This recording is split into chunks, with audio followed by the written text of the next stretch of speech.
Alright, hello lovely people, I hope you are doing well. So first of all, we're just going to address the elephant in the room. I currently have a cold. Okay. Currently a little bit unwell, but hey, I was like, what's the best thing when you're feeling unwell?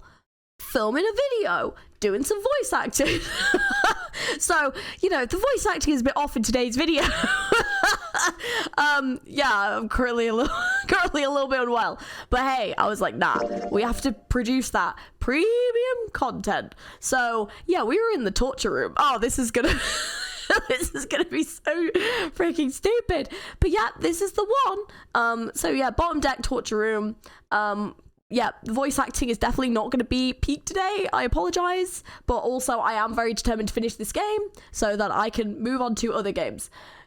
Like you do as a person. Anyways, let's load in. Yeah, we were in the torture room. So yeah, let's hope we don't get tortured. I mean, it's highly unlikely. But yeah, let's oh, some levers. Red, yellow. You think the colors mean something? No idea. Oh no, this is gonna be this is gonna be torturous on my poor throat. They might have slightly off voices today, but we'll do our best. I mean, red looks more dangerous, but other than that, the bottom of this looks like it's covered in rust. I don't think it'll move at all. The levers have got to turn something on. Of course they would. All they can do is turn something on or off. What's important is what they turn on and off. Don't say the floor is gonna suddenly open up. There are a bunch of buttons here with the letters A through F on them. Let's push some of them. Down you go! So if I press it again, back you come. I guess these buttons switch something on or off when you push them. And then, all of these dials are pointing in different directions. Maybe something will happen if we turn them? Huh. Shoot. They're all rusted. I guess turning them doesn't really do anything. Fucking hell, there's a lot of things to look at on here. The needle on the gauge is a 1. It doesn't look like it's going to move. There are tons of knobs here. Doesn't seem like any of them do anything, though. Do you think it's broken? Alright. Okay, we've got a lovely chair of torture. A really creepy chair. The manacles make me think it was used to torture people. Well, we can't open these manacles without a key. There's some sort of weird symbol on them. What kind of symbol? Well, if I've got this right, I think it's the sun symbol. There's something on the screen. This device will conduct the experiment. Once the experiment has been completed, the door will unlock. First, adjust the switches to match the blocks in the sample above. Huh? I don't know what this thing is, but we gotta figure out this puzzle. It's right next to a torture chair. Whatever it is, I don't think it's good. Anyway, we adjust the switches to match the blocks up on top, right? You adjust the switches shown at the 4 corners of the screen and then press the check button. Jumpy, we don't know what this thing does. You can always come back to it later. There are lots of other things you could do. Oh, okay, right, yeah, definitely need to come back to that later. Whenever you turn one of these switches, more blocks show up on the screen. So I think you gotta figure out which buttons you have to press in order to get this screen to match the diagram. Yeah, but it's hard to figure out what button does what. If you want to see how many blocks each switch adds, just turn one switch. When all of them are off, there aren't any blocks, right? Then you can see how many each switch adds. Oh yeah, I get it. Alright, let's come back to that, because we've definitely got other things we can look at for now. It said the door will unlock if we complete the experiment. So in other words, we aren't getting out of that door unless we finish this experiment. Well, let's do that then. Okay, let's see what else there is. A hole! I thought there was a hole here, but I guess it's got a cover over it. You aren't going to be able to get that off. It's bolted on there pretty good. Maybe there's something around here we can use to get that thing off of there. Can you see anything in there? If you can't see anything, I don't really think we need to bother with trying to open it. It's too dark to see anything. Huh? Did I see something shiny in there? Okay, here we go. The L-shaped pipe and straight one are both connected to this tank thing. They're pretty big pipes, but that tank is even bigger. Okay. The handrail runs all the way from the entrance. It doesn't go down one side of the stairs. Okay. I was trying to click on the stairs. Those stairs go straight to the exit. Alright, so not really much else helpful. And this bit... Of course, the entrance is locked. It's been like that in every room we've been in. What did you expect? There's no point in trying to go back. Let's just think about going forward, alright? Okay, and then... Oh, here we go. There are a number of ominous-looking tools and instruments here. Let's see, we've got an adze and a hammer. I don't know what that is. And a hammer, a pair of forceps, and these other things are too old and broken. I have no idea what they are. Hey, doesn't this wrench look way too new to be here with all this other stuff? Yes, it does. I didn't notice it before you mentioned it, but it's not rusty at all. Well, there we go. This wrench looks brand new. Considering where we found it, I have to wonder how it was used. Knock it off. I don't want to think about that. You've already seen plenty of things that are a lot more cool than that. Huh, you're unexpectedly sensitive. Come on, let's not talk about stuff that doesn't matter, okay? We need to find somewhere we can use this thing. Oh, I've got somewhere, alright. Number of rusty torch tools are lined up here. I don't think there's anything else here that we need. Okay. So, then, we're gonna use it here. The cover's bolted on there pretty good. Should be able to get those bolts off with the wrench we just found, though. Sweet, it's open. Alright, get your hand in there. The hole's too small. You can't see in even with the cover off. Well, you can't see in, but I think there's enough room to stick your arm in. Are you sure you want to do that? There could be something dangerous in there. Okay, I admit that scares me a little, but we need to see if there's anything useful in there. Get your arm in there. Alright, here we go. Arm into the hole. Hey, I think I can feel something. It's small, cold, and hard. Doesn't feel like there's anything else in here. Alright, let's see what this thing is. Ooh, the sun key. Okay, great. A key with the sun symbol on it. We should be able to open the other door with this. Yeah, but we gotta get out of this room before we can do that. And we're probably gonna need the sun key to do that. But not if these doors in the room have keyholes. I bet we gotta use it on something that's not a door. Like the torture chair. Let's go. Oh, wait, hang on. There's a... Oh. We can't even... Oh. What's wrong, Junpei? What are you doing on the floor? Well, I thought maybe if I got down here I could see through the glass. It's not working, though. You don't think it's just a large sheet of glass they put into an indentation? I don't know. I mean, why would they do that? And the placement of the chair. You're not making sense, Junpei. What's your point? Well, I'm not sure, but don't you think there's something under the glass? Smash it! Maybe the glass is one way like they have a police station, you know? What, under the floor? Or maybe it's just covered with something that makes it opaque. Nah, it doesn't matter how close I get, I still can't see anything. Echoes when I knock on it, though. I wonder if it's hollow. Could we, oh, have we used the wrench? Yeah, we have. Man, you ain't gonna give up on that thing, are you? You know we don't got time for shit like that, kid. But come on, that's why I want to take a good look at it. Think about all the other rooms we've gone, though. You never know where you might find a puzzle, you know? You gotta be suspicious of everything. What? Why on earth are you putting your ear to the floor? It's filthy. Oh, that's weird. I think I can hear water down there. I wonder if there's water down there underneath the glass. Too dark to tell right now. Oh, I wanna... Okay, the sun key should have been to the keyhole on these manacles. Nice. Alright, sun key, in you go. And yes. Great, they're open. I don't think we're gonna need the sun key again here, though. Just seems unlikely. Alright, sun key, you've done your job. Into my pocket you go. Well, they're open. What are you gonna do now? Let's just look around some more. I got a feeling that something will happen. Right. We should try and figure out what the device over in the corner is for at any rate. Yeah, this thing. Okay, so just the switches to match the blocks on top and then press the check button. Alright. Okay.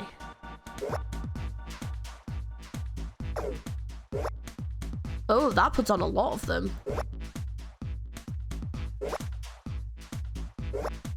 Oh no. That's it, isn't it? There we go. Okay, I now get it. I was a bit confused. Okay. Adjustment is completed. Now proceeding to execution phase. To complete the experiment, data must be collected from the subject. Once preparation is finished, place subject in chair. Whoa, I thought we solved the puzzle already. What does it mean by preparation? I don't know. I've got a bad feeling about this. I think this means one of us has got to sit in the chair. Well, Seven's never gonna fit in that thing. It's either you or me, Junpei. Collecting data. I wonder if it's gonna run electricity through the subject. There's a human head on the screen. Maybe it's gonna zap the brain with a little electricity? This really doesn't sound safe. Anyway, we've still gotta prepare. We can talk about this after we've figured out what it means by preparation, alright? Well, it wants us to prepare, so maybe we ought to ask it what we need to do. Error. The disposal tank is closed. Please fill tank with water. What tank? Oh man, don't tell me we've got to do something with a water tank. Well, there's probably something around here to open the tank or whatever it is asking us to do. Looks like the only controls are in this room. Yeah, because it was like over here, it looks like. Well, I guess I might as well try. Let's give it a shot. Nope, no dice. This thing isn't going anywhere. Oh, give me that. You just ain't man enough. Sure, pal, you give it a shot. Let's just see how much more of a man you are. Hey! You're going to break it! Man, that thing ain't going anywhere. I can see some oil or something down there at the base of the lever. Yeah, it feels like it's got some movement to it. I should be able to pull this one. Alright, let's pull the lever. Is that water? What the hell? What's going on? Will you calm down? It's just water going somewhere. It sounds like it's underneath us. That means the floor... Oh. Junpei, look. What's she? Oh, damn. I can see through the glass now. Oh. EDBF. What the hell is that? There's a couple of letters in the color of blood written on the shark's belly. That's a fucking shark. Why is there a shark there? It's dead. Looks like the letters are EDBF. Whatever those are for has to be in this room somewhere. EDBF. Okay. Yeah. Okay. Is no one questioning why the shark's there? E, D, B, and F. What? There's a strange noise coming from the chair. Looks like it's been turned on. I guess the puzzle here was the power to be sent in a specific way. Okay. I don't think examining the chair is going to cause that machine to do anything. I should probably take a look at the monitor instead. The restraining device is unlocked. Please seat subject in device. Well, like we thought, it's not going to work unless someone sits in it. Oh dear. Oh, that's not great. How ironic that this would be the situation in which this slim, beautiful body is useful.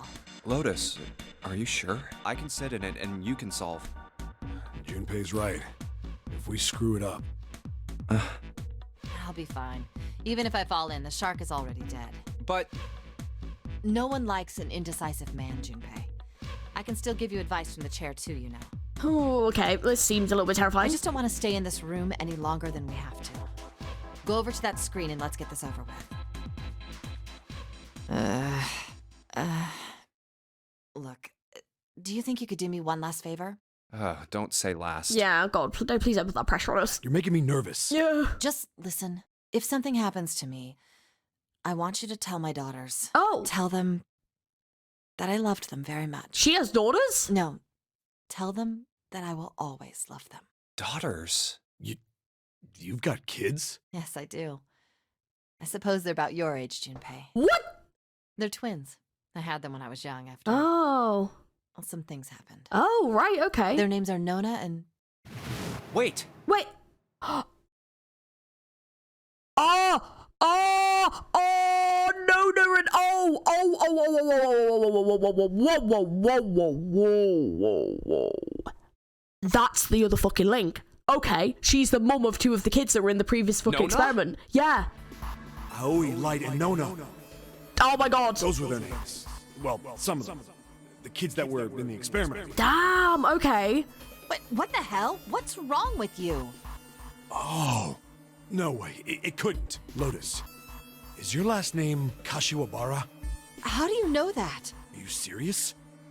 What the hell is this? Dude, they're all seriously linking into this freaking experiment that happened like 9 years ago. What the fuck? There's no way you're that kid's mom. Yeah. That kid?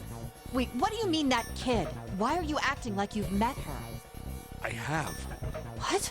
Yeah, I met one of your kids. When? 9 years ago. Where? On this ship. Why were you... It's not a short story. Look, I don't care how long it is. Tell me, please, what happened here? Fine, I'll tell you. And then, that was when. From there, it looked like, just as if, finally... Oh, I like the story skipping. I like that they're not making us go through it all again from the beginning. That's all I remember from 9 years ago. Oh my God. Everything I've been looking for. For the last 9 years. The person who had all the answers was right here. Sorry. Looking for? I'm in shock. Yes, that's right. 9 years ago, my daughters disappeared. Oh, And man. 9 days later, they came back. They Oh. never told me what happened to them over those 9 days. I took them to the doctor, but I was told they hadn't been hurt in any way. Still, I was sure that they had been through something terrible. So I couldn't bring myself to force them to talk about it. If I did, then I'd force them to relive whatever horrors they'd been through. I didn't have any choice. I had to try and ignore it and move on. Oh. A few months passed. Gradually, they started to act like they always had, before they disappeared. They smiled and made jokes and did all the silly things kids do. They It got harder and harder for me to ask them about what happened. How could I ask them to remember that? Eventually, I knew there was no way I could do it. Yeah. But I'm still a mother. I couldn't simply forget that something terrible had happened to my children. So I decided I would investigate what happened on my own. I would find out what happened during those 9 missing days. What did you find out? Oh, so this is why she's like connected to it all. Nothing. The police Oh. pretended to be concerned, but they didn't do anything.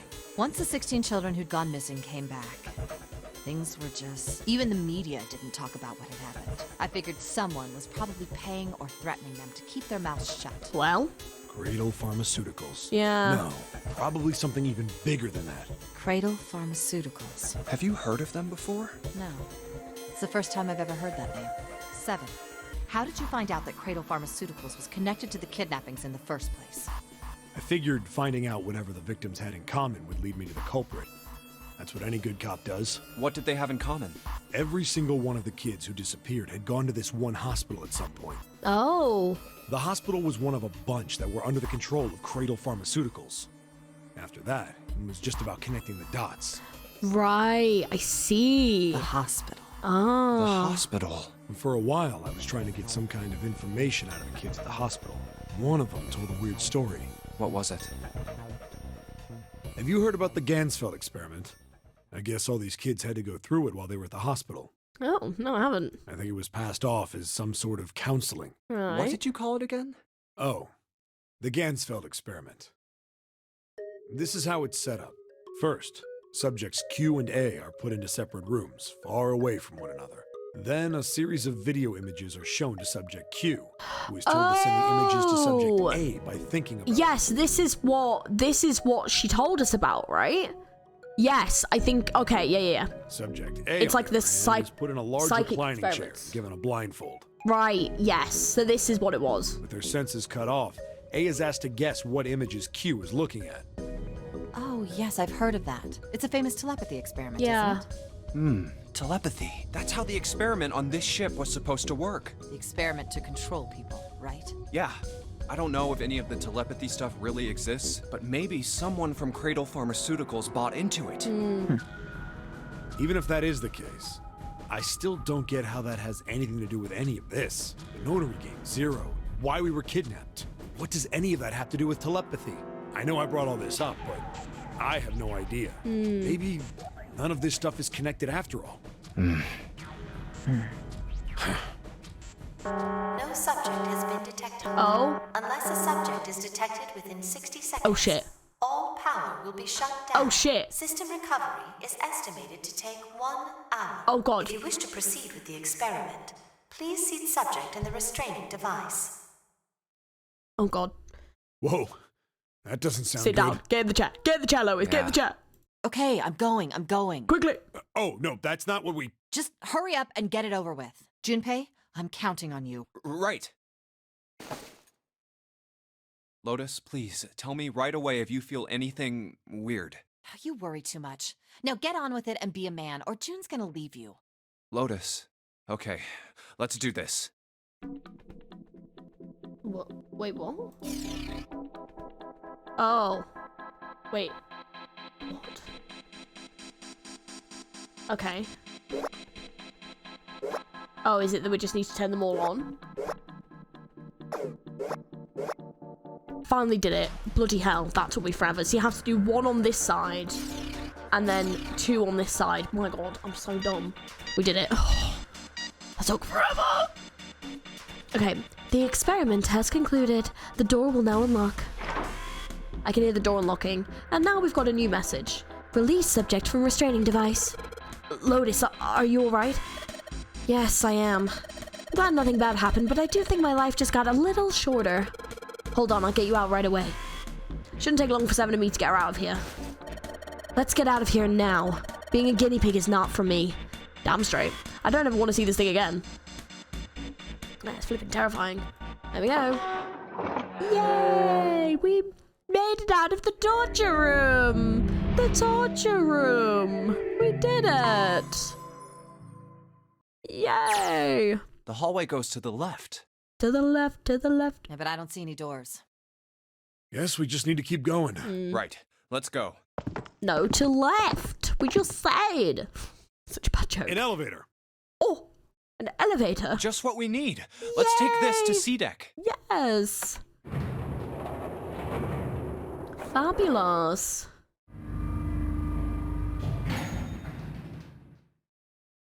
Huh? Oh. No one's here. Oh dear. Where did they go? Oh, I don't know. I have no idea. Hey, Junpei! We should follow him. I know where we need to go. The door behind the central staircase. There was a sun symbol on the keyhole of that door. And I happen to have the sun key in my pocket right now. Let's This go should for open it. that door. Amazing. All right, time to open this. Hold on a sec there. Huh? We don't have the key for this one yet, right? That's... Oh, it's the Jupiter symbol. Then Oh. we can't open this door. Unfortunately, no, we can't. Jeez, the sun door's gotta be just on the other side of this, you know? We can't just stop... Hey, it opened. Oh. What? And the others must have found the Jupiter key. Well, what are we waiting for? Oh, okay. What? Oh god, what? Ooh! Why?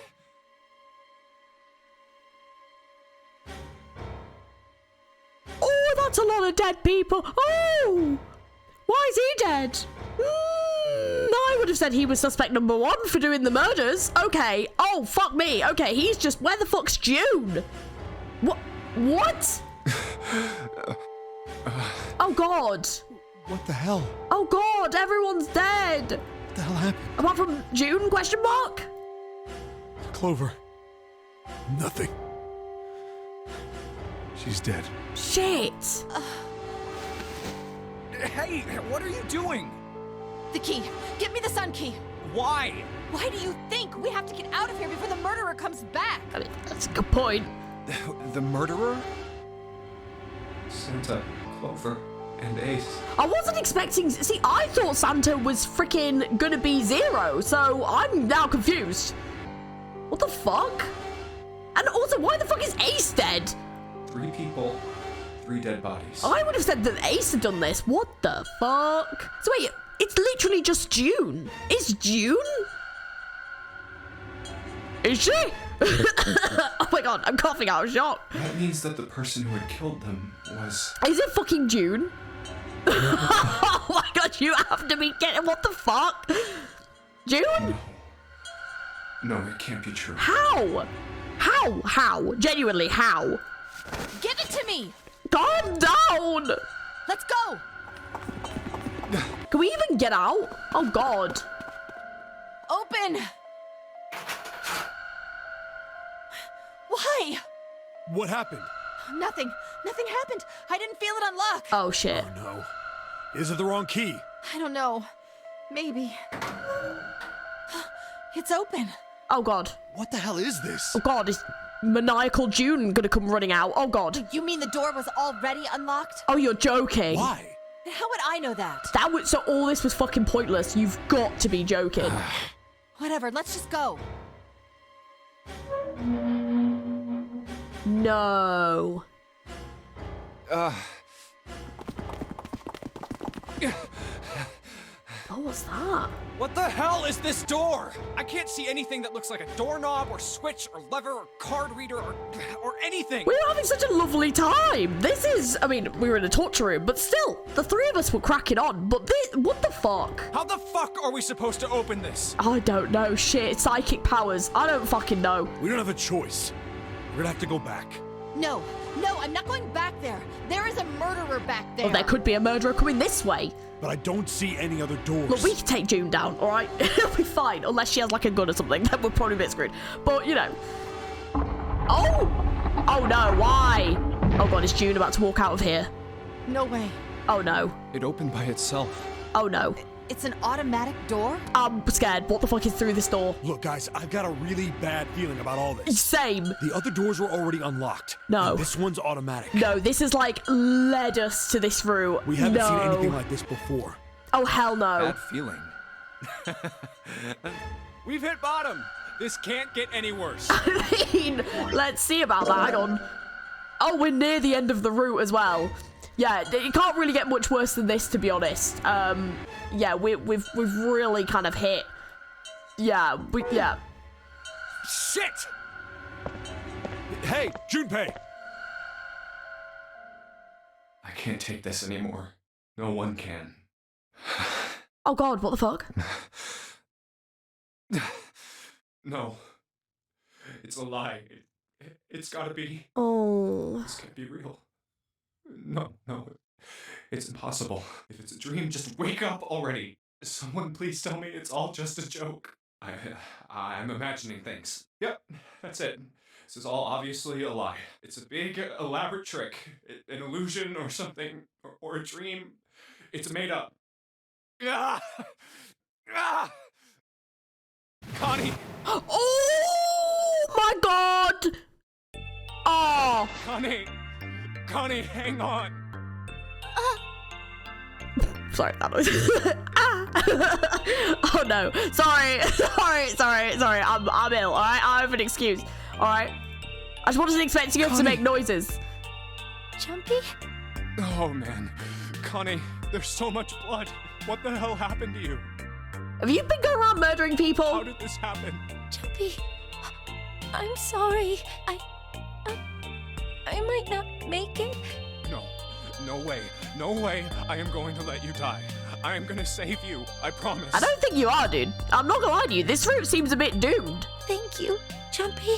Thank you so much for everything. I was really happy to see you again, Jumpy. Really happy. Oh, don't give me that I was crap. You're gonna see me again lots more times. You just gotta hang on. All right, Connie? You... Ow, what can I do? Damn it! What's that? A submarine? A submarine? What? What on earth is a submarine doing here? That's it! Hang on, all right? There's a submarine over there. I'm gonna go see if it works. We're going to try and save her on the submarine. I mean, okay. No, don't go. Please, don't go. Please, just stay with me, okay? I want to be close to you, Jumpy. When I... Connie.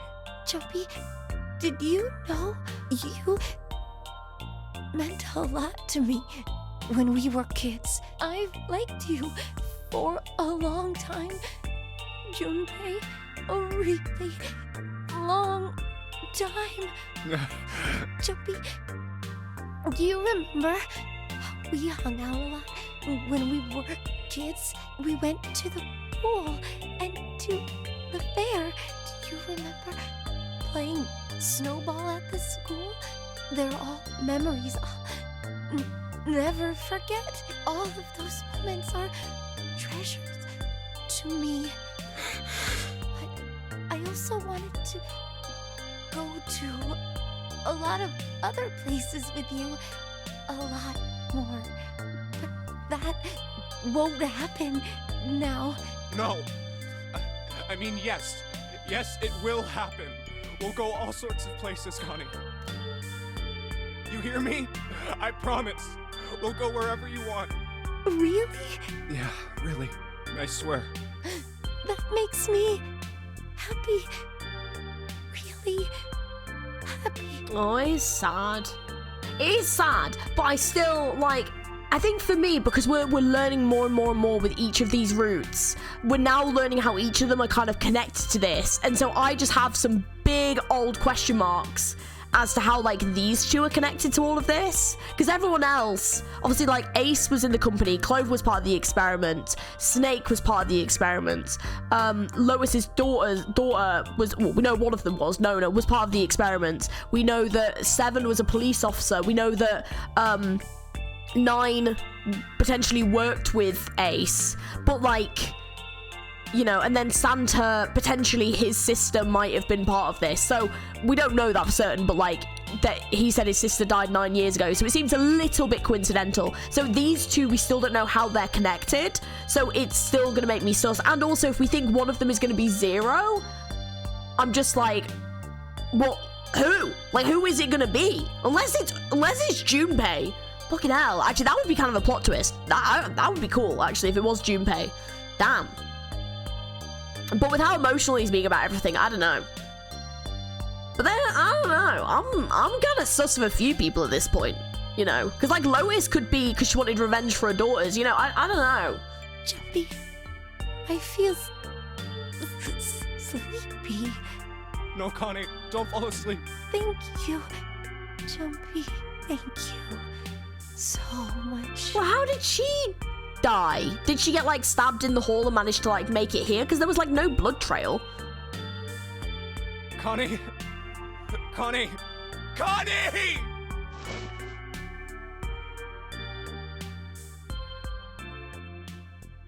Damn. Time passed. Junpei wept, curled around Kanni's body. He cried and cried until he had no tears left. When the last tear fell, Junpei was no more. His body remained, but only as an empty shell. Somewhere he heard a bell ring. It was the clock at the central staircase. Well, where are the other two?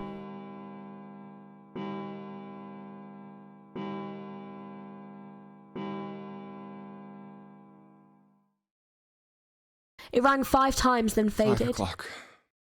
Quietly, gently, softly, he set Kanni down on the floor. Slowly, Junpei stood. Only then did he realise that Seven and Lotus had not followed him. Where had they gone? Slowly, he looked around the room. There was nothing. No sign that they had ever been there. It felt as though every part of Junpei's body was made of lead. Slowly, he made his way to the door he'd come through. Oh no. And as he approached it, it opened, sliding part with a sound like grinding stone. Oh no.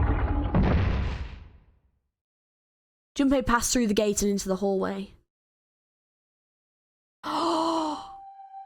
His heart rattled in his chest, an empty, lifeless thing. It had been so utterly broken that there was nothing left to feel. When he saw their bodies, he simply stared. It was a lake, a sea of blood, 2 bodies lay in it. There was no need to check, there was no breath left in them.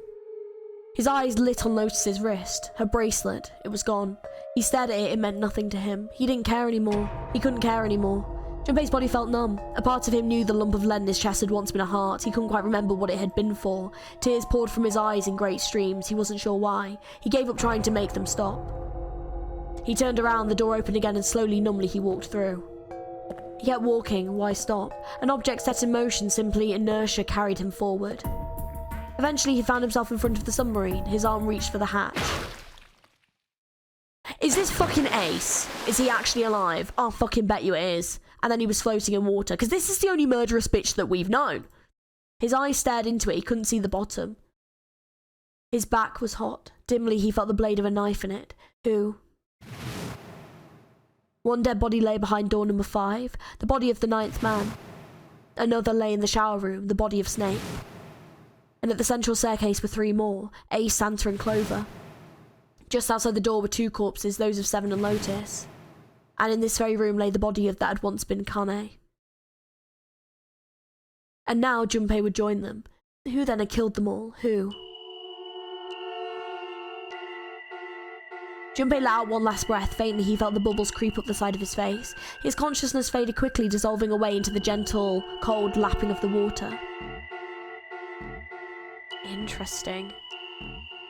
Yeah, I wonder. Yeah, that's a really horrible ending. That's sad because like basically everyone died. Although I suspect maybe either Ace went around killing them all because he knew about the bracelet and being able to take it off because he'd gone back for 9s, so that kind of makes sense. Or on a super plot twist, which I would kind of love if it was Kane and she had tricked him into thinking that he had died, but it seems like the other 2 died while she was doing that, so I don't think that's the case. But I think that would have been a really cool plot twist. Oh, I mean, that was a fun ending, though. But yeah, that one was kind of sad. But yeah, I feel like that one obviously gave us Seven and Lotus's stories, which we wouldn't have gotten otherwise unless doing this route. So to me, this route feels like really fascinating because I learned a lot about those 2 characters and now things are making more sense. It's all beginning to add up, but Seven's is definitely my favorite backstory. He's awesome. I love that the police officer story is peak. I want to know Santa's story and I really want to know flipping Kane's story because And then how Junpei linked to this too? I have questions that I need answers to, dude. I have questions. So it looks like we've gotten 4 of the endings. So it looks like we now need to get... There's 2 that we need to get. What I'm curious about is how we get them. So for this, I've gone through this route. But what I'm thinking is if we go through the safe route and then go through this route again, I'm curious what's going to happen when we get to down here. Because obviously if we know about the safe, because I want to try and get the safe, but also keep Clover alive. So it's how we get back to the safe without Clover. That's what I'm wondering. Because I also don't know what, like, these symbols mean. Unless because I've unlocked this, I can now get to this. I'm not sure. So I think what I'm going to do is, like, reset it, come through this route and through here, and then choose to go this way and see if things differ, because I don't know, because I also don't remember what choice you make here to get to this, so I want to know what I can do to get to the other side. And then also if I go back to this route, if I have the safe ending and what's in the safe, then can I actually unlock it? So this is what I'm wondering. So I think that's what we're gonna do next. So I will come back to you in a minute. So let me sort that out. Let me get to that ending. So I've gone through the safe route and then gone through the route to, like, the number 1 route, which I think should keep Clover alive. So I'm curious to see if we found the safe, but Clover's also alive, how that works. So I've gone for that. So I don't know if that's going to change things because we haven't gone back to there, but Clover's not dead. So let's follow this through and see what happens. That's the next door. Wait, a piece of paper. This is... Map of the ship's interior for A-Deck. Oh. What's wrong? I found a map for this floor. I see. I see. You murderous Well, bitch. that was anticlimactic. I should keep this, though. Hey, where's Clover? Damn it, what the hell is she up to? Clover! Huh? Yeah, because she picked something up, but we never found out what it was, right? What the hell are you doing? Nothing. What do you mean, nothing? What the hell is that? What? You've got something in your pocket. What is it? Were we this accusatory before? Oh, this? This is... I wonder. What the hell? Come on, we gotta hurry. Oh. Clover, what's that on your back? A stick? Hey, Clover! What the hell's that thing on your back? A stick? Wait, what? Wait, why does she have a stick on her back? Is she ignoring me? Okay, see, we didn't give her the 4-leaf clover this time, so I wonder if she doesn't trust us as much. Alright, For crying out loud.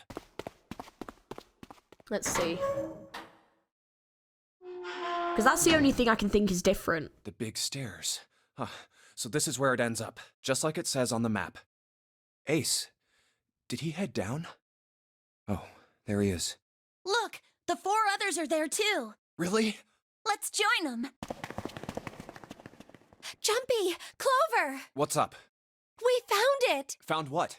We found it. What did you find?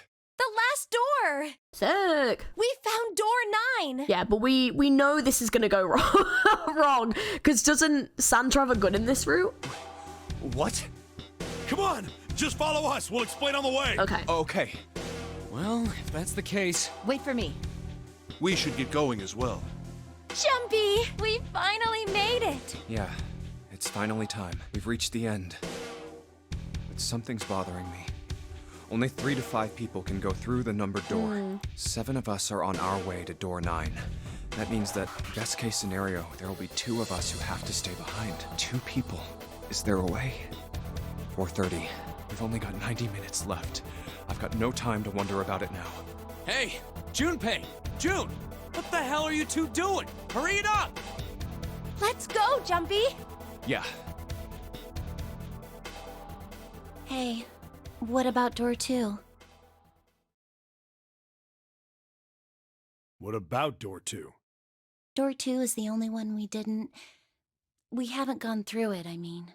Yes, that is true. Are you guys okay with that? Not investigating it, I mean. So what? We found door 9. We don't need any of the other doors. What's the point? Huh? What's the point in going to door 9? we can't all go through it, right? Hmm. Then we should do what we have to do before we go any further. It's like a jigsaw puzzle. The best way to finish it quickly is to do the border pieces first, you know? It's not a bad suggestion, but the problem is if they go through door 2 and it causes more problems, then they definitely can't get out. Whereas if the goal is just to find door 9, then they just need to find door 9. Or what? You think all 7 of us should go to door 9? I don't remember this happening. Yeah, we've definitely hit interesting. Okay, so I was excited to see what this route was. So, okay, yeah. Oh, cool. And then we argue over who stays behind and who gets to go? Do we really want to do that again? Who knows? If we check out door 2, maybe we'll find something. Maybe we can find a way to get all of us out. Huh. I don't know what might be in there.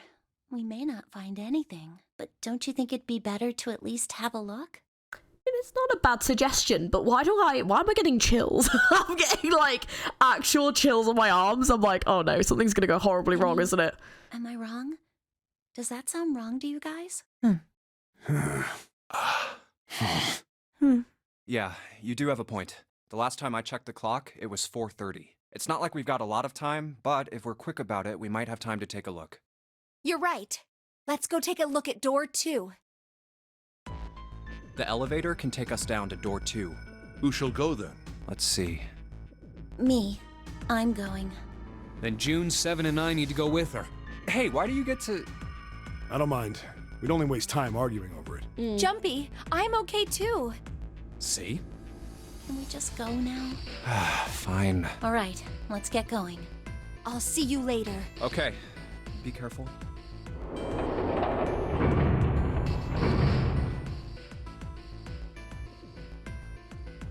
Lotus, would you be so kind as to go with me? Go with you?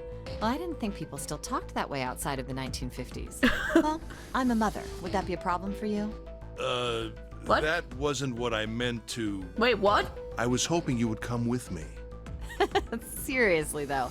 I was kidding. So, where was it you wanted to take Yeah, me? where are you going? There's something I wanted to show you. Hey man, what the hell? I'm not important enough? Well, it's not like that. Once I've shown Lotus, I'll show you. Oh no, is he gonna murder Lotus and then murder me? Really? Oh no, is this because we've all split up? Of course. Oh no! No, you evil murderous bitch! Fine. Do whatever you want. No, don't Thanks. do it. Don't do Are it! you coming, Lotus? Fine. Doesn't look like they're going to be back anytime soon. Oh fuck. I might as well go and see whatever it is you think is so important. Oh no, oh Thank no. Well then, shall we go? Oh no. They're so slow. And what's keeping Ace and Lotus? Oh? Clover, I guess you're the first one back. Where's everybody else? What happened? Where are Ace and Lotus? Oh, Ace said he wanted to show Lotus something, so they went into that hallway. Oh, then they went over there? Yeah, I think so. So where are June, Santa, and Seven? Oh no. Why aren't they with you? You really want to know? No. Why do you sound scary? Oh no. Oh no. Yeah. Okay, sure. Oh, wait, hang on. Here, let me show you. Huh? What was that? Bracelets. Oh! Oh my god. Oh, holy shit. Oh! Oh no! Oh, she's gone psycho. Oh, okay. No. No way. No way. This has got to be some kind of joke. Holy, how did she manage to take all 3 of them down? This can't be real. Oh, fuck. 3, 7, 6. Lastly, let us discuss how to remove the bracelets. There are only 2 ways to do so. Yep, so, You escape from this ship. 2, your heart rate reaches 0. yeah, they're so dead. At worst, Yep. once the bracelet is taken outside the confines of the ship, or the outside of the mirror's heartbeat has fallen to 0, it will shut down automatically. Oh. But why? Oh, fuck. Revenge for my brother. Right. He was forced into door 3 and murdered. You need at least 3 people to open a door. Oh, so she thinks 3 of us. Yeah. Who were the 2 that opened that door with him? It could only have been Santa and 7. Shit. That's why I killed them. Why? Why did you kill June? Because she tried to protect them. She was in my way. She had to die too. Oh, we're all gonna fucking die. She's gonna kill us all. No. No. No. Hey, Junpei. Oh, I have chills. Oh my god, she looks fucking terrifying. Holy shit. Let's go. Do you know what's even worse is that he's not even dead. He's in the coffin. That is so shit. Let's get out of here. Let's leave this ship.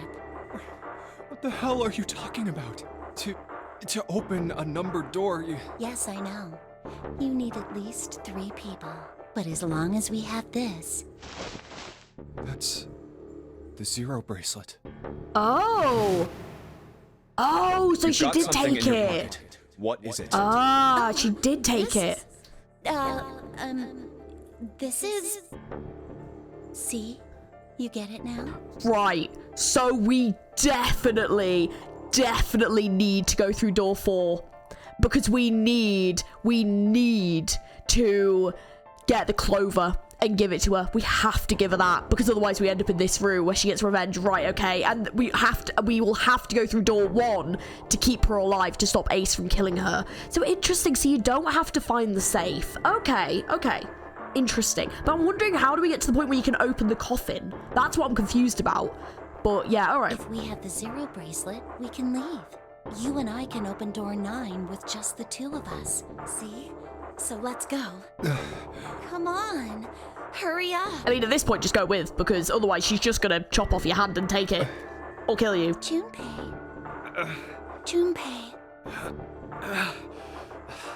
Clover. Yeah? Oh!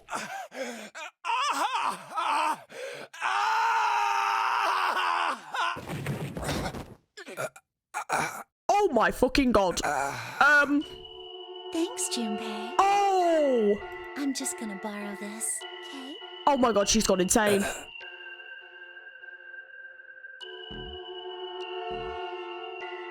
Bad end. No fucking shit. She's a psycho.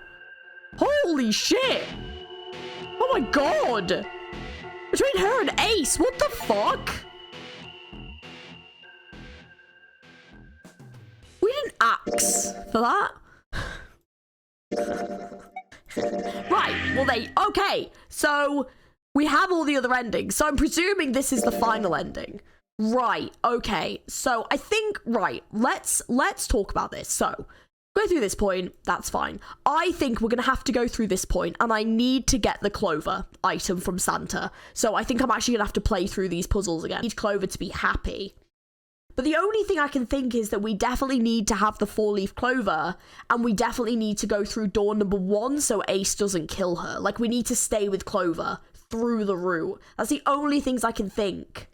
The other thing I thought that might matter is the safe. Maybe because we've gotten this ending, we can figure this out now, but we obviously don't have this ending in that playthrough, so I'm not sure how that's going to work. But yeah, I think that's the only thing I can think. So I won't put it on camera, but I'm going to play through this route now, because you've already... to be fair, my first playthrough was basically the playthrough I'm about to do. So let me do it and see if we get to this point. So I will be right back. Yeah. That's the next door. Wait, a piece of paper. This is... map of the ship's interior for A-Deck. Yeah, we'll see if this conversation here is different. What's wrong? Yeah, because in this route, obviously, we don't know that he's all murdery. So that's something we never found out in this route. I found a map for this floor. Yeah, and I guess we still wouldn't know that because Santa also, like, is the one that takes June hostage. I see. Yeah, let's see. Well, that was anticlimactic. I should keep this, though. Hey, where's Clover? Damn it, what the hell is she up to? Let's see the response that she gives and see if we've done it. Clover! Huh? What the hell are you doing? Nothing. What do you mean, nothing? What the hell is that? What? You've got something in your pocket. What is it? Oh, this? This is a note. A note? Yeah, I found it in the pocket of the guy with the captain's clothes. Oh. It said something about the darkness of the sinister hand or something. Oh, so we've got this puzzle piece. Okay. Interesting. Hell? Let me see it. No, not right. Hey, Junpei, Clover! What are you two doing? Hurry up! Oh, so hang on though. If we've got this, that might mean that we might be able to solve the coffin. He's getting mad. I'll show it to you later, all right? Come on, we gotta hurry. From the look of that pocket, it doesn't particularly look like just a note. Jeez, what are you thinking? For crying out loud. Okay, well, the good news is she doesn't have the axe, so hopefully we can avoid the axe ending. And getting an axe to the face, because that's not really what any of us want. The big stairs. So this is where it ends up, just like it says on the map. Yeah. Ace, did he head down? Oh, there he is. Look, the 4 others are there too. Really? Let's join them. Jumpy, Clover, What's up? we found it. Found what? We found it. What did you find? The last door. We found door 9. Yay! Well, technically they found 2 door 9s, but we know how this goes. So let's see if we can actually get through the bloody door this time. Because yeah. What? But we've got I mean, we technically have been through a door 9, but Clover wasn't alive. So let's see if we can get through door 9 with Clover alive this time. That's the goal. Come on, just follow us. We'll explain on the way. Okay. Well, if that's the case... Wait for me. We should get going as well. Jumpy, we finally made it. Yeah, it's finally time. Yeah. We've reached the end. Something's bothering me. Only 3 to 5 people can go through the numbered door. Yes, that is the case. So let's see how this is going to change this time. 7 of us are on our way to door 9. That means that, best case scenario, there will be 2 of us who have to stay behind. 2 people. Is there a way? 4:30. We've only got 90 minutes left. I've got no time to wonder about it now. Hey, Junpei! June! What the hell are you two doing? Hurry it up! Let's go, Jumpy. Yeah.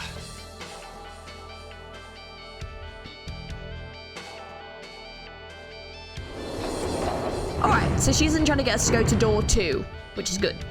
So definitely seems like Clover is no longer murdery. Yay! I know I told you I'd explain it earlier, but honestly, there ain't much to explain. After we split off from you guys, the 4 of us got into the elevator on the left, and that took us to the other side of the grate. Right. After that, we headed down another hallway. It took us toward the bow and eventually to the number 6 that you two found earlier. We opened it and kept going. There was another locked door behind it, like usual, but this time we had to complete 2 different areas before we could unlock it. Once we were through that door, there was another hallway that went the other direction, toward the stern. So, on your way, you found the elevator. That's right. So, in other words, you kinda did a lap, huh? You came from that side to this side. Yeah. So, where's the number 9 door? Over here. Follow me. By the way, you know, it's because of Santa that we're all here right now. Huh? Which is crazy because of the plot, like, the fact that, like, Santa then, like, pulls a gun out and forces June through the door. That all 7 of us are going to door 9. What? You don't get it? Santa, 7, and Lotus, what's their digital route? 9. It's 9. That's right. They could have just left me behind and kept going if they'd wanted to. But they didn't. Yes, because Santa wouldn't let them. He said, we can't leave June and the others behind. That's why we went looking for you guys. And then you got on the elevator and went back to the central staircase. That's right. Well, I wouldn't have called that one. That Santa would be the one to stick up for you. Oh, don't get me wrong. I don't mean that 7 and Lotus said they wanted to leave me behind. We were just talking about it, and Santa objected to it first. Is that so? We're here. So, is this... Yeah. There's no other place for us to go. Nope. Just look around. There's a big old iron wall at the end of the hallway. The other hallways on the left and right are blocked by metal grates. I see. All right, let's get moving.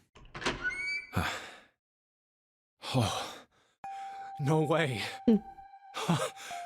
It feels crazy seeing it because it's like knowing what's about to happen. It's like... The 9 door. We're finally here. No doubt about it. This is door 9. Oh, finally! This is the last. Junpei, look behind you. Behind? What? Why? A door and a 9. There's another one? Hey, what the hell? What the hell is going on here? There's a red there too. That means...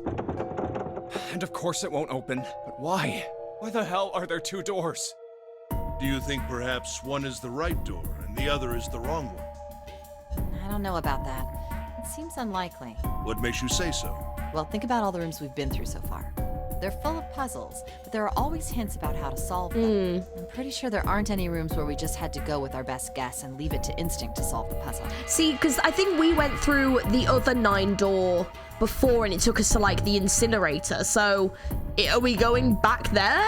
Do you really think again? that at the very end of the game, Zero's going to suddenly throw in something that depends entirely on luck? Then you're saying there's some sort of hint in this room. No, I don't think there's a hint anywhere in here. I searched it very well when I was in here before. I didn't find anything that might have been a hint, though. Well then, that means... Yeah, both of these are the right door. I mean, if you think about it, Zero never actually said there was only one door with a 9 on it.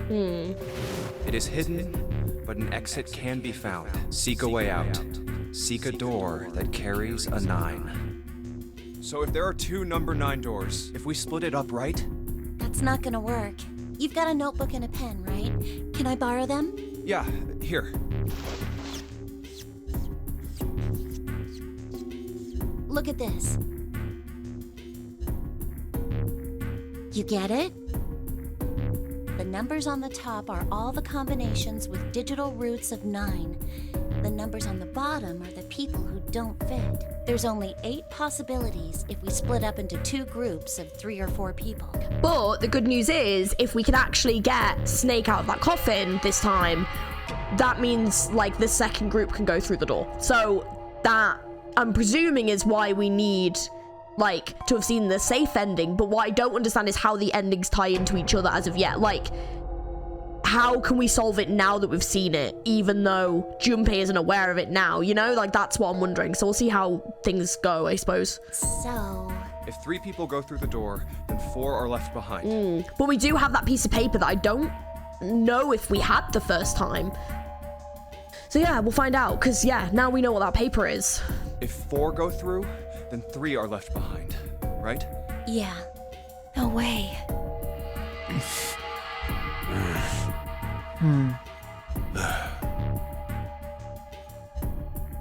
Come to think of it,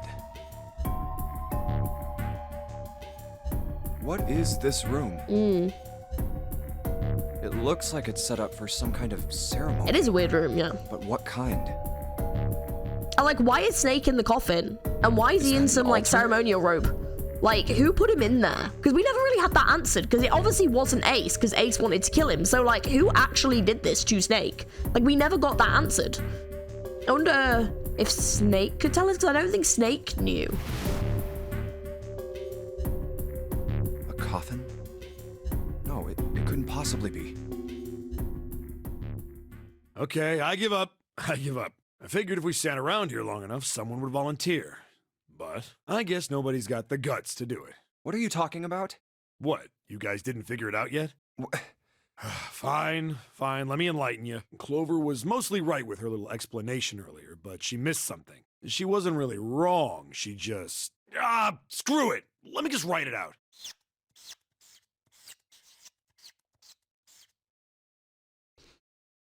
If you're trying to leave with a group of 3 and a group of 4 and get everybody out, Clover's right.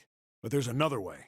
Only one combination, though. If you split us up into groups of 3, 3, and 1, you can make this combination. Wait, this means... Don't get me wrong here. I'm not trying to copy Ace or anything like that. Even if he hadn't been the hero back in the big hospital room, I'd still be saying the same thing. The same thing? Are you saying? Yeah, I am. I'll stay behind. Oh, 7 might be my favorite character. I really like 7 as a character. I like 7 and I like Snake. And Lotus has definitely grown on me, for sure. She definitely has had her moments that I've not liked her that much, but like she has grown on me quite a lot. Yeah, Clover as well. Yeah, like most of the characters in this have definitely grown on me, but I've liked Seven since the beginning, and that's always stayed. And I liked him even more after hearing his backstory. Why are you acting so heroic all of a sudden? Are you some kind of idiot? No, I am completely against this. I'll be goddamned if I'm gonna have to owe you for getting out of here. I'm against it too. I didn't want to leave Ace behind, and I don't want to leave you either. I don't like that idea. There's gotta be other options. I disagree as well. I can't say I care much for you being the hero. Well, there you go, Seven. Proposal denied. Clover's right. There's gotta be a better way than this. I love this moment. It's so great. Doesn't make any sense. Whoa, hold on a minute. I haven't said anything yet. Are you agreeing? You want to leave him here? Nah, I'm against it. I don't want to leave Seven here alone. Then I don't see how it matters. I said alone. Huh? I said I don't want to leave Seven alone. See, yeah, this twist is, I want to know what the fuck this is about. Because, like, obviously because I got the ending where it just ended on the coffin, I don't understand this moment. So I'm like, I want to know what the fuck this means. Like, why he left certain people behind and took June hostage. Like, to me, this moment is weird. So, yeah, if I have managed to get what I need to get past this ending, which I hope I have, then, yeah, I'm looking forward to finding out what this is about, because I'm so confused as to why he did this. What the hell are you? It was so out of the blue. What? You don't get it? I can't leave just one person. I need 2 more. 3 people, including Seven. I'll be leaving behind 3 people. Yeah, like, this makes no sense to me. Why? Like, why? That's my proposal. No, those are my orders. What do you mean, orders? Yeah, like, this was such a twist, and it made no sense. What the hell makes you think you can order us around? Who the hell's gonna listen to you? But, see, this is why I've been thinking that he might be Zero, because trying to get revenge for his sister. You all will. In 3 seconds, you won't have a choice. What? 3, 2, 1. See? I told you. It's such a twist that comes out of fucking nowhere, and I still don't understand why it happens. So if I have gotten past this coffin bit, which I'm praying I have, I want to find out what this is about. I'm so curious. But this, surely it must be a revenge thing to do with his sister, right? Because the fact that she died 9 years ago, you know. Huh? What? Surely, right? Why? What the hell is that? The gun's from the other room. What room? One of the rooms behind door 6. I should have known he was gonna do this. I should have taken the gun. Well, it's too late now, fat ass. Damn it.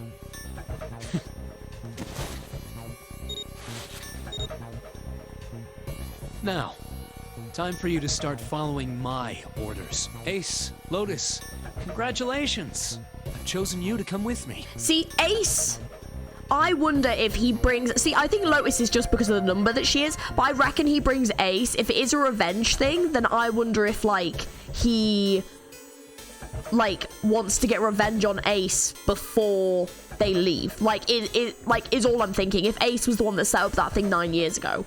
But Lotus is probably just because it's her number. Put your hands in the red. But my question is, why the hell does he bring June? Unless it's just a numbers thing, so he needs them. Yeah, I don't know. You deaf? I gave you an order. Right. Fine. I didn't want to waste any bullets, but you guys just don't get it. Ha! He really shot it? But why? Santa, why are you... Santa, I thought you were one of us. I thought we were friends. What? You knew about the leaf words and the 4-leaf clover. What the hell is that shit? I've got no idea. You're lying. Shut up. Just shut up, you stupid bitch. Right? You want me to put a bullet in your fucking head? I mean, no. Santa. All right, assholes. What are you still standing there for? Get over here and scan those bracelets. I don't have all day. Oh, what's the matter? Your hearing's starting to go? Going senile, maybe? That's it. It's the only way. Please, go. Huh?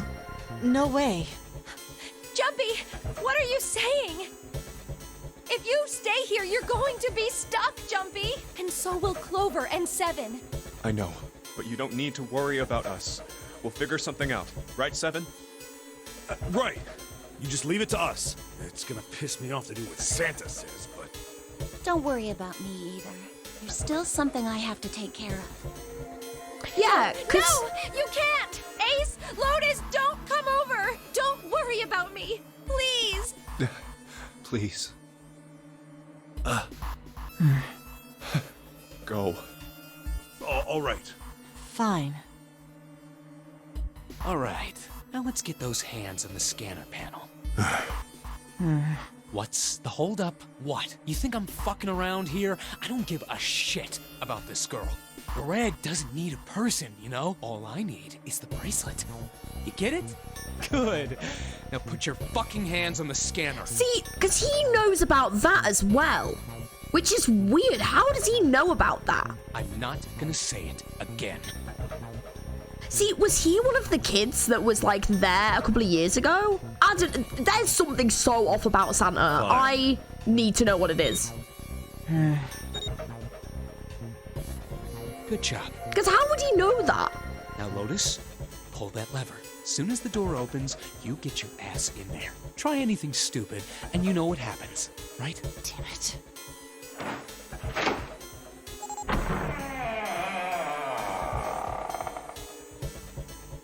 Good.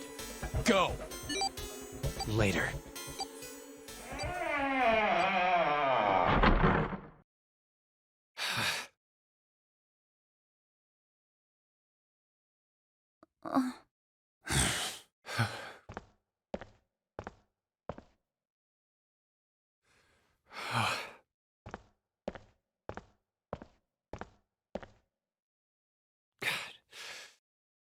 Yeah, because I think we went through that big door, but I think they went through this door last time, so I wonder if we can get Snake out, if we can go through this route. I'm curious what's in there, actually. So, what do you want to do, Junpei? What do you mean, what do I want to do? What can we do?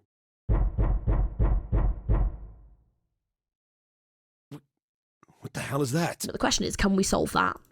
Shh, quiet! Where is it coming from? Could it be? Hey, I think it's coming from this coffin. You're right! Let's open it. But how? What are those muscles for? For show? You're telling me to force it open? Just shut up and try!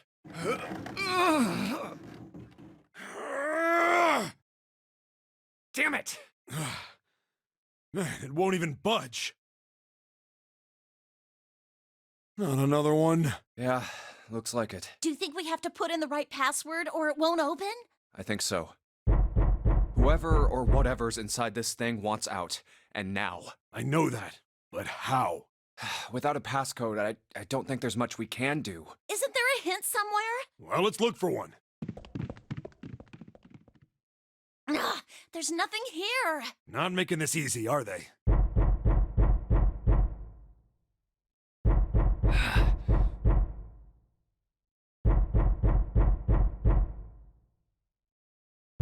What's the passcode? What am I supposed to do? How can we figure it out? I need something.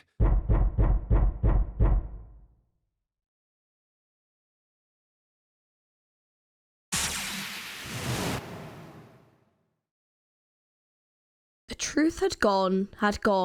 Oh wait, the truth had gone, and truth had gone. Now truth is asleep in the darkness of the sinister hand. Wait, what? What the hell was that? That voice. Oh. Huh? What? Oh, I've definitely done something right. Sorry, my voice. Oh my god, that sounded ridiculous even to me. What's up? Huh? The sinister hand. It's coming back around. Sorry, fucking hell. Jeez Louise. Oh, nothing. He pressed the buttons. Oh shit, which one was it? Oh god, which one was it? Was it right, left, right, left, right, left? Was it that one? Or was it left, right, left, right? I know it was like right, left. I know it was like duh, duh, duh, duh, duh, duh. I think it was that because I think it started with truth.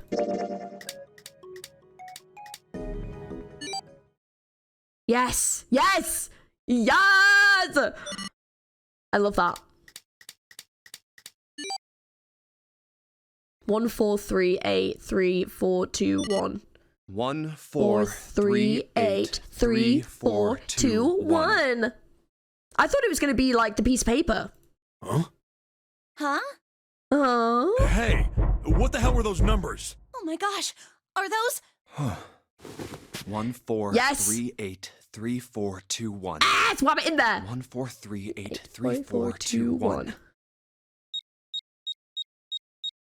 Oh my god. Yes! Yes! Oh my god, we did it! No way. Yes, way. What?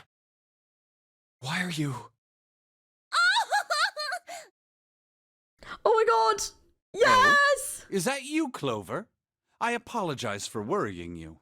Oh my god, yes! I actually didn't even think about that, but obviously she's alive. Oh my god, so he isn't going to set himself on fire. Sick! Snake! Oh.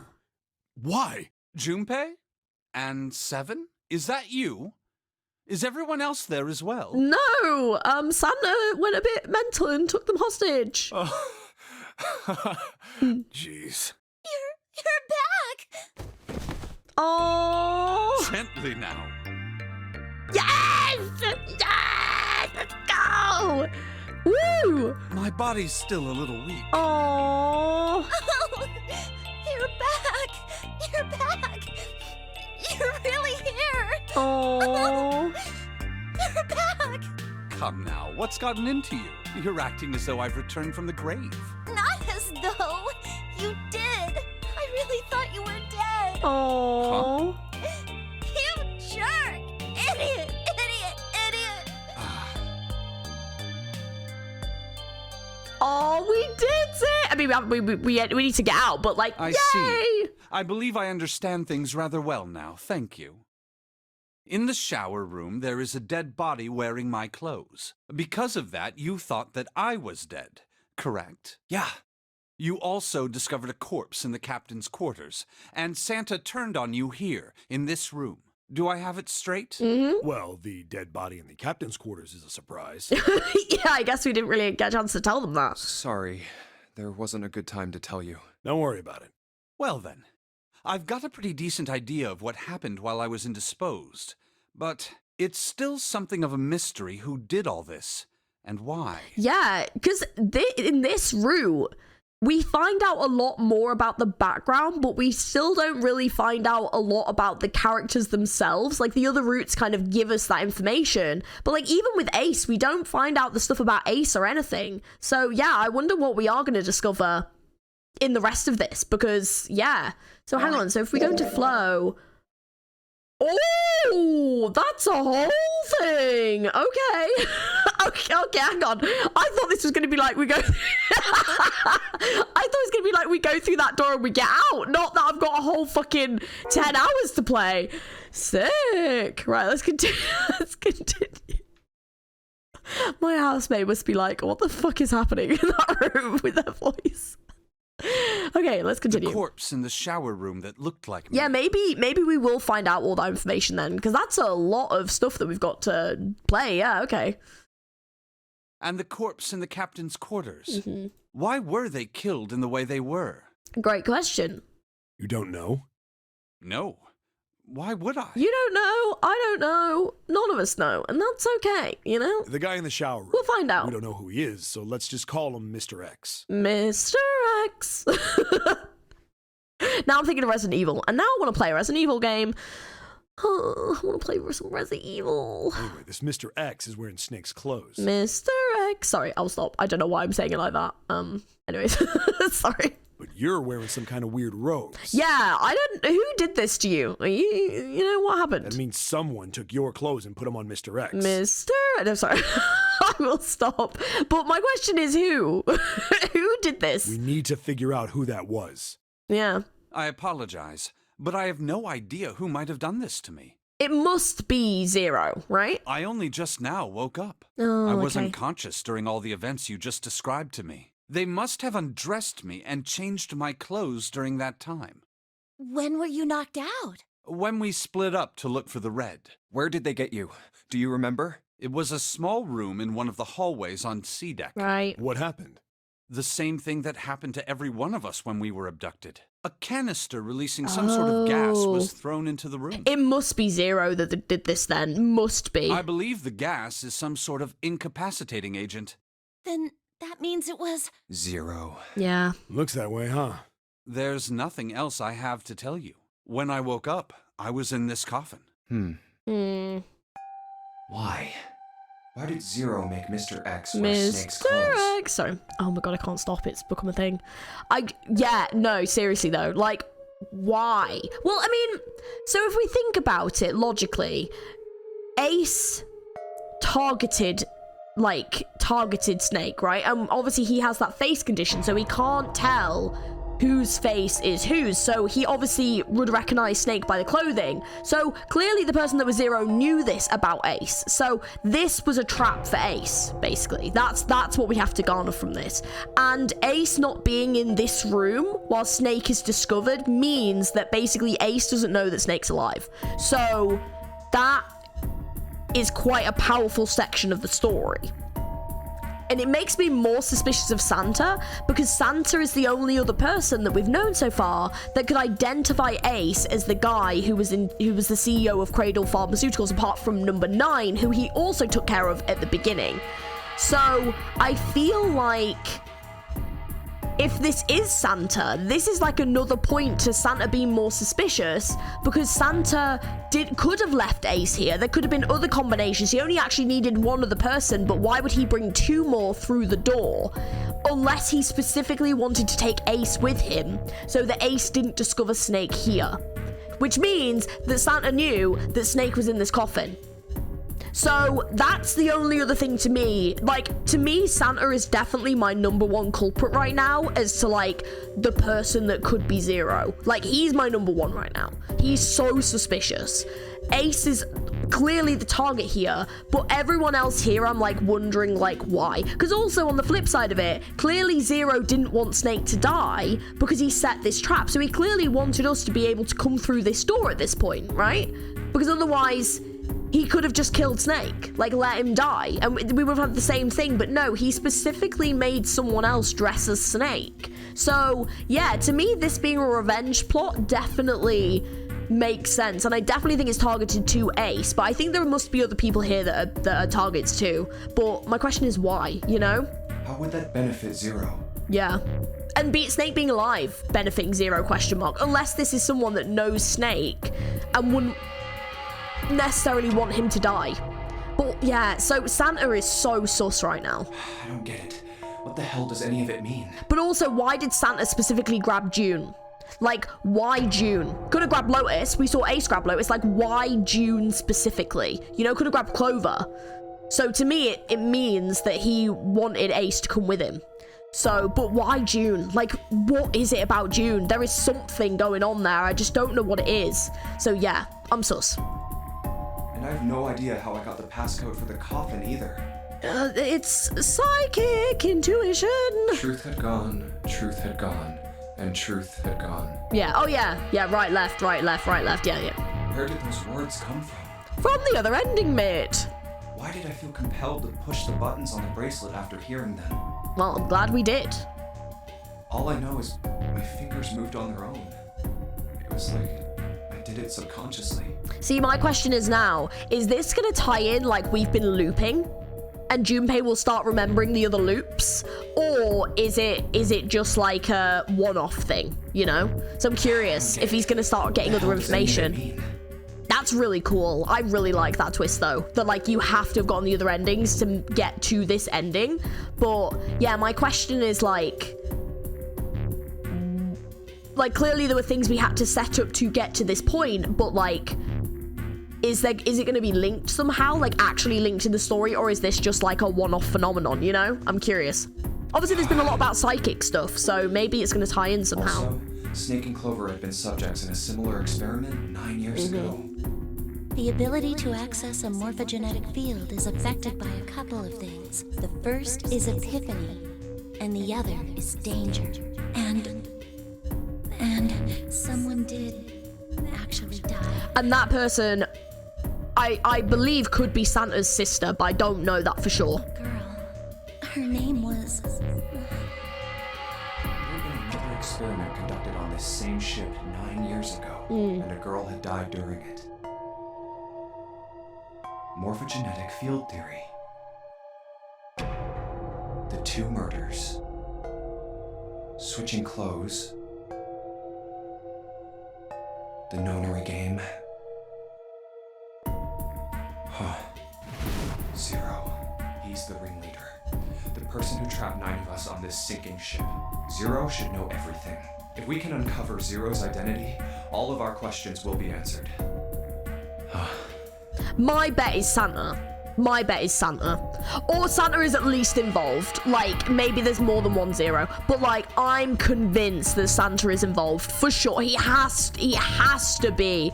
If it's not him, I don't know who the fuck else it could be. But I'm convinced Santa is involved somehow. Somehow. I've gotten enough evidence at this point, surely. Everyone else, I don't really have, like, a reason to suspect.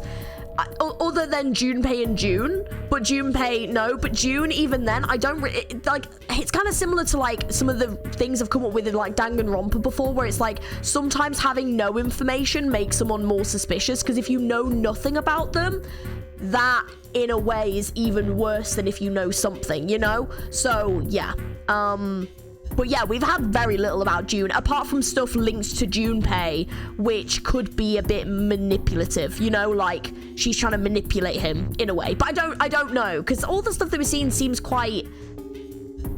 Yeah. And also the ending where, like, there was, she died in that room, but then she vanished. That was weird. And then all the smoke was there. That was strange. But apart from that, there's not really been anything else. She just kind of tends to die in every ending. So, yeah, I don't know. At any rate, we'll have plenty of time to decipher the details later. For now, it is of utmost importance that we escape. Yes, Snake. Yeah, Snake and Seven are definitely my favorites. I really like Clover as well. But yeah, Snake and Seven are definitely my faves. Junpei, it was 4:30 the last time you checked the clock, yes? That means we have less than an hour. Oh, fuck. We need to go. Hurry. We need to go. Hey, how are we gonna get out of here? The other 9 door? Isn't that obvious? Through the other number 9 door. Oh yeah. Yeah, you're right. With Snake, we can open the door. Don't tell me you hadn't figured that out. Come on, you gotta tell me these things. I, assumed you'd figured it out. Forget it. Let's just get going. This is my favorite group, definitely. 100%. All right. You guys ready to go? Yes. Yep. Not yet. Oh? Before we go in, I'd like to check something. You want to check something? Yeah, but before I do, Seven, could you pull the lever? I want to make sure we can verify with just the 4 of us. What do you mean? We don't need... Just do it, all right? But if the door opens, don't go in yet, okay? Please, this is really important. I really need to check this, okay? Work with me here. Fine.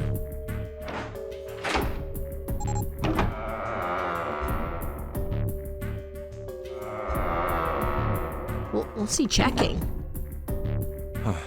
All right, that means the 4 of us can go into door 9. So, we knew that already. It's obvious. Obvious? Yeah, you're right. It is. Now, what happens if we add Zero's bracelet? What? Zero's bracelet? Why don't you take it out, Clover? Oh, he figured it out. So you did know I had it. I picked it up because I thought it might be useful sometime. This was on the left hand of the corpse in the captain's quarters. If you look at it, you can see it's got a 0 on the face. Just to make this a little easier to talk about, I'm gonna call the guy we found dead in the captain's quarters, Cap. Then I should be able to open door 9 with just me, Clover, and his bracelet. Though the big question is, if Cap is the mastermind of this game, would he really put one of these bracelets on? No. Anyway, let's just give it a shot. Clover, give me your hand. Okay. Now the captain's bracelet. and pull the lever. Oh. Now, what does this tell us? That's not a real Maybe bracelet. the bracelet has to be on your wrist in order for it to work? Nope. No, that's impossible.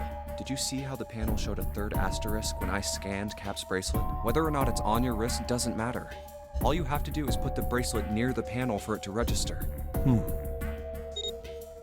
Huh. Looks like you're right. See? So what does that mean? There's only one possibility. That bracelet isn't the number 0. Yeah.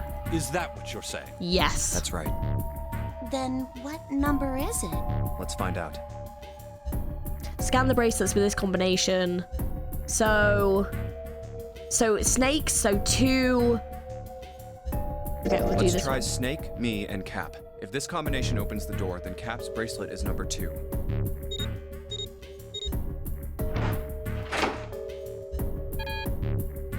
Nope. It didn't open. Cap's number must not be 2. Then, Okay, let's do the next one. let's try Snake, Clover, and Cap. If this combination opens the door, then Cap's bracelet is number 3.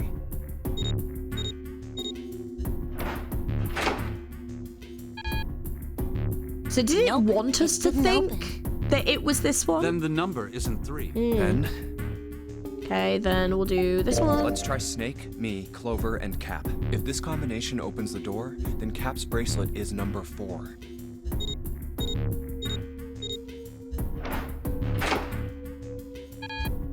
But not that one. Didn't open. Cap's number. How about, So this one. let's try Snake, If this combination opens the Number 5. We'll speed this up a little bit.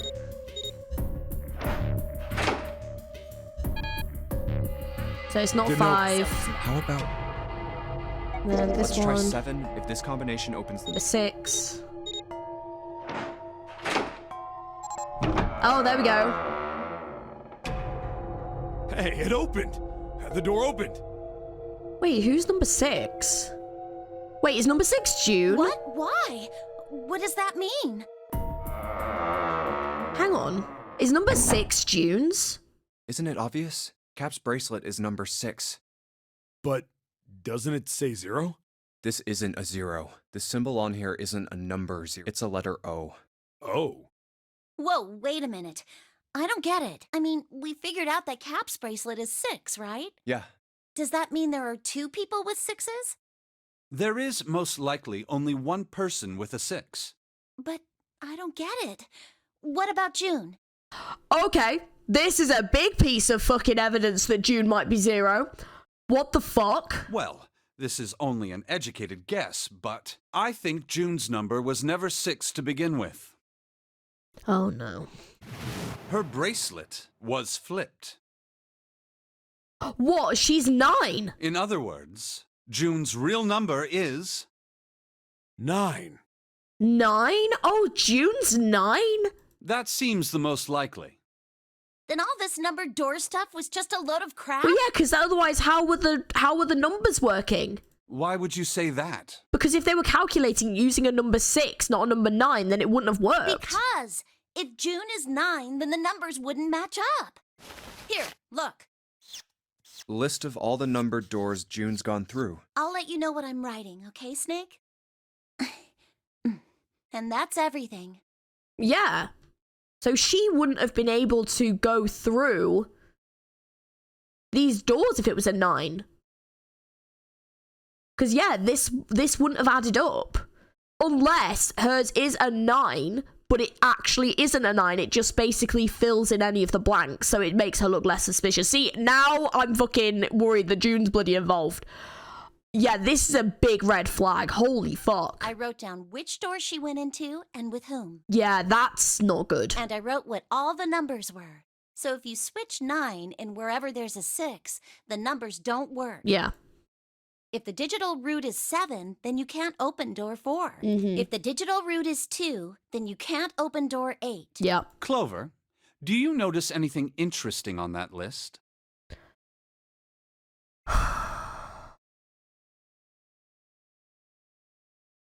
I do, actually. I noticed 2 things interesting on that list. What do you mean? You're talking about 3, right? 3? Oh my fucking god. Oh my fucking god, hang on. Hang on, if she's 9 and he's 0,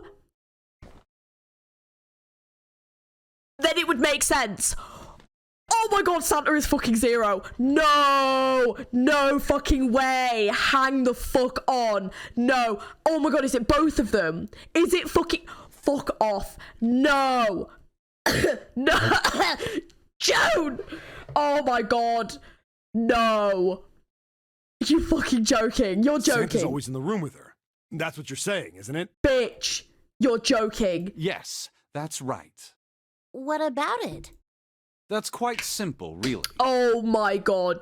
You told me that the first time you came to this room, Santa was the first to refuse to leave June behind. Yeah. Oh my fucking god, you've got to be joking. Now, doesn't that beg the question why?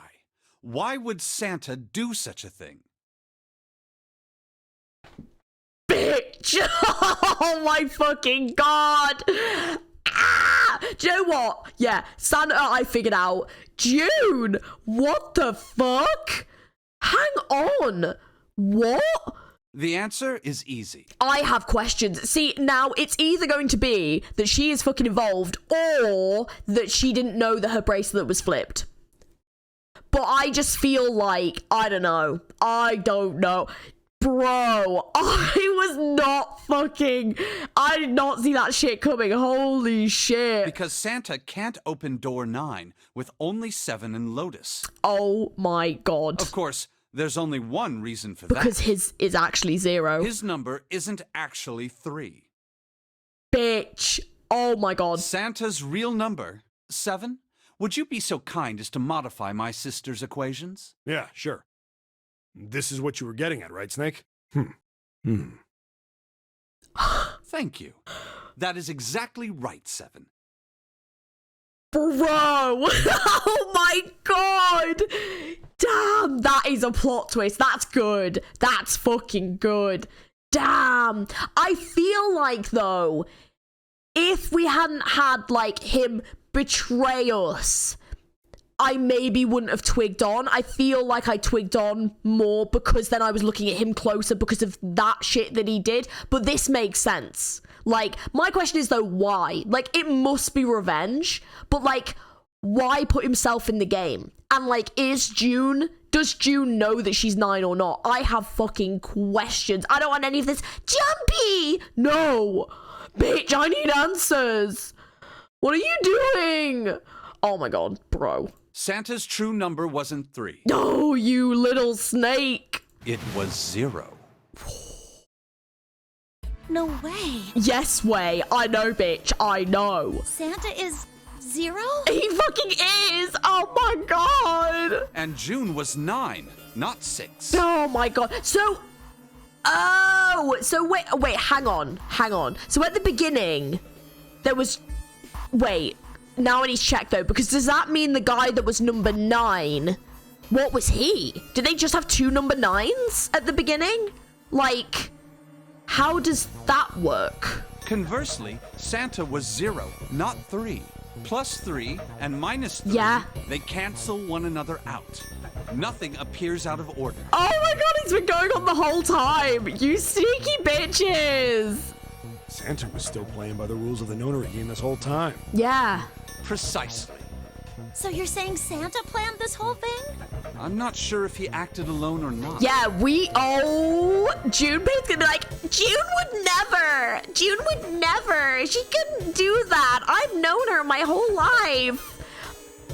Bitch, please. But I think it is safe to conclude that he is 0. Yeah. His bracelet's definitely 0. If it's him or June, I don't know. Oh my god. If my hypothesis is correct. Snake, I'm with you, dude. Snake's hypothesis. Something doesn't seem right. It's that he's accusing June. Even if that were possible, that would mean there are 2 number 9 yes. bracelets. This is the question I have. And if that's the case? All right, that's enough talking. Let's go. It's high time we went through that door. Yeah, we really need to go through this door. But yeah, no, I feel the same. Why are there 2 number 9 bracelets? Because the only thing I can think is that potentially, if it was done deliberately. It's right there.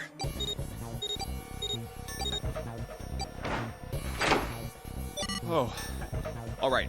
Let's keep going. I think these stairs go to the bottom deck. Looks dry. Let's head down. Hey, it's a... This is the Neptune symbol. There must be a key around here somewhere. Neptune key. I only have the Uranus key card. It's a different planet. Plus, it's the wrong kind of key. Let's turn around and go back for now. Yeah. Okay. Hey, another door. And a card reader this time. It's the Uranus symbol. Yes. This is the place.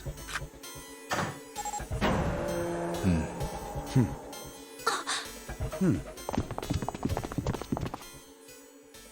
Oh, it's the library! Oh, this was mentioned earlier! Okay, hell yeah! Sorry, fucking hell, my voice is insane today. My god! It's totally full of books. It is! There's so many. I don't know where to look. We can find out about Alice! Yes! All right. If we want to get through that door out there, we need the Neptune key. Yeah, we need to find out what the shit is going on with the Ice Nine and Alice stuff. There's been far too much about that for it to be... Like, it must be linked. They must want us to know this, because it must be linked with them somehow. But the question is, how? So, yeah, we need to find that out. Maybe these books will tell us. I would have to click on every single book. This is going to take me fucking ages. I say we split up and look for it. Okay. Very well. Sure thing. I'm so glad this late Snake and Clover have reunited. I love that. I love it. I'm so Let's happy. Get started then. We don't have a lot of time. Hurry. Yeah, we do not have a lot of time at all. Alice sleeps in a small chamber past the Forest of Knowledge. As he begins his search, the reason he didn't fully understand, Junpei felt this particular words float through his mind. Oh, that was weird. Yeah, but yeah, it got mentioned earlier. So yeah, so Alice is near here somewhere. Like, yeah, we need to find out what's going on. Ooh, this looks cool. Okay, well, first of all, there's clearly a piece of paper. There's a note on that table. Lights to the books. Huh? What does that mean? Interesting. Well, intelligence often hides itself in darkness. Have you ever thought about the pages of a book? Each page only sees, what, maybe 2 or 3 minutes of light before the reader is on to the next? They spend the rest of their lives locked in darkness, rather like myself. That's horrible. Oh, don't get me wrong. I'm not complaining, not at all. I live in the darkness, yes, but that has gifted me with the ability to catch the truths others might miss. I can hear the voices hidden in the darkness, you might say. There's a note on top of the table. It says lights to the books. Lights to the books, okay. It's a coat rack, like a place where you can hang coats and hats and stuff. Well, this one's not too big, so maybe just hats. The handrail is made of metal. Oh, alright. Paleontology. This one's about fossils, right? Ammonites are pretty nasty looking. The theory of evolution. Heck, even I know this one. That's the Darwin guy, right? Well, yes and no. Charles Darwin wrote a book on the origin of the species, and he put forth his theory of evolution. Yeah, I remember that part. He called it natural selection. Exactly. The one down here. Mother Nature. Is that some sort of book about hippie chicks? Probably not, except perhaps tangentially. It's most likely about environmental protection. I was just trying to make a joke. Dude, hippie chicks, really? Introduction to geology, huh? Thinking about the Earth, even when you're on the ocean. Kind of romantic in a way, I guess. Anything else? Why did mankind lose their tails? Junpei, do you know what this one's about? Why are you asking me? I didn't even know we had tails to lose. Maybe you should ask a human with a tail? Mankind's ancestors most likely lost their tails as they were no longer useful and the nutrition required to grow them were better put to use elsewhere. At least that's what I read. I was rather young, I may have remembered it incorrectly. Huh? Why the hell would a kid be reading a book like that? Micrographia, huh? Ah yes, Robert Hooke's famous work, first published in 1665. He built a microscope and examined insects, inorganic substances, and other things too small to be seen in detail by human eyes. He then drew pictures of many of the things he'd examined and published them in a book. I'd hazard to guess that this shelf is concerned with natural sciences. Creatures of the South Seas, huh? I wonder if this one's got pictures of colorful fish and stuff.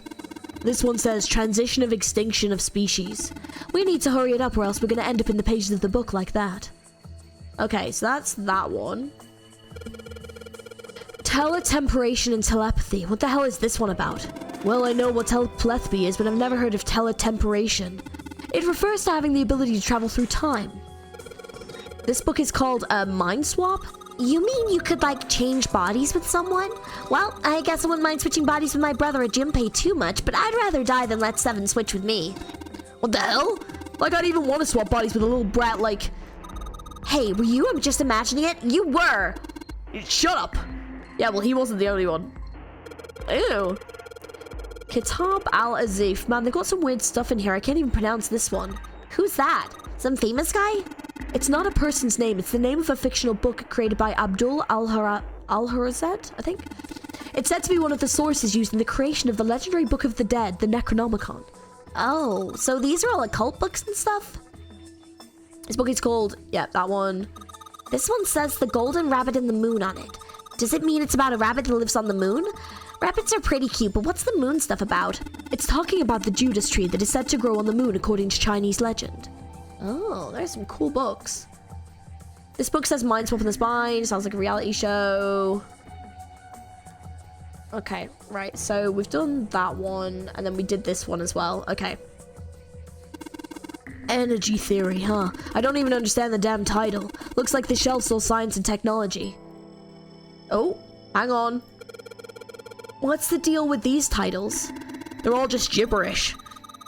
Hey, what if we, like, switch them around? Switch them around? Yeah. If we move them around, maybe they'll spell something. Oh, I get it. Yeah, heck, it's worth a shot. Okay. Oh, wait, well, that says open at the top. Open here, find bulb. How about this? It's like putting those books in the right order, open this thing right up. That was a piece of cake. Hooray! You did it, Junpei. I guess that turned out well enough. So the letters from the title spell out, open here, find bulb. And we found a bulb. Powerful light bulb. The light bulb looks like it's brand new. And it's really big, so it'll make a lot of light. Okay, well, that's good. Alright. So we found that. Okay, is there anything else? Are property values going up and out in space too these days? Man, guess times are tough for aliens too. This one says cosmic inflation. Quantum gravity. Seven, do you have any idea what this is? How about you start by using real words, then maybe we'll get somewhere. What's this? An overview of conformal field theory? Oh, well, it's a theory that posits an invariant quantum field where conformal transformation can take place. Knock it off with the science voodoo stuff. You trying to put me to sleep? Supersymmetry string theory in 10-dimensional space-time. They're just talking about superstring theory. It's a theory of reality where, how to explain? It says that all elements of the universe are governed by the vibrations and harmonics of the tiny supersymmetric strings. It sounds really cool. Theory of general relativity, huh? Oh, I know this one. That's Einstein, right? Okay, so we've done these. Are there any more? Yeah. Can we actually look at the note? Oh, this is lights to the books. Okay, so it looks like we can also go downstairs. Oh. Dad Kind. What the hell is this? Wasn't that the German mathematician? Maybe it's a complication of his work. Owen, huh? Owen isn't enough to go on. It's maybe about the English Revolutionary? Leibniz. This book is in German. It looks like it's the complete works of something. I've never heard of it. Well, if Snake doesn't know what it is, I don't think we'll know. Sheldrake? Sheldrake. Isn't Sheldrake... It says Riemann hypothesis. What's there to hypothesize about with Riemann? Isn't it pretty straightforward? Heavens no. There are many factors: length, girth, lubrication, and lack of... It's an exciting and rapidly growing field. Whoa. Wait, what? Wait, did that go over my head? What? The Pythagorean theorem. This is the famous one. Sounds like there are a number of math books in this section. Oh, no, I don't like this section at all. Algebraic number theory, math, huh? There's another one like that over here. You mean something like primary number theory or analytical number theory or geometry? Oh my gosh, how did you know? Nobody said anything about those. Well, number theory is usually split into 4 chief disciplines. If there was a book, I'd wild guess the other 3 would be there as well. Looks like I was right. This one's Goldbach's conjecture. Conjecture, what's it about? Like magic and psychic stuff or something? Right, I bet it's about jewelry, isn't it? It may have an odd title, but it's actually a very respectable mathematics book. It deals with one of the unsolved problems of additive number theory. Sorry I said nothing. Look, let's not get into this right now, okay? There are a number of theory books along with Riemann's hypothesis. That's a weird book, Junpei. Indian mathematics. Huh, that's funny. Why is that funny? I don't know. Oh, okay, so that's back upstairs. So hang on, so... Oh? There are 3 lights in this thing. They aren't very bright, though. Hey, didn't we find some kind of really powerful light bulb earlier? Why didn't you put it in one of those lights? Yeah, well, it'll get a lot brighter, but if there are 3 lights, that means 3 light bulbs. There won't be much point unless we can replace all 3 light bulbs. We need 3 light bulbs, huh? Okay. Right, well, let's see what else is around. So it looks like there's something here. This bookshelf is a sort of glass inlay. It's pretty big, but there are only 6 books in it. That seems kind of weird. Hey, it looks like there's something on the bottom. I can't really see it, though. The glass is all foggy.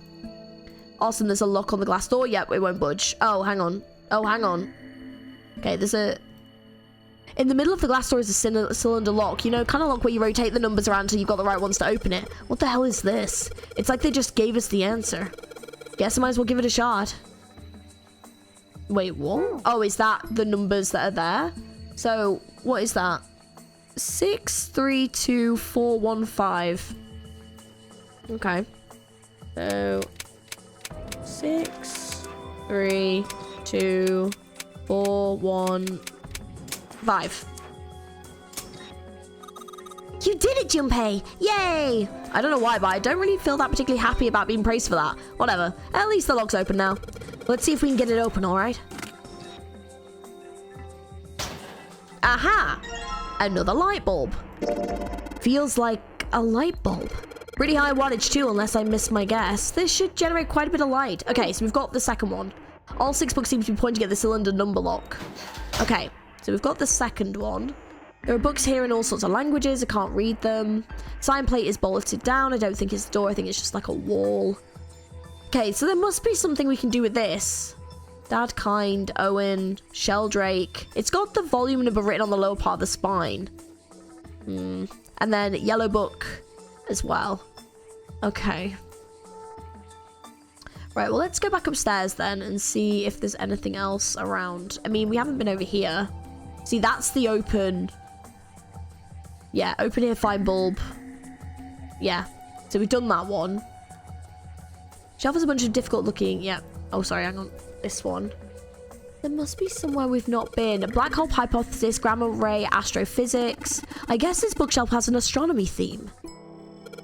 Energy theory, development of nanotechnology materials, interactions between shortwave energy and matter. What else have we got? Just listening to you read those titles is giving me a headache. Can't say fancy technology stuff and I get along real well. Keep on talking about that stuff and you're gonna put me to sleep. We've done this one. This side? A kid's book here? Looks like it's a children's story about Native Americans. Don't you think a random book like that is kind of suspicious? Maybe you ought to hold on to it. Oh, okay. This one has some Native Americans on the cover. Hey, Junpei, take a look at this one. Native Americans, huh? Maybe it's got some kind of... Whoa. Oh. Pop-up book? Oh. Alright, hang on. What's that? This one of them pop-up books? LRK... That doesn't mean anything. Does it? Well, you can make them KRL. Like Curl or Carl. Well, the only thing I can think is unless it corresponds with ones from downstairs. History of medieval period. Maybe it's about Sir Lancelot? Isn't he just a story? I don't think you're going to find a guy who didn't really exist in history books. What's Hellenism? I think it's something like a fusion of Greek and Oriental culture. A history of Buddhism. Look, this one says cultural heritage of Rome. Bet that's going to be serious inheritance tax. Permian creature? Seems like a little fancy for some kind of prehistoric critter. Not to mention most of them were likely reptiles and amphibians. Without hair, I can't imagine they had much need for perms. That's got nothing to do with this. Oriental history. Maybe this one's about China's 4,000-year history or something? Hey, Chinese history and Oriental history aren't the same thing. Okay, let's go downstairs, I guess, again. And see if we can do something with this. Because maybe we need something specific? See, because these colors... Oh, actually, I wouldn't really say they correspond, actually. They don't really correspond. It might be that we need to put the light in there. Oh, hang on. Hey, there's another one of those picture books here. Something about these things kind of feels nice, you know? Brings back good memories. I guess even people like 7 were kids once. No shit, you little brat. Hey, guys, cool it. Alright, I think I'm going to take this picture book with me. Okay, search it. It's got a magic wand on it, okay? So, what's inside? Well, aren't you going to open it? Pretty sure it's just going to have pages inside smart... Oh! Aha! Yeah, I think we'll have to put these on the lights, and then it'll probably make, like, a message or something, I'm guessing, then. It looks like another pop-up book. This one has an S, an E, and a dash, and a number 5 sticking out of it. If I was impressed if I was 5. Okay. Modern Japanese literature, huh? What's this? Origin of Japanese folklore. Looks like there are a bunch of books about Japanese culture here, mostly ones about folklore, though. Well, folklore can cover a wide range of subjects. History, urban life, religious trends, environmental changes, oral traditions. Folklore can cover all of those things if you know where to look. This looks pretty deep. Agriculture and historical organizations in folklore. Okay, let's see what we've got here. So many books here. I wonder if this one's... Whoa, what's this? Warm? Oh, sorry. No, I'm sorry. Hey, what's the deal with this sappy stuff? Lol. Yeah, so we've looked at this one already. Okay, so it must be up top somewhere then. So let's just check we haven't missed any. Automated robotic assembly line techniques, huh? What's that? Some sort of comic book? Geez, I guess boys really like that stuff, huh? No, you're thinking of a different sort of robot. This book is talking about automated machinery that's used to build things like cars. Communication and computer science, huh? That's a pretty generic title. To be honest, it's so vague I don't really even know what it might be about. An overview of photochemistry? I think whoever set this up wanted us to see the cover, not the spine. Let's look at it, okay? Aha, looks like there's a whole lot of space behind these books. Look, Junpei, I think there's something hidden behind the books. Yeah, there we go. Well, there was a light bulb here. There isn't anything there now, though. What's that one called? It says Foundations of DNA and Genetic Engineering. Okay, so... yeah, looks like there's no more there. That's that one. What about down here? There we go. This one, it looks just like that picture book from earlier, the one with the pop-ups. You think they're part of a series of something? They do have the same binding. There we go. There's a baseball on this one. Come on, Junpei, let's see what's in it. I'm gonna go out on a limb here and say it's probably a baseball shoot. Whoa. There we go. This is a pop-up book. It's got the letters H-E-A-D popping out of it. Alright. Yeah. Functions of the human brain, huh? Guess this is a book about the nervous system. I'd love to ask you to read it to me, but I don't think we have the time. I'm kind of curious about it too. There's got to be a reason why people connect with each other, you know? There aren't any books that look suspicious. Human equilibrium theory. Human autonomy. Regeneration of internal organs. Oh look, Seven, here's a book that's perfect for you. It's called Correlation of Muscle, Bone Density, and Bone Strength. You're just saying that because it says muscle.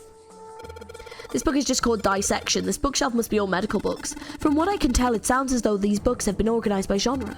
This library must be massive. I'm rather impressed by how well organized it is. Principles of monkey behavior, huh? I'd imagine that book is describing praxeology studies on monkeys. Monkeys are very similar to human evolutionarily, so I imagine the research was fruitful. Human brain. Dissection atlas, huh? This whole shelf is full of medical books. Look, this one's called Recreation of Lost Human Functions. You think they're talking about, you know, if you lose parts of your body, then you could grow it back? I don't think so. Maybe they're talking about reconstructing abilities that humankind once possessed. In other words, they may be talking about cultivating a sixth sense. Ancient Gladiators. What's this book doing here? Maybe they were researching human physical limits across history. Yeah, maybe. Alright, fab. Alright, we found... yes, right. So let's go into this bit then. Okay, there are 3 lights. If I can replace the bulbs. Okay. Alright, so... alright, there are 3 lights in here. I'm going to change these bulbs. Now they should... oof, whoa. Those light bulbs really make a difference. It's pretty bright in here now. Okay, then... it's a small enclosure with 9 sides. It looks like there's 3 of these things that kind of look like music stands. Maybe if I put them on the stands. Okay. Small enclosure with 9 sides. Okay, then... Oh, it's Sheldrake 5. Awesome. Looks like it worked. Way to go, Junpei. Good job, buddy. There's something projecting on the bottom. These letters, they seem familiar. Sheldrake 5. All right, sweet. Right, there we go. And then number 5. It says Sheldrake on the spine of this book. It's got the volume number written on the lower part of the spine. Yeah, we want number 5, though. Do I need... Oh, maybe I need to click on that first. Yeah, there we go. Sheldrake 5? There we go. Yeah, it's just me being impatient to be like, I can pick it up. I think I saw the rest of this collection somewhere. Yeah, I think it was somewhere around here. Let's go take a look. Okay. Sheldrake. Have you heard of him? Sheldrake, I mean. Does sound familiar. Yeah, Lotus told me about it. That was why, yeah. There's a British biochemist named Sheldrake. He has a rather interesting theory, morphogenetic fields, which relies on the theory of morphic resonance. Really? From Lotus, huh? Well, Clover also said something to me about that stuff. She did? Yeah, what was it? The ability to access a morphogenetic field is affected by a couple of things. The first is epiphany, and the other is danger. That girl. I told her not to tell anyone. You did? Why? Well... Look, man, I didn't push it because we're in a hurry, but I'm kind of sick of this. How about you just tell me, okay? Tell you what? Don't give me that. About the experiment. Ugh. Very well, fine. I'll tell you everything. Oh, the snake's like, oh. But not here. Let's move to the top floor.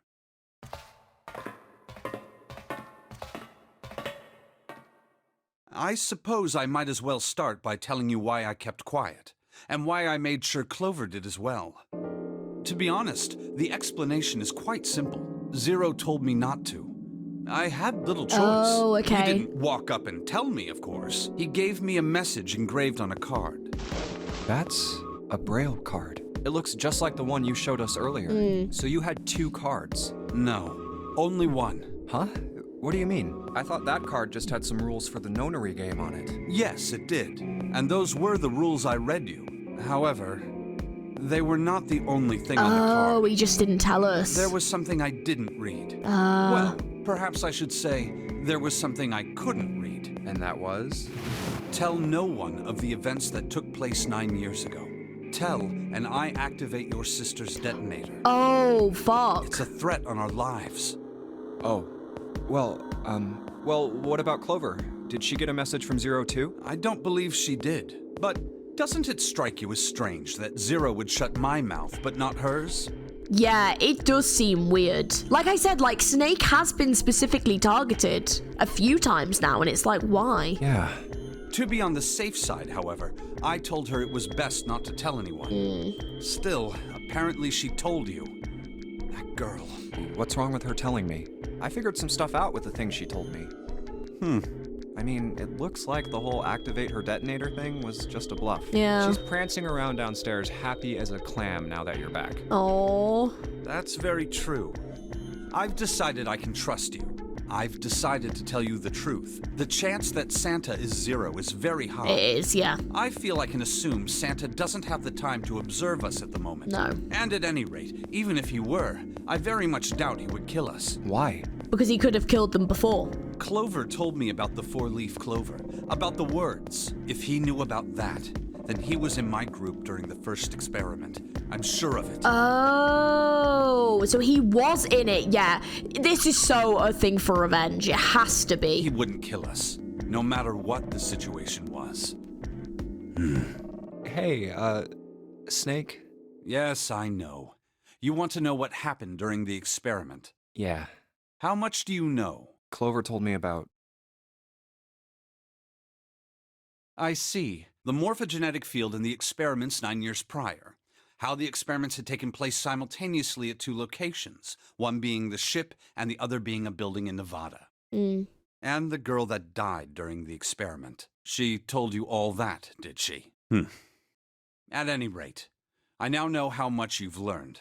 All that remains for us to determine is who did this and why, right? Yes. Can you tell me what happened? Yes. The people who organized the initial experiment were from a company called Cradle Pharmaceuticals. There were 4 of them running the show. Gentaro Hongo, Nagisa Nijisaki, Teruaki Kubota, Kagechika Musashido. Hongo was the CEO of Cradle Pharmaceuticals. AKA Ace. Nijisaki was his right-hand man and did the lion's share of the planning. And I believe this is the guy that died. Like, I believe this is the one that he dressed in Snake's, like, outfit. So I do think this is, like, a revenge-y thing, I think. Kubota led the company's research and development division. And I think this guy, from the looks of it, I can't tell fully, but I think he might have been the guy that we thought was number 9 at the beginning that could have obviously exposed him. This dude, no idea. was their majority stockholder. I don't believe I've seen this dude before, but from what I can tell, and obviously we know this is Ace, so from what I can tell, I think, but I'm not sure. It was these 4 people who planned the initial experiment. Right. Let me simplify it for you. Hongo designed it, and Nijisaki put it all together. Kubota developed the technology required, and Musashido provided the cash. So it's Hongo, Nijisaki, Kubota, Musashido... Of course, more than 4 people were required to conduct an experiment of this scale. To that end, they organized a top-secret team to assist them with their research. All in all, they gathered 10 people or so. Those 10 completed their team, and they were able to begin the project. Right. They named it the Nonori Project. The purpose of the experiment was to research the prospect of controlling a human mind through sheer will. The vessel, I suppose you could say, for this control was the morphogenetic field. Why did the glycerin suddenly begin to crystallize? Why did the crystal structure of EDT undergo a sudden change? Why did the rats improve their puzzle-solving skills with each generation? Oh, see, like, these are things that, like, Santa has mentioned to us before, which now, yeah, okay. Experiments with humans produce the same results. The more people who knew the answer to a question, the more there were who could answer correctly without having seen the problem before. Yes. Damn. It's interesting, like, hearing him say bits and pieces that we know that, like, Santa has mentioned to us, because, it just proves that Santa actually was part of this. Why is that? Damn. How could it happen? The answer is that the shape of the answer has been stored in a field invisible to the naked eye. And through that field, the resonant event transmits information related to that answer. That's essentially the idea behind morphogenetic fields. But that's just a theory. Can't bring yourself to believe it? Yeah. Let's say someone killed another person because the devil told them to do it. Whether the devil exists or not has no relevance to the murder. They believe the devil exists. Whether or not he does is immaterial. So what matters here is that Hongo believed in the morphogenetic field. That's right. But I still don't get it. You said they wanted to figure out how to control people, right? That is what you were saying. Yes. So how are they going to do that with a morphogenetic field? I'll keep it simple. Let's suppose 10,000 people have solved a certain problem. The chance of you knowing that answer, even if no one has told you, will go up. Let's have another example, shall we? Say 1 million people were to do a handstand right now. Tomorrow, the chances of you doing a handstand would be higher, even if you had heard nothing of this hypothetical mass handstanding. Mankind's thought process and actions are all part of a resonant event. Right. All of the resonant events encoded in the fields are projected onto you. Of course, this assumes you believe in this theory. Do you follow so far? Yeah. Now, if there was a person who had the same effect as those millions of people, what would happen? If that one person were to do a handstand, other people would find themselves wanting to do handstands as well. Can you imagine what a person with powers like that would be able to do? Yeah, the ability to be able to basically manipulate mass public is insane. Yeah. Come on, there's no way. I'm not done. Imagine another scenario. Imagine another person. This is an ordinary person. Let's say he does a handstand. What if there was someone who could grab the resonant event he created by doing that and use it to make other people do handstands? What would happen then? A person who has the power to write to the field and someone who can read from the same. You could think of them as the writer and the reader, or the transmitter and the receiver. Right. What would the world be like if there were people with abilities like these? Oh. So the transmitter's resonant event can be transmitted through the field and sent to the receiver. And then the transmitter can control the receiver however they wish. That's what you're saying, right? Yes. Close enough, at least. Right. Come on, that's just crazy. Well, if you want to prove that, then you'll have to test it first. At least, that was how they thought. Yeah. That was why they decided to do their experiment. That was how the Nonary project began. By the way, Junpei, have you ever heard of the Gansfeld experiment? Yeah, that was an experiment in telepathy, right?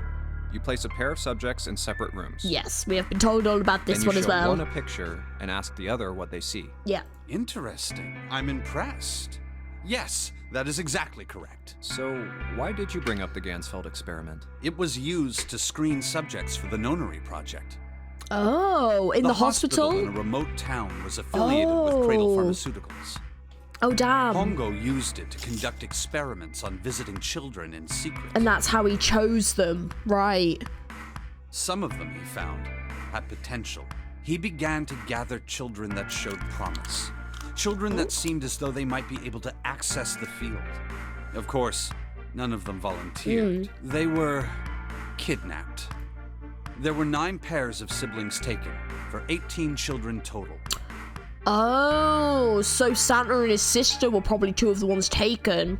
Oh, so does that mean that both of Lotus's children were probably taken as well? For reasons that were not fully understood at the time, each pair had 1 transmitter and 1 receiver. Oh, and they were probably in different locations. Okay, I see. So that's why he was in the boat, and then Clover was in the one in Arizona.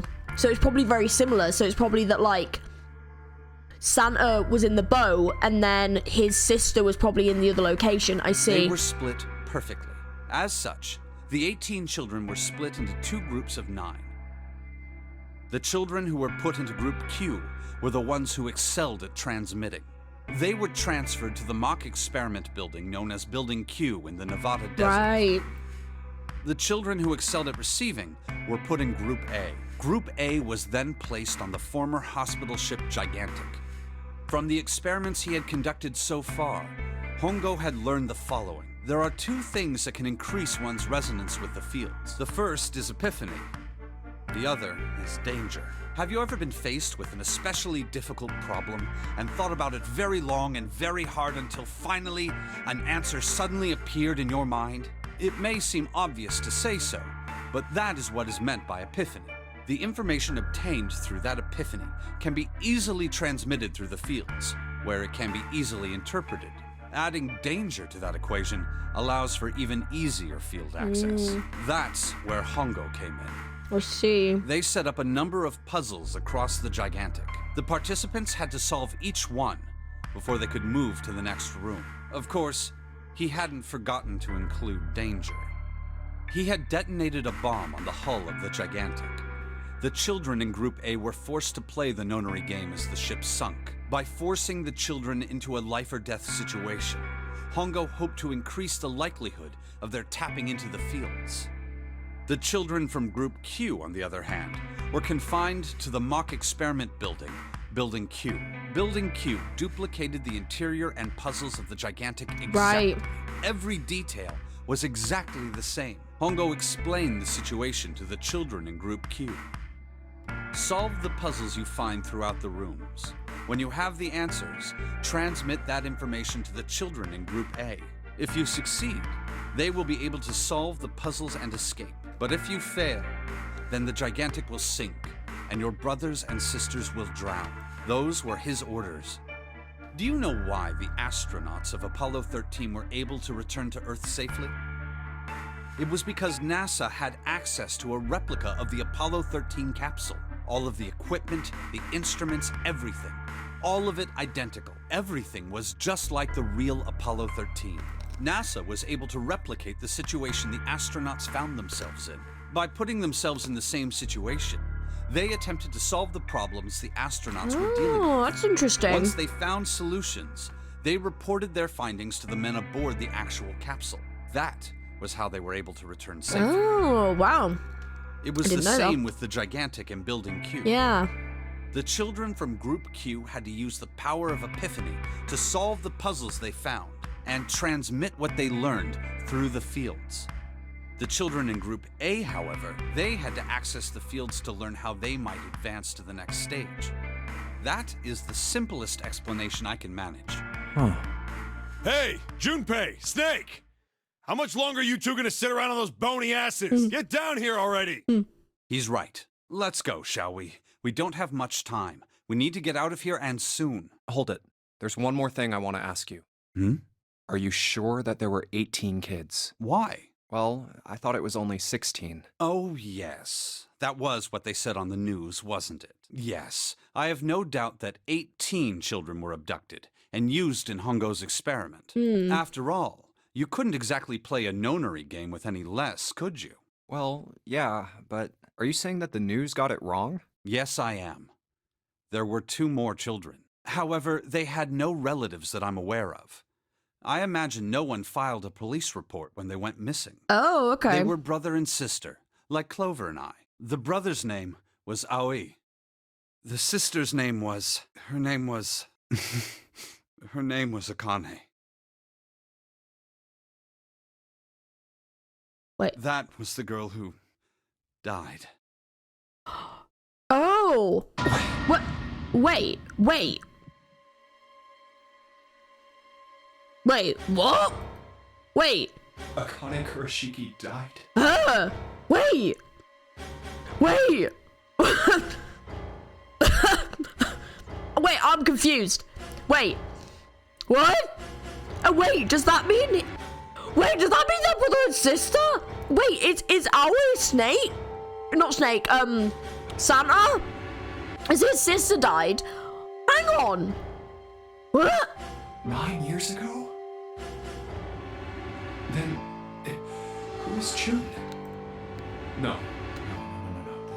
That's impossible. I have questions. What? Can't be true. Akane isn't that uncommon of a name. If Snake had known her last name, that's a different matter entirely. So they share a name. A lot of other people do too. It doesn't mean anything. It was someone else. Of course it was. It has to be. Is something wrong, Junpei? Your breathing sounds strange. Oh, no, it's nothing. I'm fine. Let's get back down there, all right? I couldn't do it. Why didn't I ask? What's her last name? I just couldn't get the words to come out. Mate, she's so involved, isn't she? Oh, you've got to be joking. Oh my god, we're literally not even... We've got so much to go through, holy shit. Okay, here we go. Sheldrake, this is it. This is what the shadow picture was pointing to. But didn't it say 5 at the end of the shadow picture? Yes, I think we need to find the 5th volume. Well, would you look at that? There's a big red button behind this book. Well, I guess we should press this button. Boop. Ooh. That's, humongous. Okie dokie. What was that sound? Sounded like something really big was moving. It came from the top floor. Alright, let's go check it out. Yeah, what the hell was that? Oh, doesn't look like the gate's changed. Hang on, this way. Wait, where? Oh, here. What is this? There's a keyboard in front of the numbers, and there are 4 Roman numerals on the wall. It's got to be a hint of some sort. So what's that? That's 13. So wait, sorry, that's, yeah, 13. That's 14. 10. And then 10, 13 again. Those are all Roman numerals. Do you think we need to put the numbers from the wall onto the keyboard? No, you can't. The keyboard doesn't have any number keys. You can't type in stuff like 304. Then that means... Looks like an output monitor. I bet the letters you type into the keyboard will show up here. Well, I bet you've got to type something onto that keyboard. Yeah, but you can only enter letters. Looks like you only enter 4 letters. Let's see how it works. Guess you need to hit enter once you type in the letters, and you can erase what you typed with clear. Okay, I get the basic operations. Let's give it a shot.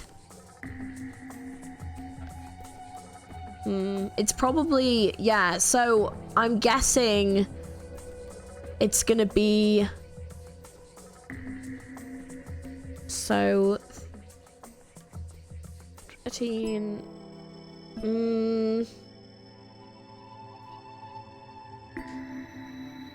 see, because I was trying to think if, like, it was gonna be what these all add up to, but I don't think it would be that, because that would be 40, and then that's 45, 47, no, Sorry. No, 40, 44, 40, 6, 7, 8, 9, 10. Oh, yes, that's another 10. So that's 50. But that's too many letters. Unless I can do...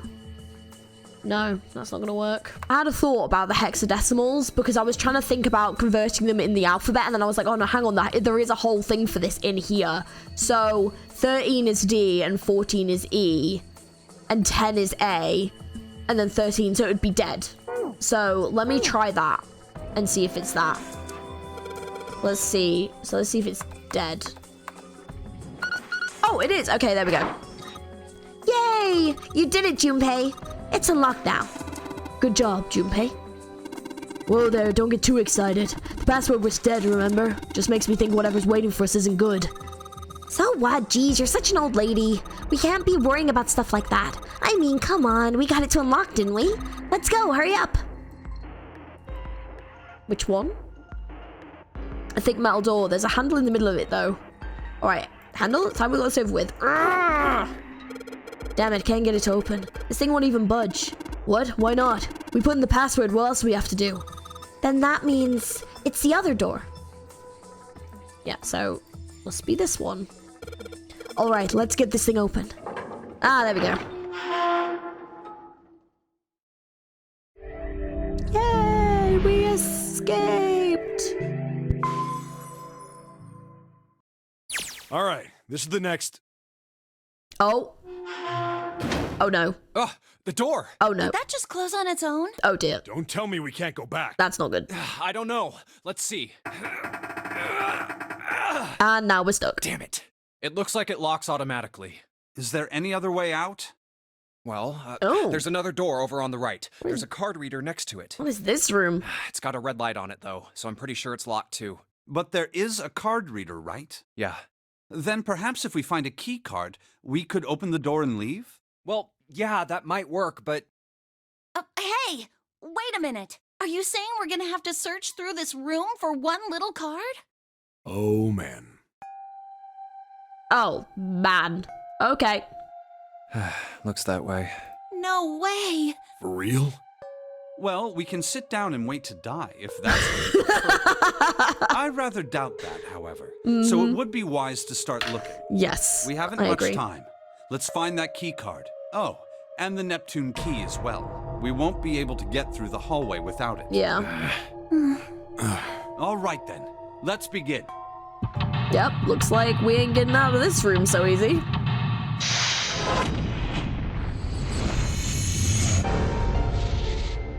Okay. Oh my god. Okay, this is the study. Alright, okay, let's have a look. There are piles of crap everywhere. Man, this place is a mess. It's so messy. I don't know where to start. Some of this crap looks familiar. I think a lot of these are parts of the puzzles we've solved in other rooms. If that is true, then this room could be Zero's laboratory. Perhaps Zero would shut himself in this room to devise the machines and puzzles he'd need to see his plan come to fruition. It's just a pile of junk. There's nothing useful here. Okay. Hey, Junpei, isn't this a nautical map? Yeah, I feel like I've seen this before. New show's been added. A light that's attached to the drafting table. It's got this little metal arm that holds it up, and then a ruler that's attached. There's some old computer monitors on this desk. You don't see CRT monitors that much anymore. Gosh, this desk is really big and it feels really sturdy. Yeah, it does seem pretty heavy duty. I suppose it belongs to whoever uses this room, wouldn't you say? I think these fans are for ventilation. They're probably there to circulate air. Okay, so nothing. Look, Junpei! The rust on here looks like Elvis's face! Yeah, how exciting! Okay, so I can't click on anything here. It's a chair. Alright. Oh, okay. The screen is huge, wonder why it's blue. Maybe if I touch it? Oh. There's something on the screen now. What's this? There are 15 cells here with numbers and letters in them. Let me see that. I see. So whenever you touch a cell, the next one's turn it on or what off. You just gotta use that to make all cells on the right and the bottom green. Hey, Junpei, I found this piece of paper under that thing. You want to take a look at it? Do you think this might have something to do with the puzzle? It's a piece of paper Clover gave me. There are a bunch of numbers and letters connected by equal signs on it. Just like she said, this probably related to the puzzle on the screen somehow. Thanks, Clover. This really helps. Alright, let's go back and try again. Anyway, it looks like I just need to make all the cells all green. Okay, so what's the hint? So, D equals 13. So 13 plus 6 plus that equal A. But, okay, so D plus 1 plus 9 equals A. So if that's 13, 14, and then that will be 14 plus 9. Oh no, because that one's on green. Sorry, the only one we know is L. Sorry. So 1 plus F plus 5 equals L. So F is 15. So that is 21 that we need to make. So, oh. Hang on. Well, hang on. Oh, I see. So 9 plus C equal L. So 9. Right. That took bloody ages. Oh my god. You did it, Junpei. You're so smart. You seem to have done an excellent job and solved the puzzle. Just what I would have expected of you, Junpei. Hey, come on, you're embarrassing me. Whoa, don't get cocky, kid. We don't got time for that. Look at this. Check out the right edge of the control panel. The lid slid open and something came out. Did it? Where? Oh, is this? Oh, we got an emblem. A metal plate shaped like a shield. There's a cross engraved on it. Okay, control panel for this thing. Nothing happens when I press the buttons. Okay. Oh. Alright, I've put the emblem into the 4 indentations on the desk, but... nothing's happening. Wait, what's Snake doing? I feel symbols engraved upon each indentation. On the upper left is the steering wheel symbol. On the upper right, the cross symbol. On the bottom left, the mysterious circle symbol. And lastly, the waffle pan is engraved near the bottom right indentation. Additionally, each symbol seems to have been given a number. 1 steering wheel, 2 cross, 3 mysterious circle, and 4 waffle pan. Perhaps we need to insert the emblems in this order. That order, huh? There are 3 monitors here. The power's on, but nothing on any of the screens. Okay, so it looks like... Oh, hang on. Let's see what happens when I... Whoa. Well, now I've got something on the screen at least. What's this? Oh, wait a minute. I saw something like this when I figured out the Morse code puzzle back in the communications office. Morse code? Yeah, the dots in here look like dits for Morse code. There's 2 dots on the first line, 4 on the second, and 1 on the last. I'm afraid I don't understand. Well, perhaps you should give it a shot anyway. Alright, I'll try. Before I do that, though, maybe I ought to run through the instructions. So if I just tap the button, it'll enter a dit. If I hold the button down, it'll enter a da. Once we enter our answer, it'll automatically determine if it was the correct answer or not. Alright, let's do this. Okay, so... I didn't...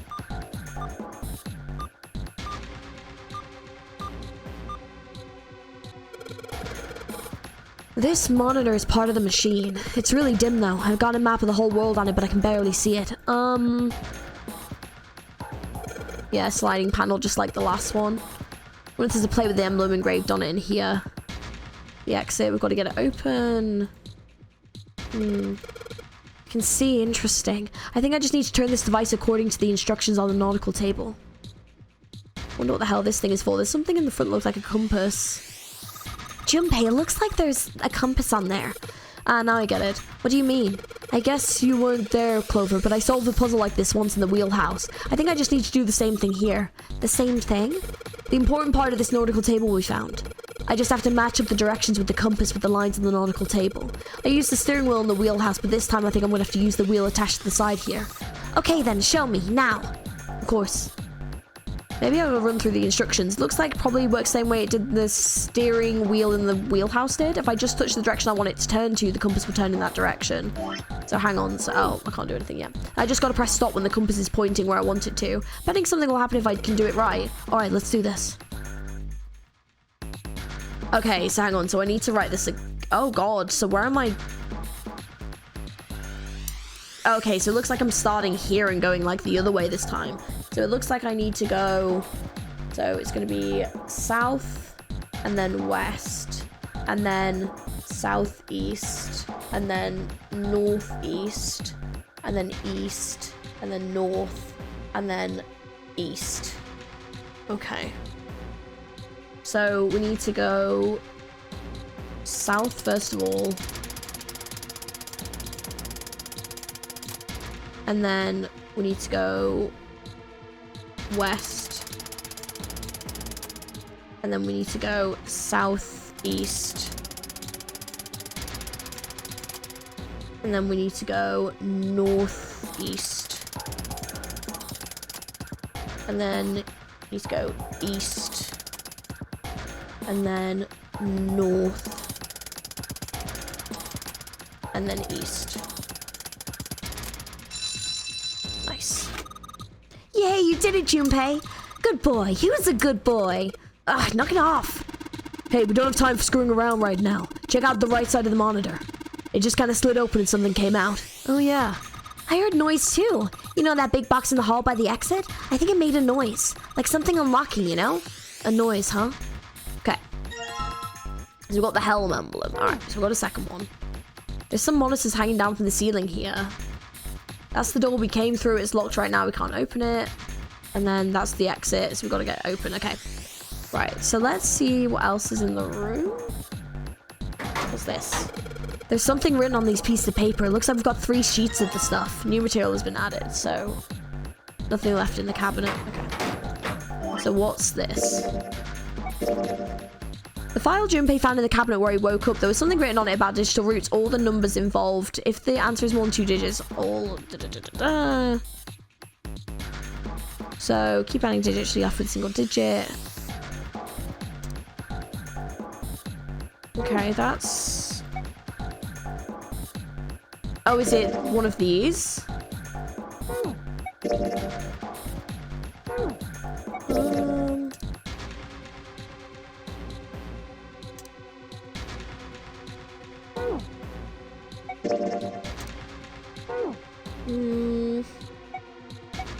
I don't know what got added.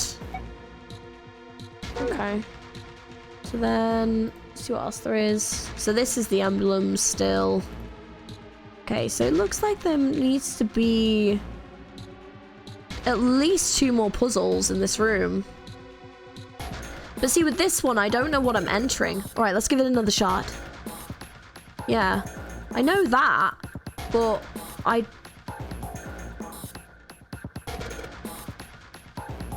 Oh, here. But the problem is I don't know what I'm writing is the issue.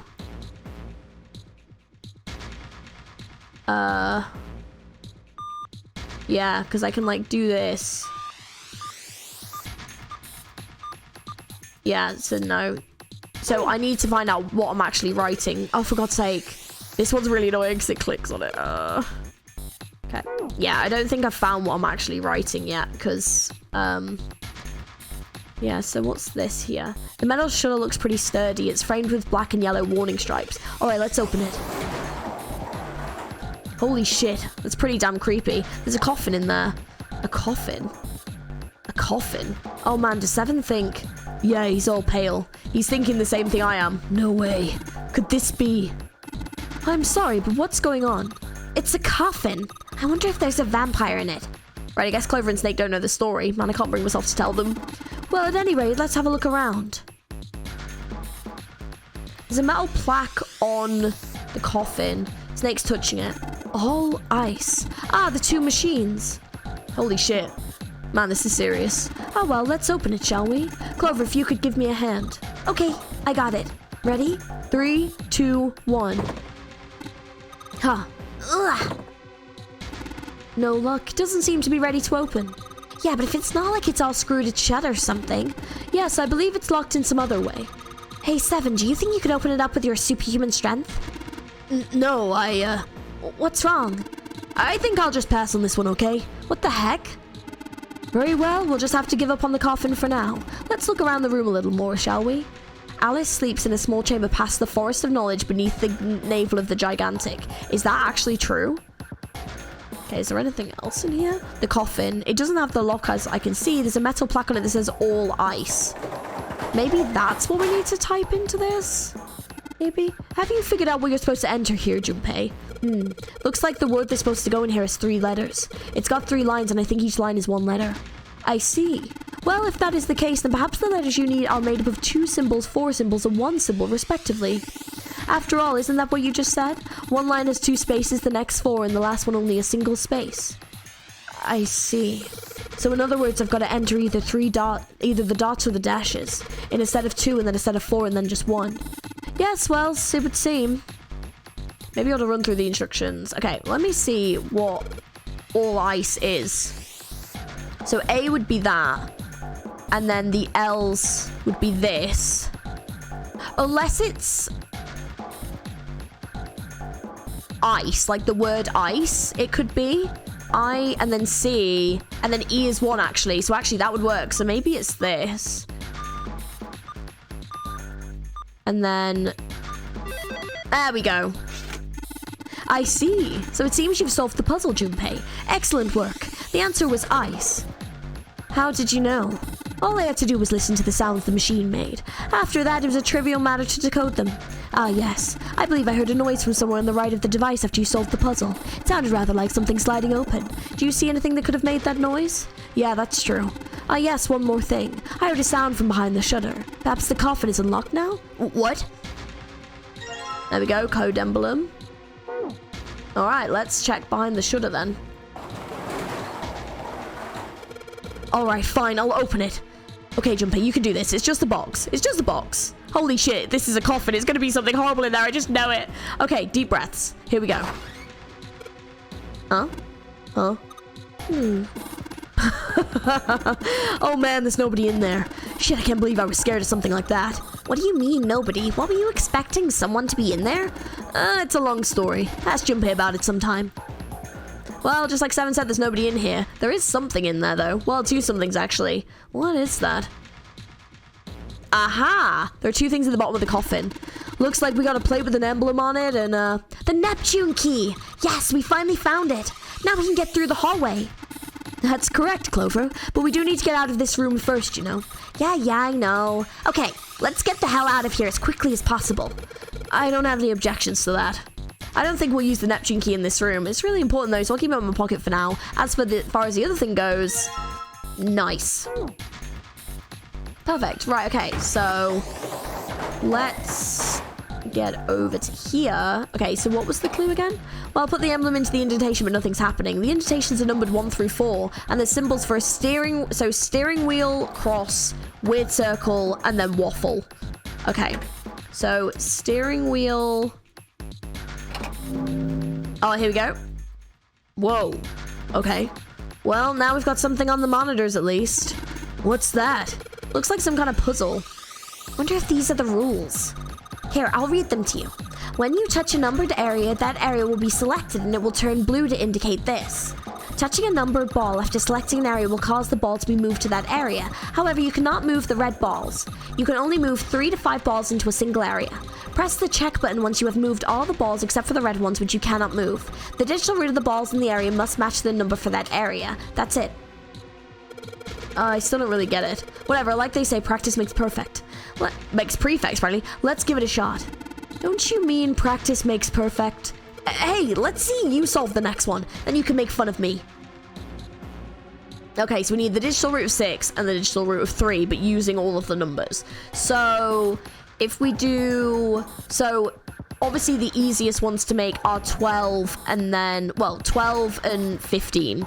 So, to make 12, if we do 6 in here, and then a 5 and a 1... And then for this one, it'd be 15. So to make 15, we can do we have to do all of them? So, because we can't use that. So 8, and then 8 plus 7 is 15. So we can't do that, but we could do 8 plus 3 plus 4. Okay, so you have to use all of the numbers. So then to go from that, then we'd be looking at going higher. So to then make the next one would be 21 with 3. So to make 21, we could use 8 plus 7, which is 15, plus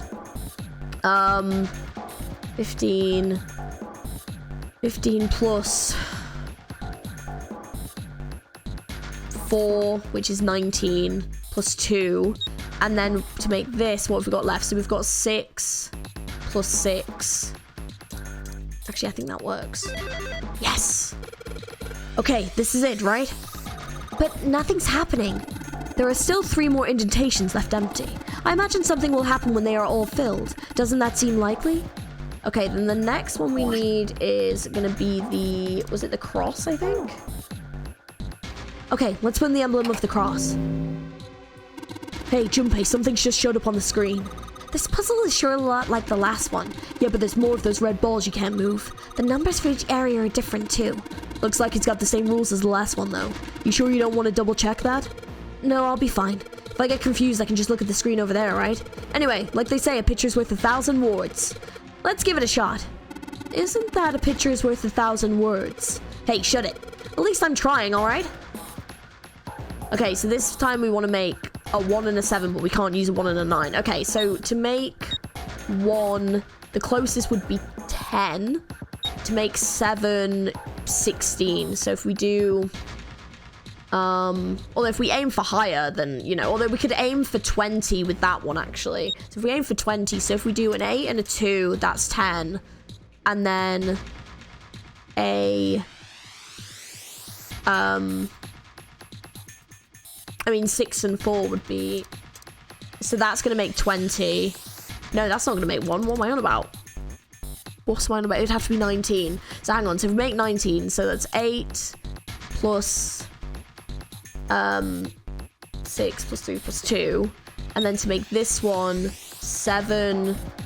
So we'd need to make 16. So 7 plus 4 is 11 plus that. Oh my god. Holy shit, I actually just did that really fast. Holy crap. That's awesome, Junpei. There's only 2 left now. You can do it. Okay, what was the next one that we needed? It was that one, wasn't it? Because it's waffle at the end. Okay, let's put in the emblem of the secret code. Damn, this puzzle looks a lot like the last one. Looks like the rules are the same, though. Don't you think you should double check it? Come on, this is the 3rd time I've done this. It'll be fine. So this is, if you can't think of anything clever, please don't strain yourself. You might hurt something. Ah, shut up! Just give me a break, alright? I'll think of something. Oh, so we're making 7 with them both. Okay, and we can't use the 3. Alright, so it would have to be 16 with both of them. It's gonna have to be. It's the only way to do it. So if you want 16, we can do 2, 8, and 6, and then that's gonna make the exact same. Let's go. Excellent work, Junpei. You've only got 1 left. I can see the light at the end of the tunnel. Alright, final one. Yeah, for some reason it's not been appearing at the bottom, so I've just been clicking in and that seems to be working. Let's see what happens when I put the emblem of the coffin into this indentation. This is the 4th one. This puzzle looks a lot like the last couple. I think this is probably the last one. Once we solve this puzzle, I'm sure something will happen. Alright, I'll solve it in no time. So an 8 and a 9. Okay, so to make 8, you're gonna want to have... Ooh. See, because that would be 17 and that would be 18. So, oh, I don't... How are we going to be able to do this with that? I don't think we can actually do this with those numbers. Because to make that... To make 17, 8, 2, and 7, but then... This combination will not open the door. Damn it, I just don't get this at all. The rules are displayed on the screen. Maybe I should read it again? This one stumped me a little bit. Yeah. I'm trying to figure out like how that would work. Because if you do 8 plus 2 plus 4 plus 5. Yeah, you can't do it.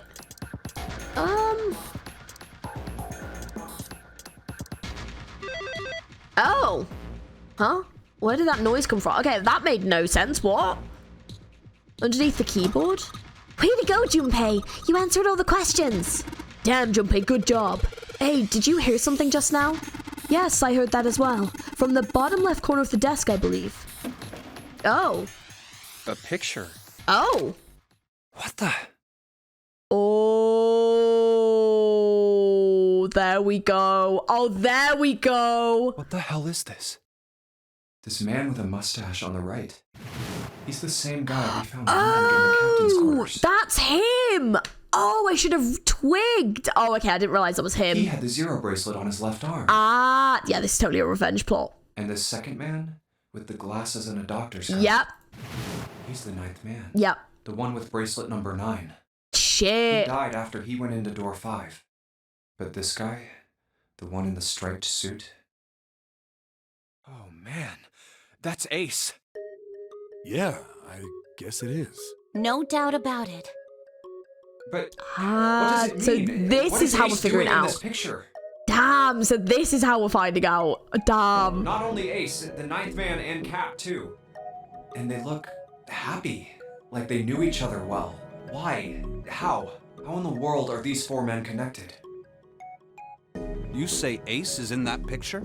Yeah, it doesn't look like it was taken recently though. Ace, the 9th man, and Cap all look about 10 years younger. Ah, so the 9th man and the man you found murdered in the captain's quarters are also in the picture? Yeah. Is there anyone else? Or are there only 3 people in the picture? I'm afraid I can't see it. No, there's one more guy. He's got kinda long hair, he looks smart, but a little cold. He's the only one I don't recognize. What's the date of the photograph? It doesn't have one. Did you look on the back? The back? Yes, the reverse. The other side. Huh. Praying for the success of the Nonary project. With Nijisaki, Kubota, and Musashido. Huh. Then the 4 men in this picture were the organizers of the Nonary game 9 years ago. That means Ace, the 9th man, and Cap were all responsible for making it happen. But I feel like I should be more shocked about this. It's almost as if that's just how things were always supposed to be. Why? Why am I not surprised? Ace was the one in charge of the Nonary project. And why? Why am I so calm? It's like I already knew. Oh, interesting. I understand now. Ace was the CEO of Cradle Pharmaceuticals. He was the one who invented the game 9 years ago. He was Gentaro Hongo. Ace is Hongo? I had my suspicions from the beginning. Oh, so he was kind of onto him, okay. Their voices were similar. Too similar to be a coincidence. I could never forget his voice. It was the voice of the devil.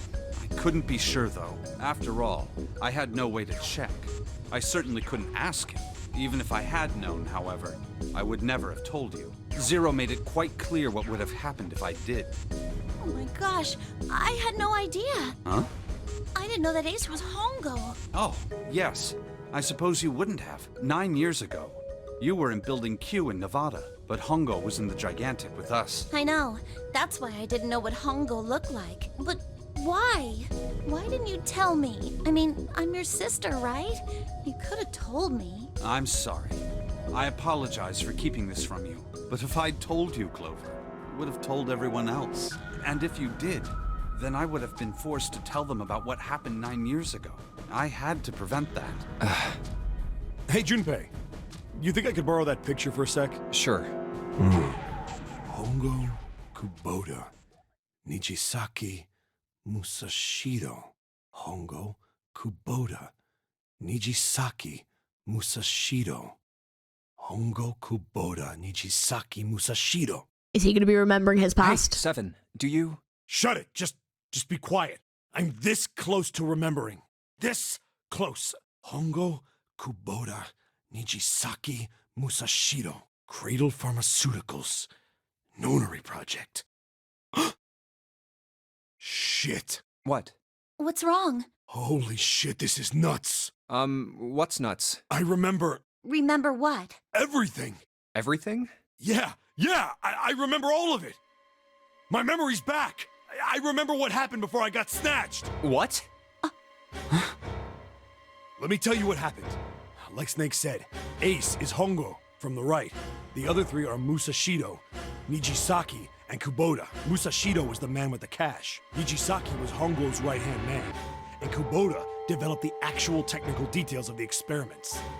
How do you know all this? Come on, man, I told you, I finally got my memory back. No, that's not what I mean. I'm trying to ask you why you knew all this stuff in the first place, before you forgot it. Which we already kind of know. You really want to know? Of course. Me too.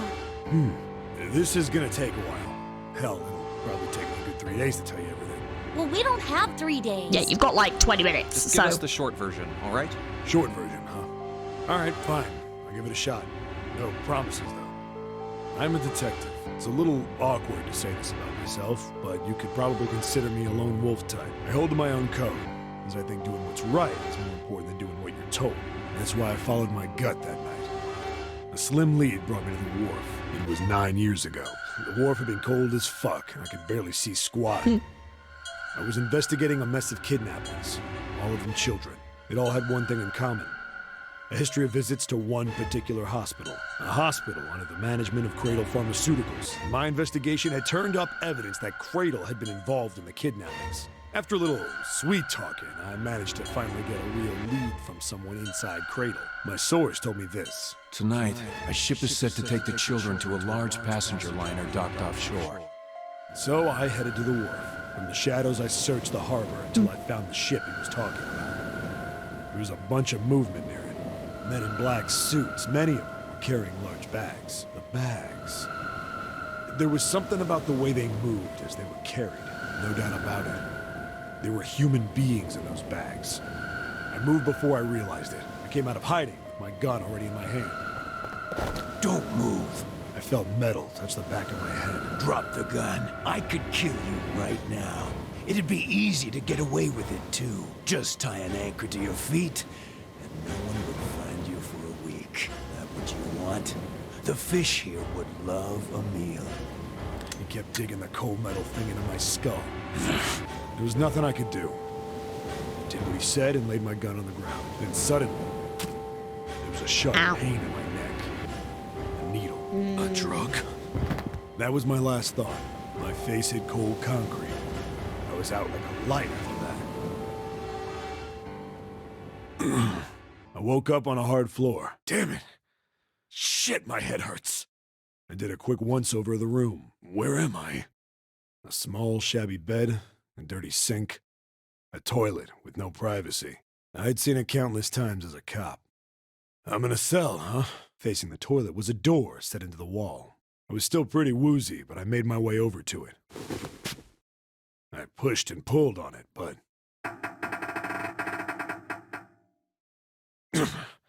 it won't open. Not like I expected much else.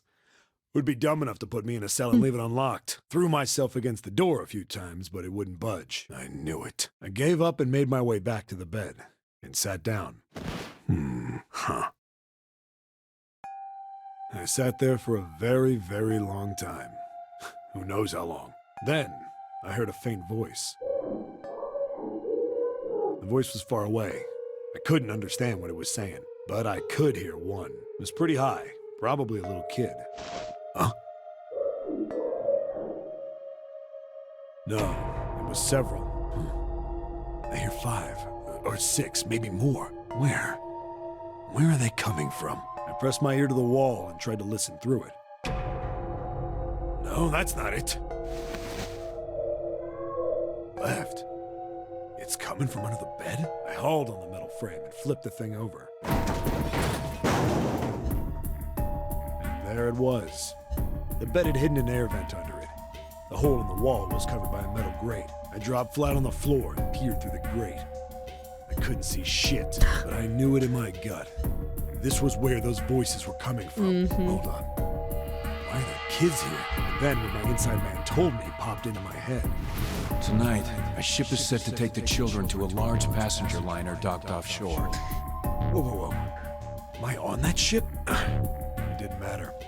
All I knew was I had to get to those kids. I checked out the metal grate. Could I fit? I stuck my fingers in and grabbed it. And then...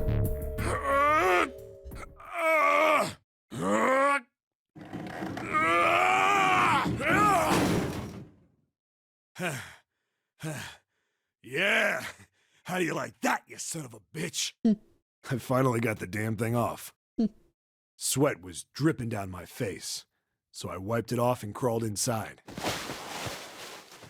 The first bit or so was tight. I had a wriggle on my belly. It wind up eventually, and there was space for me to crawl along on my hands and knees. I went from crawling like a worm in dirt to skittering like a bug. I'd say it was much better, but I'd take what I could get. And when I'd been in the thing long enough to start wondering where it'd take me, a massive sound nearly scared the piss out of me. It was like a heavy metal door had just been slammed shut. Oh. Then there was a voice. Oh. Oh shit.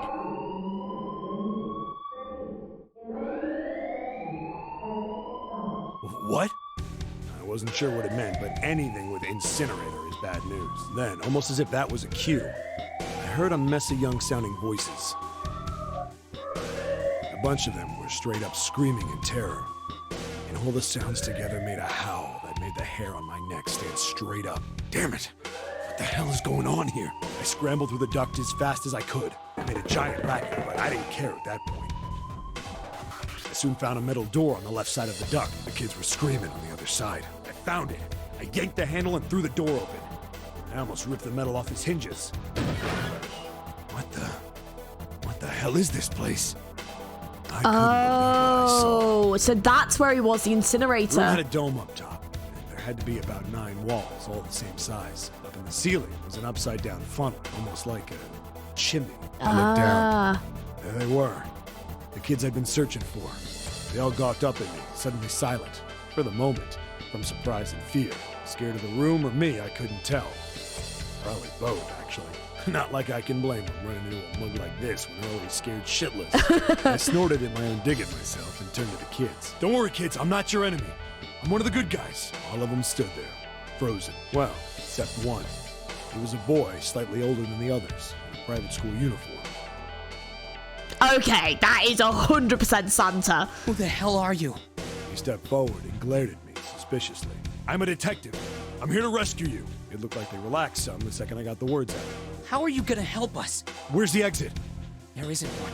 The doors we came in through won't open, and the door over there... He kind of cut himself off. I think he was considering something before he changed his mind. Anyway, there's no point. We can't all get out of here.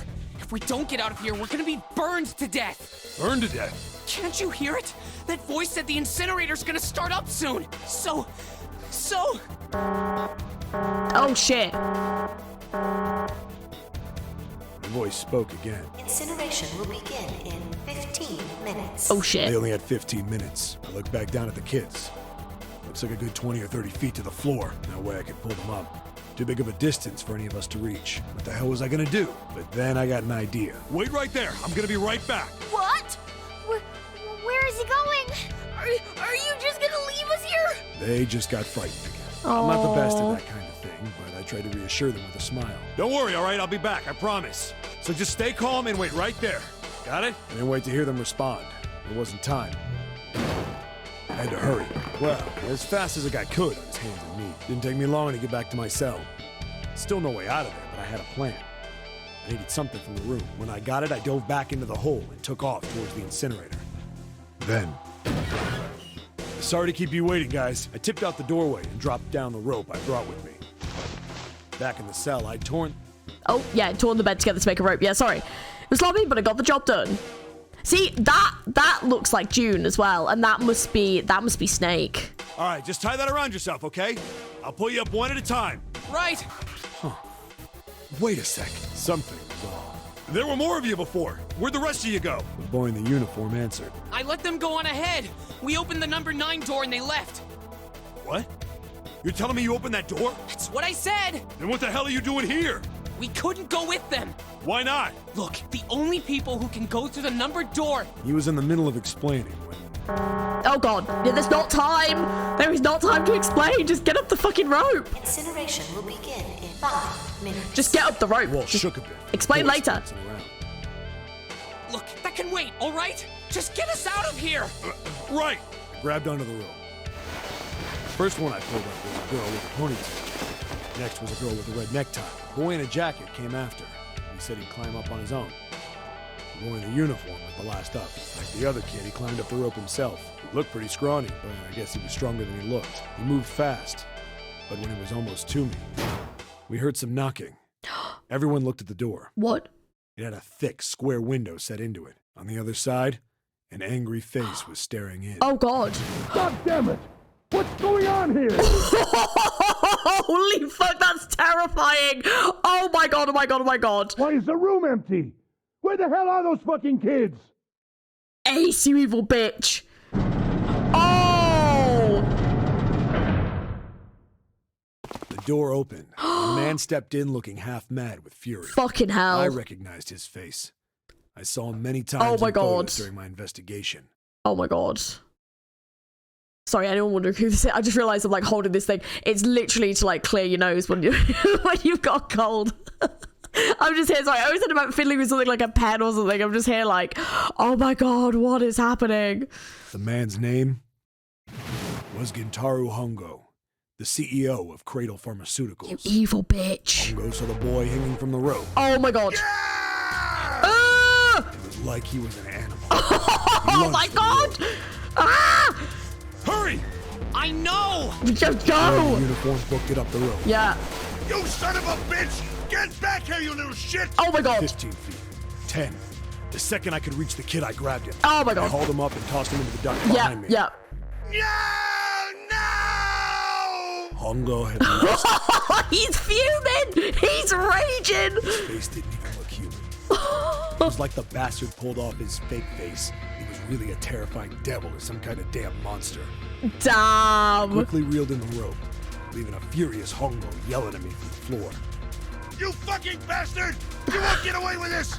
How dare you compromise this experiment! I would genuinely be like, fuck you! Experiment? What experiment? Oh. Oh, damn. Incineration will begin in 1 minute. Hey, old man! What the hell are you doing? Hurry up! The boy in the uniform was trying to get my attention. I may have thrown a salute in a raging ass's face before I closed the door behind me. I love that so much. That's why 7 is one of my faves.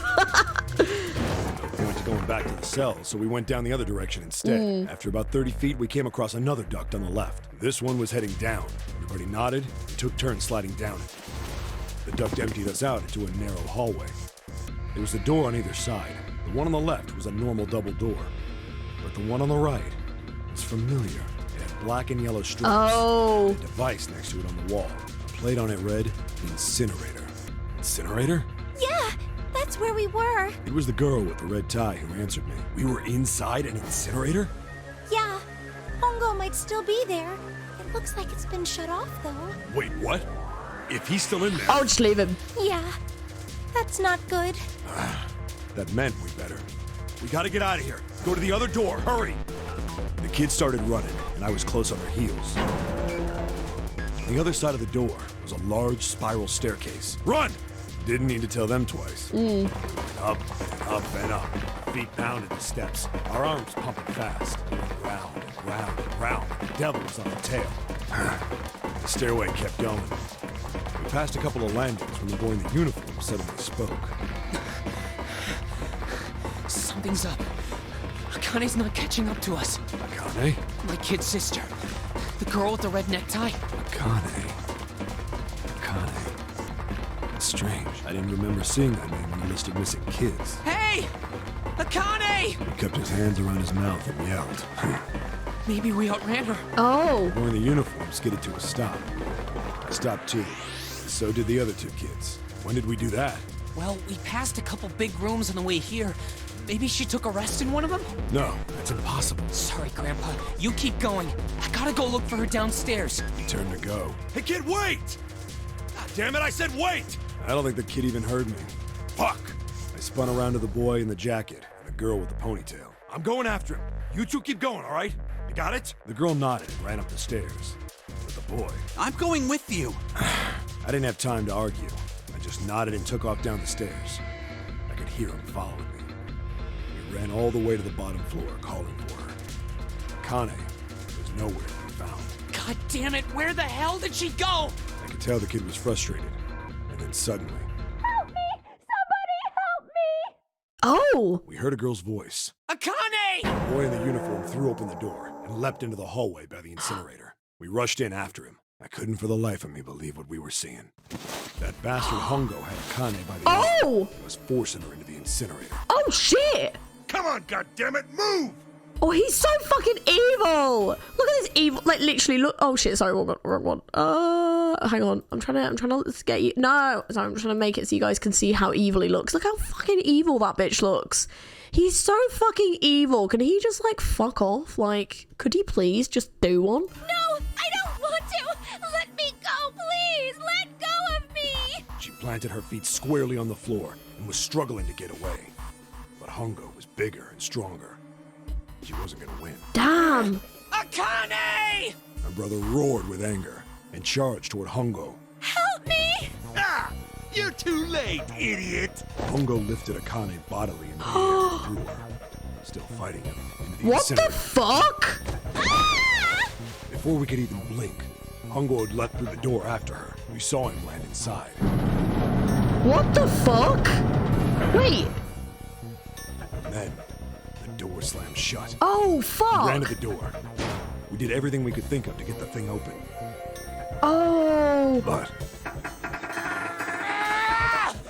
Fuck! It's no use! The goddamn thing won't move an inch! he started slamming his fists against the door. He was close to shattering his knuckles with how hard he pounded on it. Akane! Akane! Are you okay? Her voice was muffled, but all of us could hear the sheer terror in it. What should I do? I think I'm trapped in here. Oh, God. Where's Hongo? He went out the other door. What? Warning. Oh! Emergency incineration command has been acknowledged. Oh, no fucking way. Automatic incineration will take place in 18 minutes. Oh, shit. Please evacuate the incinerator immediately. Fuck. Repeat. Emergency incineration command has been acknowledged. Are you fucking kidding me? It's the same damn thing. Are you there? Yeah, we're here. Just hang on, alright? We're gonna figure out a way to save you. His words would have seemed like a sick joke to her if she'd been able to see how white and bloodless his face was right then.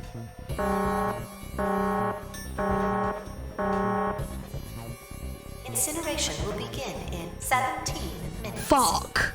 Please help me. What do you even do? What do you even do? There's literally nothing they can do. Really scared. I don't want to die.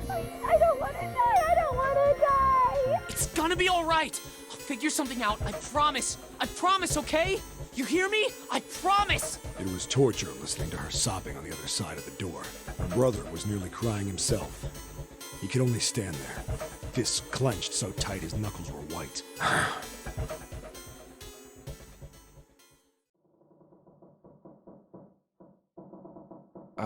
What happened then? Come on, man. Put yourself in my shoes. It doesn't end good. You think I want to remember that? Fuck. Then... Yeah. Shit. If I'd known it was gonna be like this, I almost wish I hadn't remembered. God. Hey, are you sure? Huh? Look, I don't want to ask this either, but there's something I don't get. So if you could just tell me, did that girl, Akane, really... Yeah, I'm sure. There wasn't anything we could do. After a while, the countdown ended, and we heard something... burning. We... Fuck. The fire stopped, but we still didn't move. Me and the jacket kid were frozen. The boy in the uniform collapsed as if he couldn't hold himself up anymore. A few minutes passed. The door opened.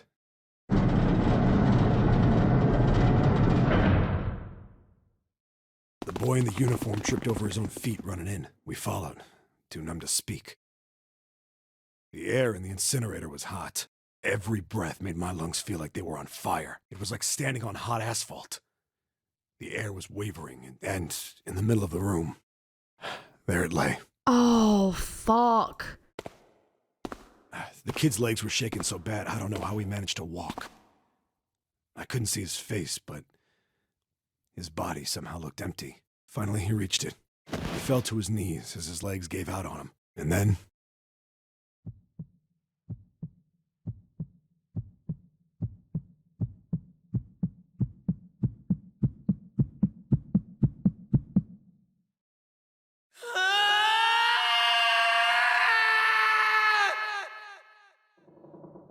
Jesus.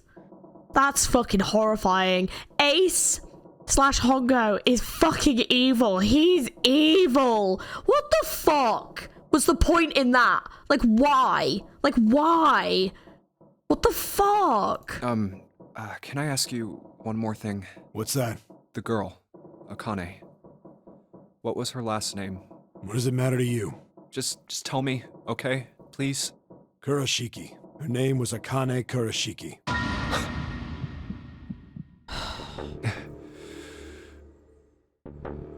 You were there that day, weren't you? The tall kid in the jacket. That was you, wasn't it? Yes, it was. You are correct, Detective. I thought you were speaking to Junpei then. I was like... Don't misunderstand me. I told you before how Zero threatened me. There was nothing I could do. I couldn't say anything about what happened 9 years ago. So you're saying you're not working for Zero, right? Of course not. Clover, what about you? Hey, come on! You really think I'm working with Zero? I told you before, you idiot! I was in Nevada, in Building Q. I did hear that a detective rescued the kids on the boat, but I didn't know it was you. Well, I guess I believe you. All right, let me ask you another question. Santa's real name is Aoi Kurashiki. He's Akane's brother. You know that? No, I didn't. Did you? Well, yes. I know Aoi Kurashiki was her brother, but I didn't know he was Santa. At least not from the beginning. 9 years ago, he was in the middle of puberty. His voice is entirely different now. I'm ashamed to say that even my exceptional hearing wasn't able to make that connection. As such, I had no reason to think Santa was Aoi. When did you figure it out? Clover told me that Santa might have been one of the subjects of the initial experiment. It was only a short while ago, while we were leaving the library. Yeah. When she told me that, I had a feeling. Santa is Aoi? Akane Kurashiki, June's brother? There's still a lot we don't know. I mean, like a lot. But there is one thing I think we can say we know. What's that? The body we found in the shower room. It had to be Nijisaki, dressed up to look like Snake. Yeah. What? Come on, man, what kind of detective are you? You didn't figure that out already? Hey, go easy on me, man. I just got my memory back, all right? Cut me some slack. Well, if he is, the 3 murders make sense then, don't they? Yeah, that's right. Murder. Kubota blew himself up, but that was murder too. So why did these murders take place? If Junpei is correct, and the body in the shower room was Nijisaki's, that means all of the people who were murdered were involved with the creation of the Nonary Project. Kubota, the person who conducted the actual experiments. Nijisaki, Hongo's assistant. Musashido, the man who financed the project. You mean this was all just revenge? Yeah. Santa is But then- Zero. He's getting revenge for the death of his sister. Yeah, but what doesn't make sense is then who the fuck is June? If she literally got incinerated, how is she there? That's why he killed them. No, I don't think Santa actually murdered anyone. If I'm right, then it's not hard to figure out who the next victim's gonna be, is it? Oh yeah, 100% it's Ace. Ace is fucked. I'm pretty sure I don't have to tell you. Yes. Yep. Right. The next target will be Gentaro Hongo. The person who planned the Nonary Project. In other words, Ace. Oh, we don't need to do anything to prevent that. We'll just let that one happen. Oh. What? What the hell's going on here? It must be 6 a.m. Our time is up. Oh shit. Shit! Come on, we need to get out of here. How? I'm betting this sucker opens the exit. Come on, let's go. New Chill has been added to the file screen. Keycard 0. A keycard with 0 in the middle of it. 0, 0. God damn it, Zero's just screwing with this, isn't he? Okay, over here. Oh, hang on. Oh, hang on. Where the fuck am I going? Where? Which freaking door is it? Hang on. There we go. Alright, let's just swipe this card. Junpei, look! It's unlocked! Yeah. Now we can go back to the library. Hurry up, Junpei, we don't have time. Let's go. Alright, let's go. Slowly open the door.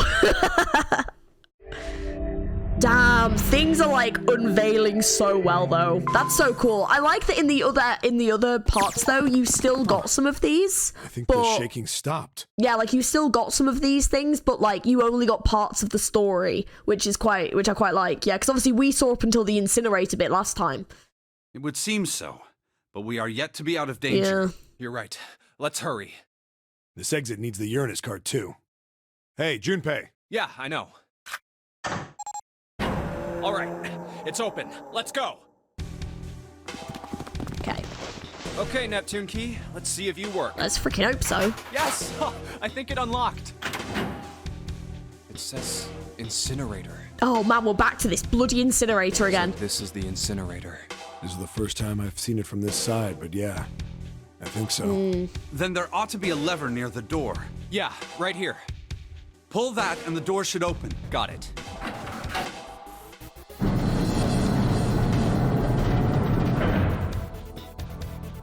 Let's go. So what's gonna happen this time then? Oh! What the hell is going on? What's wrong? Ooh! Are you okay? Oh, the tables have been turned! Jumpy, you came to get me. I'm confused! I'm so confused, June! I'm so confused. Of course I did. I made a promise. I'm so glad you're here. So glad. Hey, what happened to you? I'm fine. I just fainted. I wasn't feeling very good. Are you, like, actually dead or something? Like, what? I'm feeling a lot better now, though. Are you sure? Yes.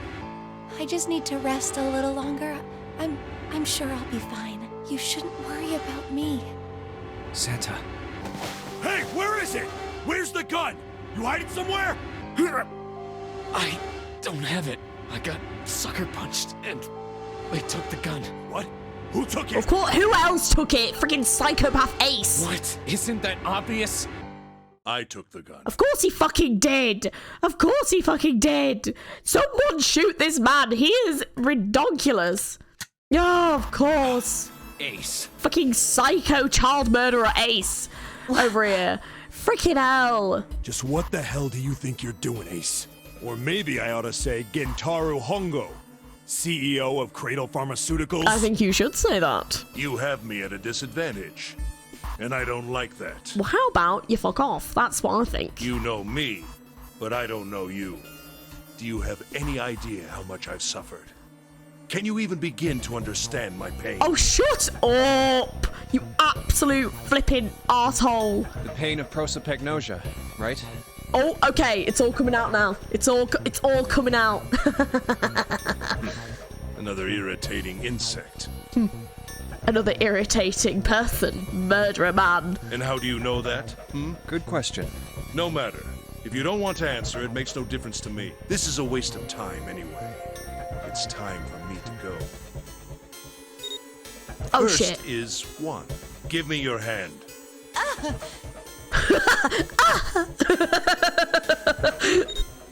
8. Okay. And with this, 9. The 9th man. Kubota's bracelet. I believe I've won this game. I've had quite a time playing with you. I must thank Zero, I suppose. Wait, what? Ace doesn't know who Zero is. What the hell are you planning, Santa? At any rate, this game ends now. I will escape, and the rest of you will have a slightly less pleasant ending. I suggest you enjoy your final moments. Goodbye. Wait! Oh! What? Why isn't it opening? It's because it's a 6, I think, isn't it? Well, One more I don't time. actually know about that, because to be fair, they didn't actually tell us about that, did they, with the second number 9? So we actually didn't find that out, but I was wondering, was it like the wrong way round? But then, oh! Now open! No! What is this? Why? The digital root should be 9! It has to be 9! Because you're a little bitch, that's why. Then why? Why isn't it opening? Now! Yeah, get him, 7! No! No! Oh, you deserve all of that and more, you bitch. You suck. That was close. Too close. Thank you, 7. Don't mention it. Just one punch ain't enough for this piece of shit. After what he did 9 years ago, I ought to rip him to pieces. But if a suspect can't talk, they ain't much good. Once he's locked up in a cell, we're gonna have a little chat. Oh, 7 is so cool. 9 years ago? Then you must be... Yeah, you finally figured it out, dumbass. Oh. Ace, you killed Kubota, Nijisaki, and Musashido, didn't you? Wait, Nijisaki? Oh, right. You don't know yet. All right. We'll just go through them in order then. Let's start off with Kubota. You talked to Kubota and managed to convince him to go into door 5 alone. You killed him without making it look like you killed him. The way I figure it, you had 4 motives. 1. In the nonary game, the number 9 is dangerous. Whoever had the 9 bracelet could join whatever team they wanted. Adding 9 to any number doesn't change the digital root, which means that number 9 could do whatever they wanted. You wanted to remove that threat as soon as possible. 2. You wanted the number 9 bracelet for yourself, so that you could make use of its power. In fact, you did use it in the murder of Nijisaki. 3. Even if his number hadn't been 9, Kubota was a problem. He knew your past. He knew what had happened 9 years before. You needed to silence him before he told anyone. 4. But last, and perhaps the most disturbing, you used Kubota as a test. You wanted to know how serious this nonary game was. Was it truly life or death, or simply a harmless prank? You convinced him to break the rules so you could see what would happen. That was why you killed Kubota. But he was only the first. Next was Nijisaki. While everyone was off looking for the missing parts for the Reds, you ran into Nijisaki near the big hospital room. However, because of your prosopagnosia, you didn't realize he was Nijisaki, chiefly because, when you met him, he was dressed like Snake. That was why you thought Nijisaki was Snake. No, that's not... That was Nijisaki? Why? How did... I'll get to that. Anyway, you thought he was Snake. Snake was one of the kids in your experiment 9 years ago. You remembered him because he was the blind kid, but his presence made you think. Snake was one of my subjects 9 years ago. He probably hates me. But if that's true, why isn't he saying anything? Is he keeping quiet because he can't see? Or perhaps he's working with Zero to get revenge on me. Whatever the reason, anyone who knows my past is a threat. Before he tries anything, I need to get rid of him. That was when you decided you had to kill him. The murder weapon was Kubota's bracelet. You just waved it over the red, verified your own number, and then grabbed Nijisaki's arm and forced it over the scanner panel. Then, when the door opened, you kicked him in. 9 seconds later, the door closed. And then 81 seconds passed. And poor Nijisaki was dead. Then you mean to say... Snake is still alive? Sorry to disappoint you, but I'm as good as new. Thank you for killing the wrong man, but I can't say I like knowing that you wanted me dead. Although, to be honest, even if you hadn't tried to kill me, I would still hate you very much. Well, I wouldn't blame you. Oh, shut! I wouldn't blame you. I've had it so hard. Oh, fuck off. Last but not least, Piece of shit. Let's talk about Musashido's death. When Clover and I were investigating the chart room, you came over to talk to me. Do you remember what you said? Oh, a pocket watch. Might I take a look at it? I handed it to you, and you left the room. You had been in charge of the nonary project. Of course, you would have known the solution to every puzzle, which would mean that you also knew how to get out of the wheelhouse. All you had to do was place the watch in the indentation on the door to unlock it. With the door open, you could enter the captain's quarters. Musashido was there. Conveniently placed next to him was an axe that practically begged you to kill him with it. You picked up that axe and buried the blade deep in the other man's chest. I was wondering when this murder had occurred. But yeah, the fact he didn't get any blood on him at all. Damn.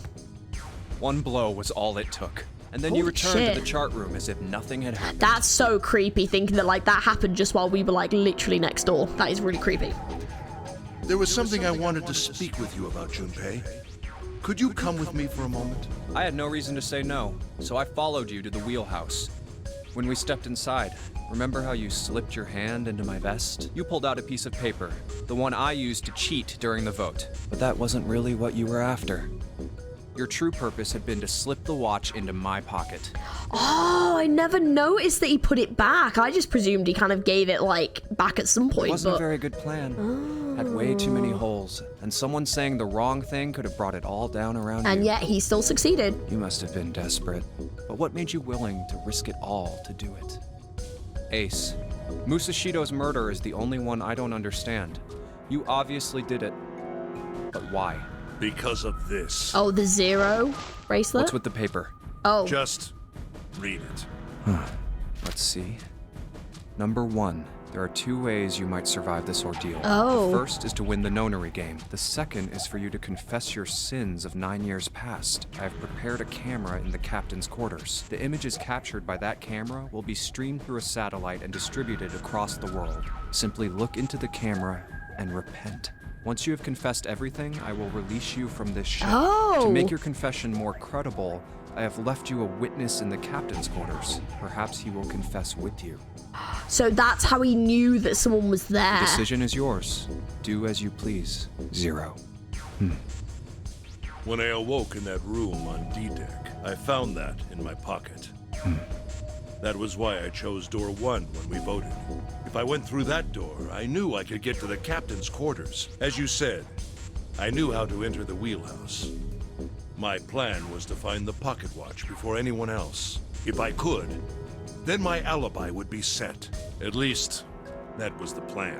Unfortunately for me, you got to it first. That sleight of hand was the best I could manage on short notice. You meant to kill him from the beginning then? Musashido, I mean. I only knew Musashido was the witness after I reached the captain's quarters. I asked him, and he answered. He seemed groggy. Perhaps he had only just awoken from sedation. I suppose Nijisaki was in much the same state. He seemed confused and disoriented when I encountered him. But yes, you are correct. I intended to kill him from the beginning, even though I didn't know who he was. I proceeded to the captain's quarters in order to remove this so-called witness. Ace, you figured it out, haven't you? You were being manipulated. Yes, so it would seem. I was little more than a puppet, in many ways. Everywhere I went, everything was already prepared. The Reds in the large hospital room were dismantled. Nijisaki was dressed like Snake. There was an axe in the captain's quarters. Musashido was delirious from the anesthetic, so he couldn't fight back. Nijisaki as well. In retrospect, I can't understand how I could have fallen into such a simple trap. But yes, this was a trap. It was Zero's trap. And I fell for it, hook, line, and sinker. I did everything he wanted me to do. Yeah. By manipulating you, Zero was able to kill 3 people and keep the blood off his own hands. All of this was revenge for what happened 9 years ago. Yep. That's why this nonary game happened. Am I right, Santa? Huh? What the hell are you talking about? I don't know any... Ain't no point trying to play dumb anymore, Santa. Actually, I guess I should call you Aoi Kurashiki, huh? My memory came back to me, kid. You're Aoi Kurashiki. No doubt about it. Never thought I'd be back in this room talking to you. But hey, I guess this was all part of your plan, right? After all, the person who planned the nonary game this time around was Zero, and Zero's you. Looks like you really do have your memories back, huh? Well, I guess there's no point in hiding it then, huh? Yeah, you got me. I'm Aoi Kurashiki. I was one of the kids in the nonary game 9 years ago. I made it out. So did Snake over there. But there's one thing... No, I guess there's 2 things you got wrong. Number 1, I ain't Zero. What? He's not Zero? Who the fuck is then? What? What? Wait, what? Yeah, what? Sure, I was helping Zero out, but I'm really more of an assistant, like a secretary. Oh, fuck. It's gotta be fucking June then, right? But an assistant's only an assistant. I didn't come up with all this. Oh, fuck. All I did was follow Zero's orders. Then, if you're not Zero, who is? Calm down there, Junpei. Didn't I say 2 things? You made one more mistake. Junpei, you just said all of this was revenge for what happened 9 years ago. That's why this nonary game happened. Is it not? But that's not it. Revenge isn't the only purpose. Oh. There's another reason you guys are playing the nonary game. To save someone. Oh. Save someone? Right. You were brought here to help my sister. To save Akane. What the hell are you talking about? What? Akane Kurashiki died 9 years ago in this room. I was there. I saw... What? What?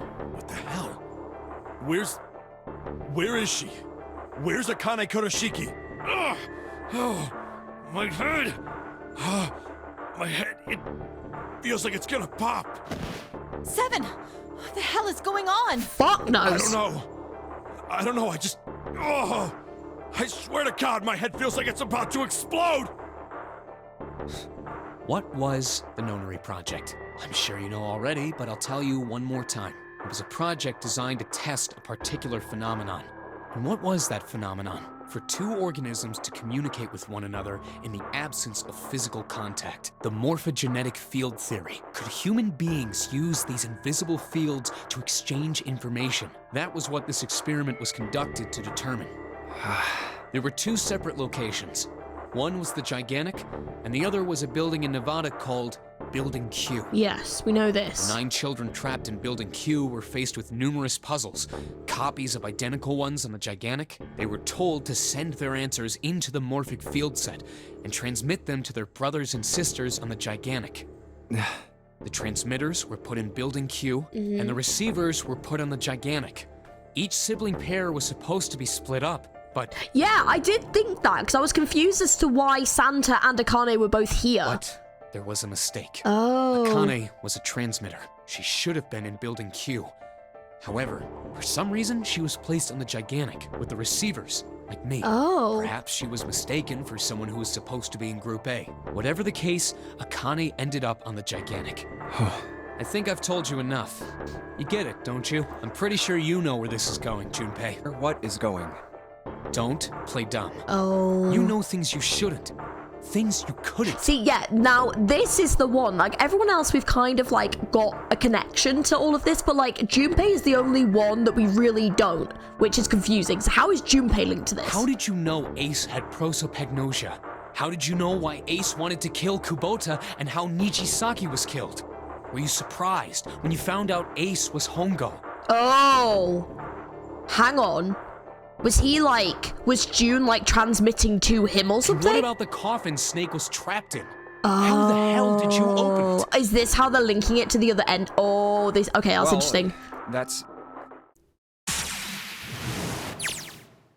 He knew because I knew. Junpei was receiving information that I sent him through the morphic field set. It's simple, really. How do I know the alternate futures, then? Imagine a river that splits in 2 like an upside-down Y. The river flows from the top to the bottom from a single stream into 2 branches. It only flows in one direction. It can never flow backward. Information is the same way. It moves from the past to the future but never flows backward. That's why people at the river's source in the past will never know about those downstream in the future. But the people downstream will never know about one another either. Information only flows along the path of the river, but I am different. I can manipulate the morphic field set and pluck knowledge from the future. I know what happens on either fork of the river, even though the people on either fork know nothing about one another. Now, who am I? I am I, the 9th letter of the alphabet, but I am also 0. No, that's not true. I'm not really 0. Not yet. Perhaps you could say I am less than 0. 0 is my future. In 9 years, I will be 0.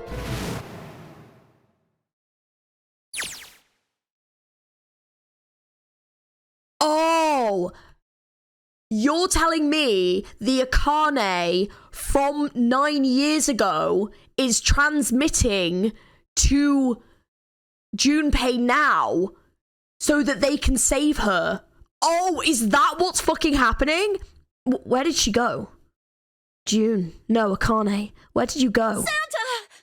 Why is Clover? Oh, shit. Freeze. Honestly, at this point, don't fucking blame him. I don't fucking blame him. Ace is a monster. I didn't blame him, dude. At all. This is cool art, though. Guess he picked it up when we weren't watching. Looks like he's turned the tables on Ace, though. Wonder how he likes having a gun to his head. Get up. Oh, he's so pissed. This art is so sick. Sure isn't about to take that gun off him for a minute, is he? Ace isn't putting up any kind of fight. I mean, I don't think I would either, but he just looks strained. I guess he's going for the door, huh? He doesn't need to verify to go through that door, but... Hey, what's your plan, Santa? What are you doing? He can't get through any numbered doors with just 2 people. What the hell is he thinking? Didn't I tell you? I'm Santa Claus. It's time for me to go make a wish come true. That's it. That's all he's going to give us. What the hell does that even mean? Shit, they're out.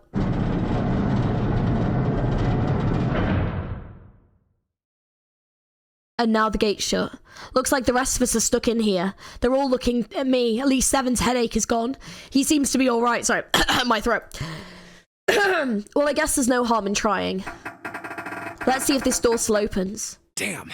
Well, it looks like this door isn't opening anytime soon. Oh, you mean we're trapped? Are you fucking kidding me? Is he just trapped us in here? So it would seem. What the hell is Santa trying to do? I've got no idea. Oh my gosh. Oh my gosh, what? Have you considered where we are? There can really only be one thing Santa would do now. Don't you dare set that incinerator on. No. No, you can't be serious.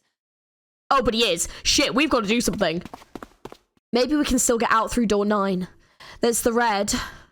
Yeah, all right, we can do this. I've just got to... No, it's not going to work. There's no way. The 5 of us can't open this door. 2 plus 4 plus 5 plus 7 plus 8 is 26. 2 plus 6 is 8. Oh, fuck. So they need... Oh! Is there any combination that'll work? Junpei, can I borrow your pen and notebook? Sure, why not? I don't think I'm going to need them ever again. Well, she certainly looks purposeful. Looks like she's writing equations, a lot of them. Huh? Oh man, she doesn't look very happy. What? Hey, no need to be ripping pages out like that. Jeez. What the hell are you doing, Clover? Give me that! Alright, at least 7 got it away from her. Maybe now I can get a look at what she was writing. Oh god, because I'm trying to think of... Is there any way of making it work? Only if you could make 27. Let's see. Oh, there's 1. But that would mean leaving Lotus behind. Oh, fuck. What? And there's no other way? Lotus. Looks like she'd figured it out, though. Man, this is just too cruel. It's okay. Go. Lotus. Come on, you know we can't do that. Oh, don't give me that. I'm sure you'd love to get rid of me. God damn it, you idiot! Whoa, where the hell did that come from? Looks like she'd expected that about as much as I did. If you're not... Look, it'd be bad, all right? For a cop, he sure doesn't have much confidence. Yeah. If there weren't assholes like you around, I'd be out of a job. Uh-huh. Look, I'm just not leaving you behind, all right? End of story. Oh, that's really sweet. 7. He's right. I'm not leaving you either. Me too. You didn't honestly think I'd abandon you, did you? You're all idiots. And also, the incinerator hasn't turned on yet, so we're not kind of on a time crunch yet. Act as tough as you want, Lotus. We can all see you're about to cry. That being said, however, I doubt we would be able to open the door anyway, even if we were to leave Lotus behind. Huh? I trust you remember what happened to Ace. I couldn't, see exactly what happened, but I was able to guess what he was attempting to do earlier at the Red. Oh, yeah. No! What is this? Why? The digital route should be 9! It has to be 9! Then why? Why isn't it opening? Just to see, why don't we give it a shot? Give it a shot? Yes, that is what I said.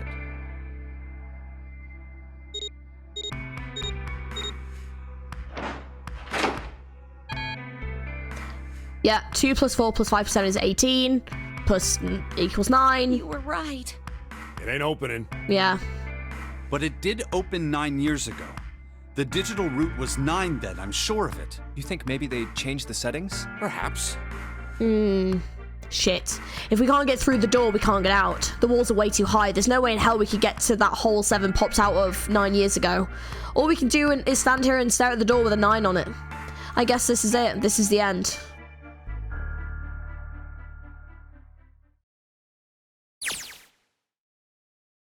I was watching. Akane vision! Bro, okay, I'll do my Akane voice for this. Fuck off. Oh my fucking god. I was watching. I had watched everything that was reflected in his eyes. I was listening. Every sound that vibrated in his eardrums I heard. Smell, taste, touch. I felt everything he felt. I knew everything about him.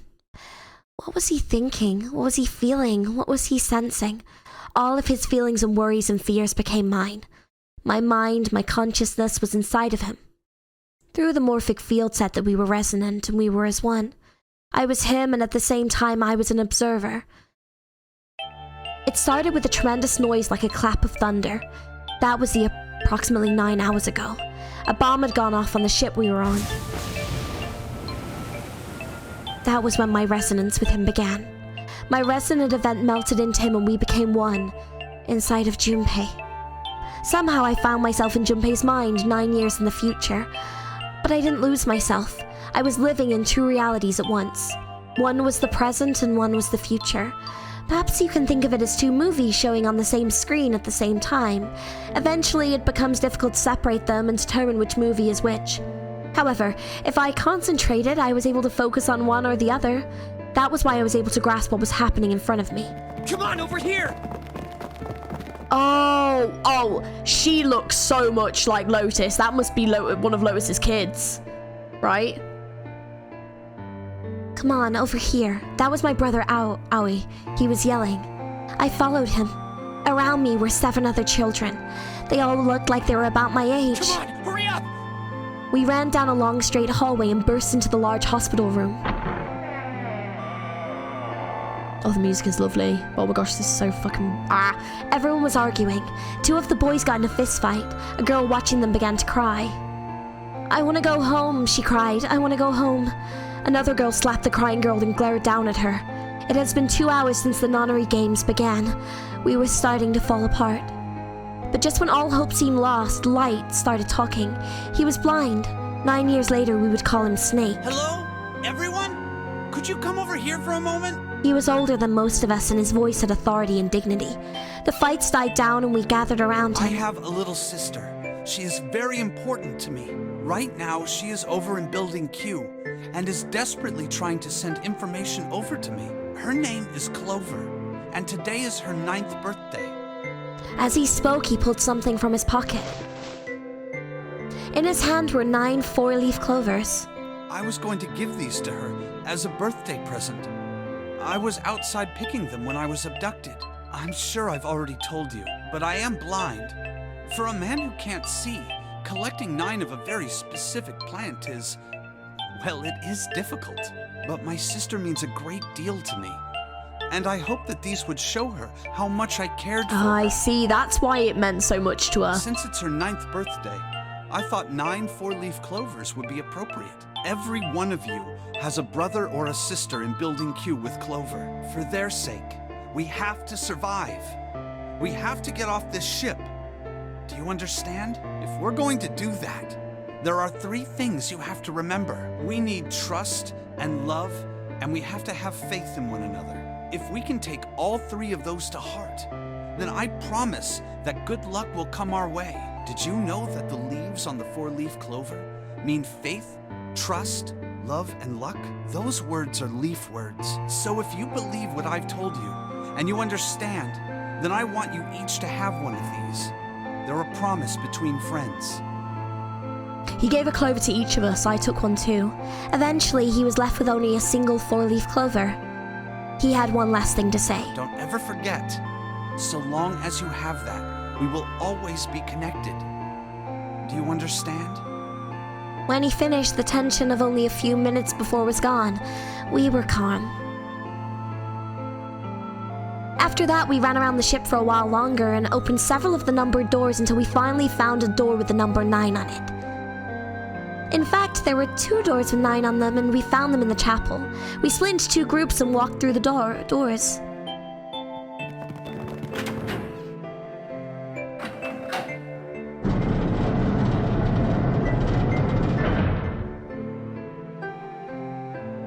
Before long, we all found ourselves in a room with a ceiling that looked like an upside-down funnel. For some reason, this room had another number 9, but this time it was only 1. But if there was only 1 door, that meant only 5 people could escape. What are we gonna do? There aren't any other doors! We began to panic, and then, as if things had not gotten bad enough already,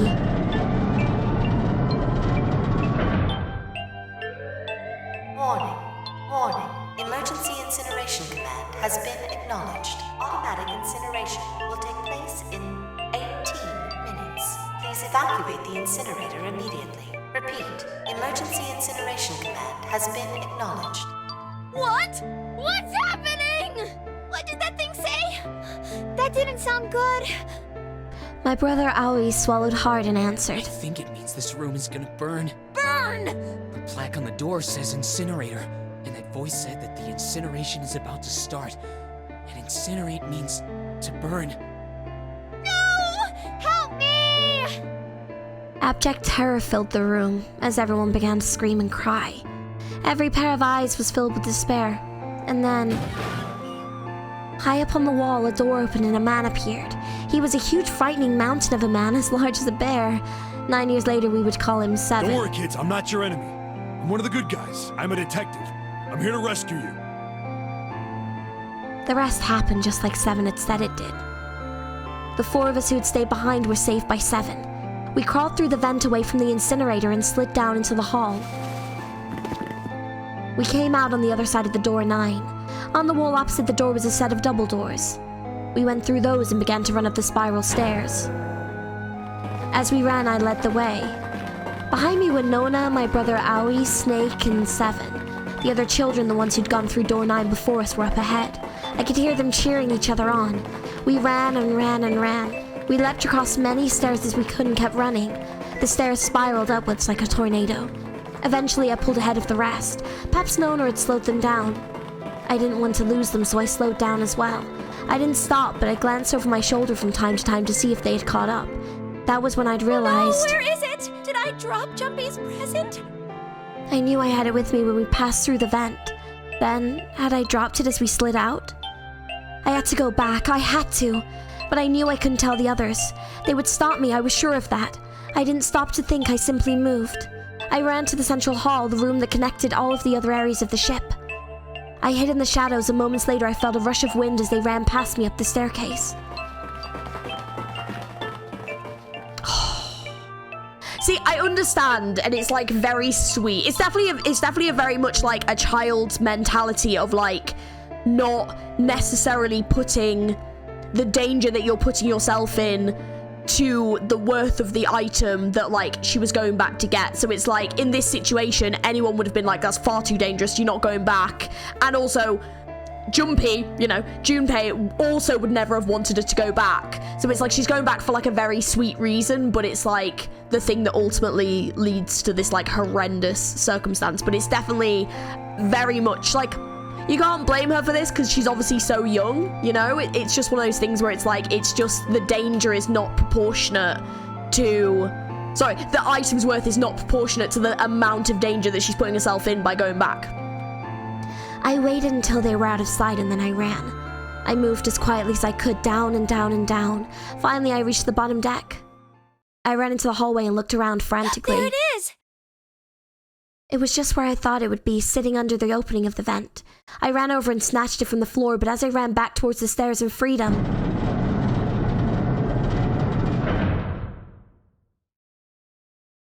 the door to the incinerator opened and the man stepped out. It was Hongu. Gentaro Hongu. 9 years later, we would call him Ace. Ah, how wonderful to see you decided to come back. Oh. His smile made my blood run cold. It looked mechanical, as if someone had simply pulled up the corners of his mouth. Come with me. We must continue the experiment. No. I shook my head, eyes wide. Slowly, I began to walk backwards. 1 step, 2 steps, 3 steps, and then I spun around and broke into a run. I felt Hongu's hand close over my left wrist. I said, come with me. There was an edge of insanity to his voice now. I pulled as hard as I could. No! Stop! Let go of me! Let go! I shook my body and flailed my arms, trying desperately to get Hongu to let go of me. But I was still only a child. I was no match for a man like Hongo. Stop struggling, goddammit! Do as I tell you! He heaved on my arm, trying to pull me into the incinerator. I screamed. Help me! Somebody help me! Then suddenly, Akane! the door to the stairs flew open, and my brother Aoi burst out of it. Behind him came Seven and Snake. Akane! He cried my name again as he leapt towards Hongo. You came back! I cried out. But then, Ah! You're too late, idiot! Hongo threw his full weight against my arm, pulling us both into the incinerator. The force of it threw me to the floor. I scrambled to my feet and looked towards the open number 9 door. Hongo stood between me and it, but behind him I could see my brother, fists clenched. But those fists never reached Hongo.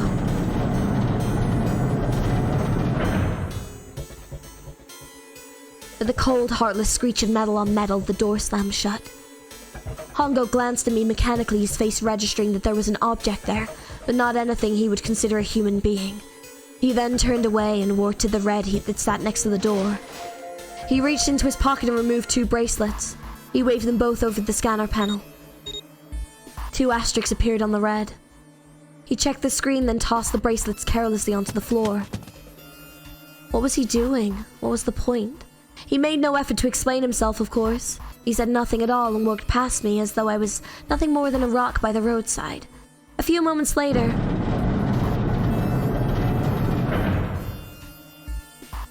the 2 other doors slid shut as well.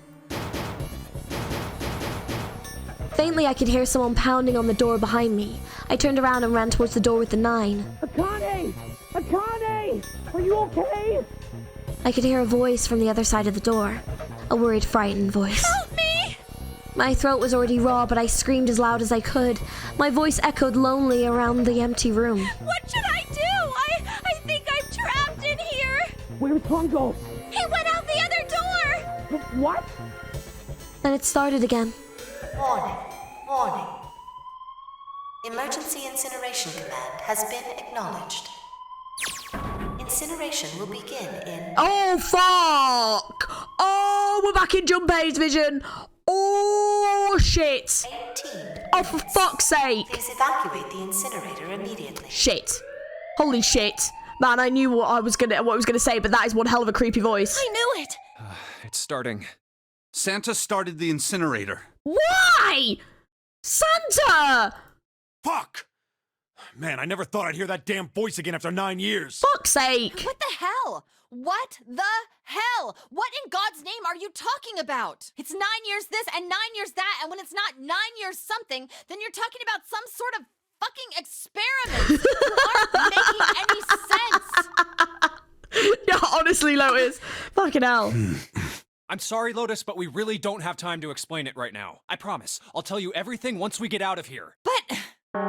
Incineration will begin in 17 minutes. Fuck. You know what that means, Yep. right? Incinerate means burn. What kind of idiot do you think I am? I know what incinerate means. Well, god damn it. Okay, fine. I won't ask anything else. Talk about whatever you want. But you have to do something for me. 7, figure this out. What? Just shut up and stop this thing. How the hell? There has to be some sort of emergency shut-off button. You'd think so. You would think so. There isn't anything like that. How the hell do you know? Because I looked for it 9 years ago. Yeah, Lois isn't happy about that. I wouldn't be either. Can't really blame her. Wait. The floor, it's moving.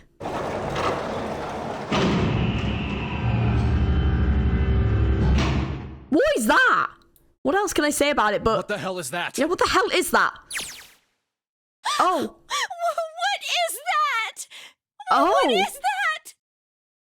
What else could I say? The floor opened and a machine rose up out of it. It looked like a computer. At least it kind of did. There was a monitor, a keyboard, and a cross-shaped device of some kind. Something about the machine scared me, but I forced myself to walk up to it. I was terrified. Tears poured down my face. I wiped them off, even though more took their place, and forced myself forward. Finally, I reached it. I looked at the screen. It was blank. All I saw was my own frightened face staring back at me from the glass, drenched in tears. All I can see on this screen is a reflection of my own face. I'm looking kind of freaked out. I know I'm sweating like crazy, but seeing it kind of drives Sid home. Okay, Junpei, just calm down, alright? Everything's gonna be okay. Gah, man, I wish that thing would shut up. Incineration We'll begin in 15 minutes. Alright, back to this thing. If only it's showing up now, then it's gotta be important. But what the hell am I supposed to do with it? Hey, move! Gah! Hey, we're all tense, lady, but it doesn't mean you get to shove people around. It's turned on. There's nothing on the screen, though. Oh, this is bad. This is really bad. If there's nothing on here, how are we supposed to do anything with it? Sure, I'll just push buttons, that's what I'll... Oh! Well, at least it's on now. What's on the screen, though? What is this? What's up? What the fuck is that? It looks like some sort of puzzle. Oh, fuck's sake. It's got a bunch of numbers and letters scattered across the 5x5 grid. The numbers range from 1 to 8. Do you think that if we solve this puzzle, the incinerator will stop? Yeah. Well, we can hope, right? Alright, puzzle, how do you work? Oh man, that goddamn voice again. Incineration will begin in 13 minutes. Oh, fucking hell. Shit, 13 minutes? Can we really do this? My heart feels like it's gonna pop.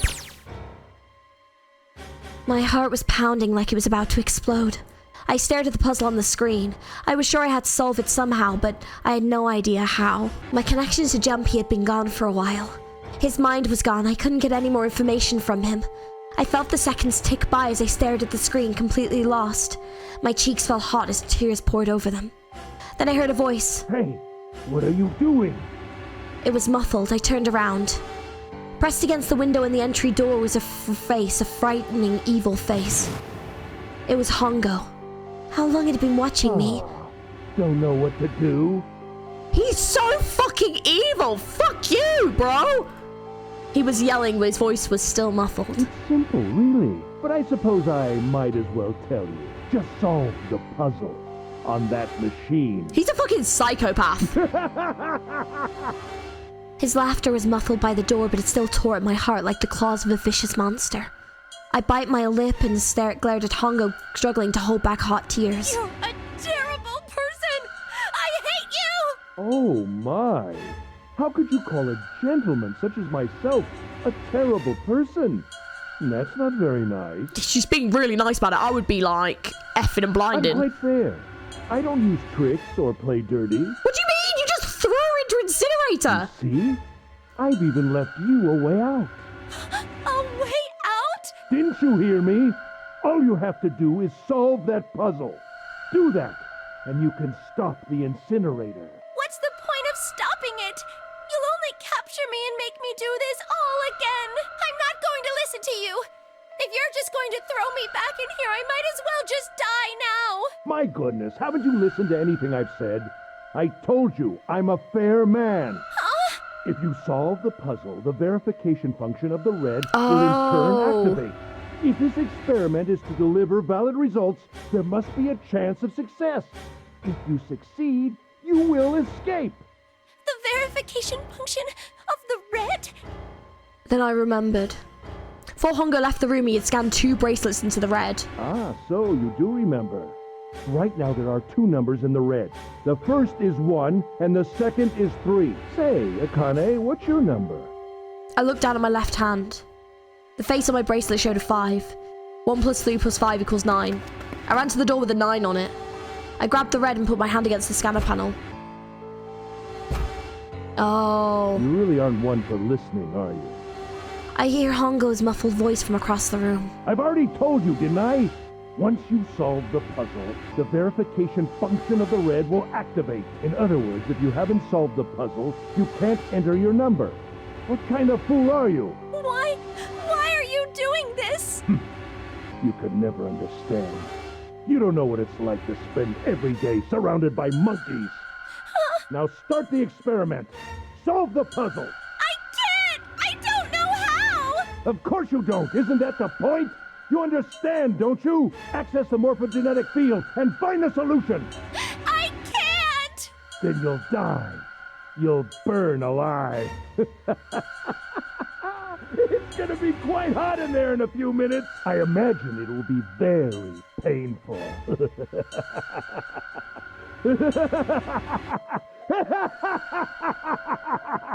Fuck fucking crazy psycho. His horrible laugh echoed across the... Sorry, my brain. His crazy laugh... His horrible laugh echoed across the room, and even after his face disappeared from the window, I could hear it. Incineration will begin in 10 minutes. Oh god. Shit. I was crying, great gulping sobs broke on my hiccups that shook my body. I was terrified. I could feel my fear pressing down on me like a tremendous weight. Somehow I forced my shaking legs to carry me back to the device. I stared at the monitor. I can't. I just can't. There's no way. I can't figure this out. What was I going to do? I didn't know. I didn't even know where to start. Fear scattered my thoughts, and all I could think of was how I was gonna die. My palms were sweating. My blood was boiling in my veins. It was hot. So hot. I couldn't breathe. I felt dizzy. My heart roared in my chest as if it would pound itself into pieces. Oh! I reached into my pocket. I wrapped my hand around the thing I'd come back to get, the doll jump he had given me. At least I had that. I held it tight with both hands and prayed. Help me! Jumpy! Help me! Help me! Help me! Jumpy! Jumpy! Jumpy! Please! Help me! Jumpy!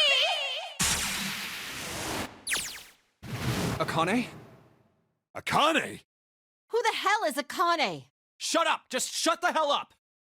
Seven and Lotus don't understand. I think Clover and Snake have an idea, though. Clover's looking at me, and I think Snake may have figured it out. No, it doesn't matter. They're in my way. Where'd she go? Maybe over here?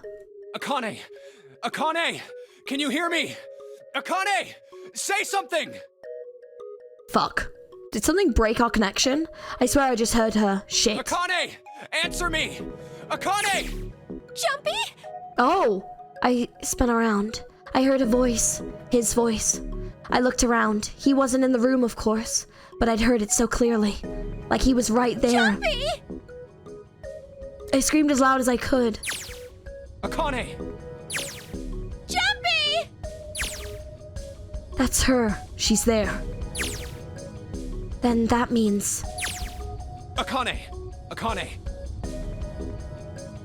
Are you in an incinerator right now?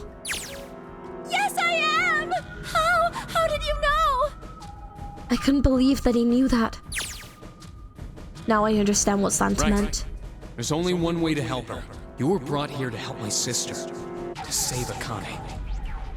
I think I get it now. Incineration will begin in 7 minutes. Oh, fuck! Jumpy, we don't have time!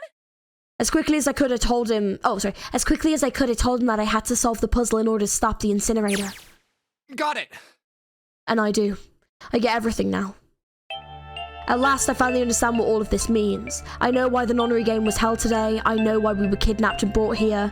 It was all for this moment. All of this was planned out to lead to this one moment. Oh my god. This is insane. I can't believe it, but there's only one possible answer. June is. Zero is. Akane Kurashiki. She recreated the history of the future that she had a glimpse of 9 years ago.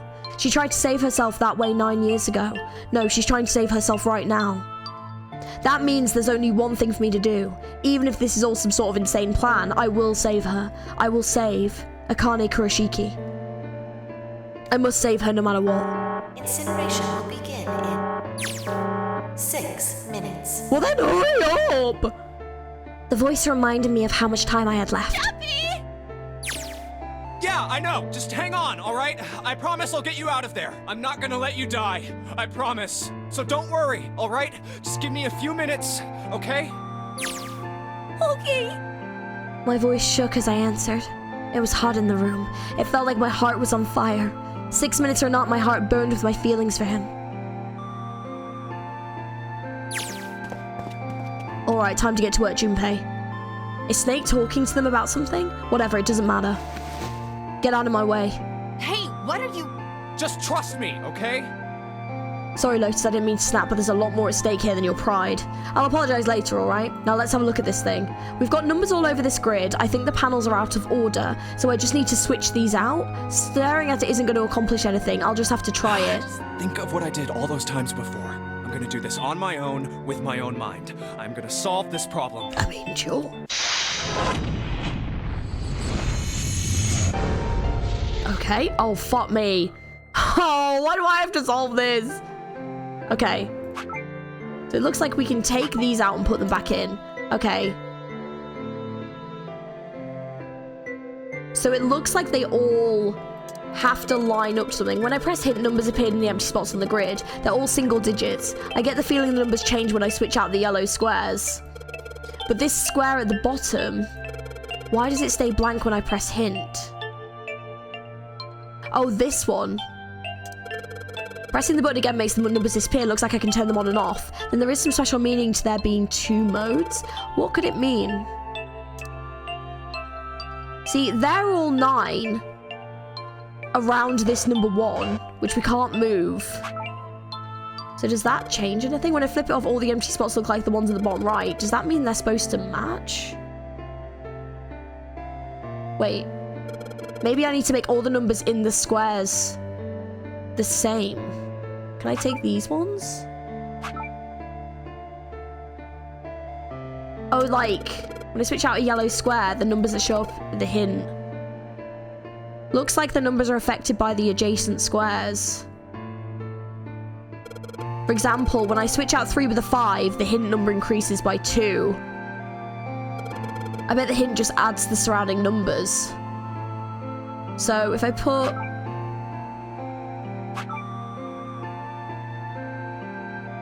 So if I'm trying to make... Am I trying to make them all 1?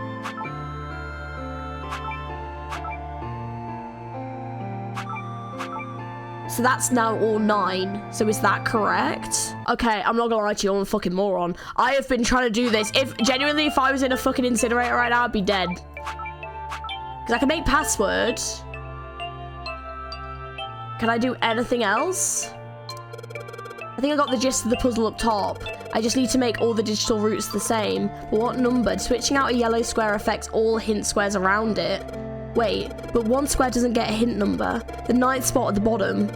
Only this one stays blank. Maybe a fixed number goes inside, so 9th square has a different rule. If only I knew what number goes here.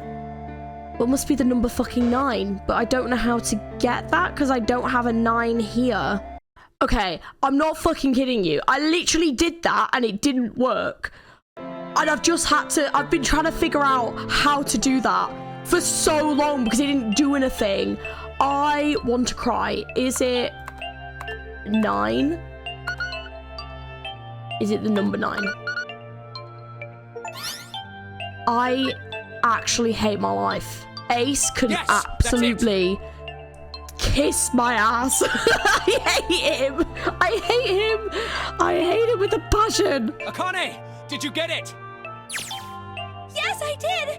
I solved it! I mean, really, you solved it for me, but I copied everything you did! I'm not gonna lie to you, mate. We would have both been incinerated by now. That took fucking forever. Ew, that was so annoying. Now I just have to press enter. Do it then! Then what the hell are you waiting for? Push it! Okay, I will. I hit the enter key. Emergency shutdown command has been confirmed. Incineration system has been disabled. Oh.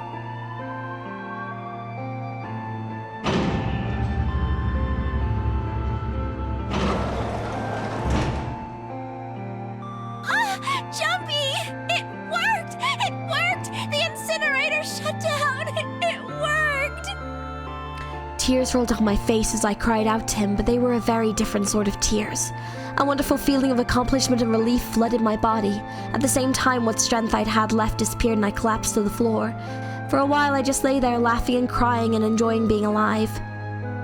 Every time I thought about him, I thought my heart would burst. Whew. Can't quite believe I did that. And I'm so glad, so glad. I feel like my heart's on fire.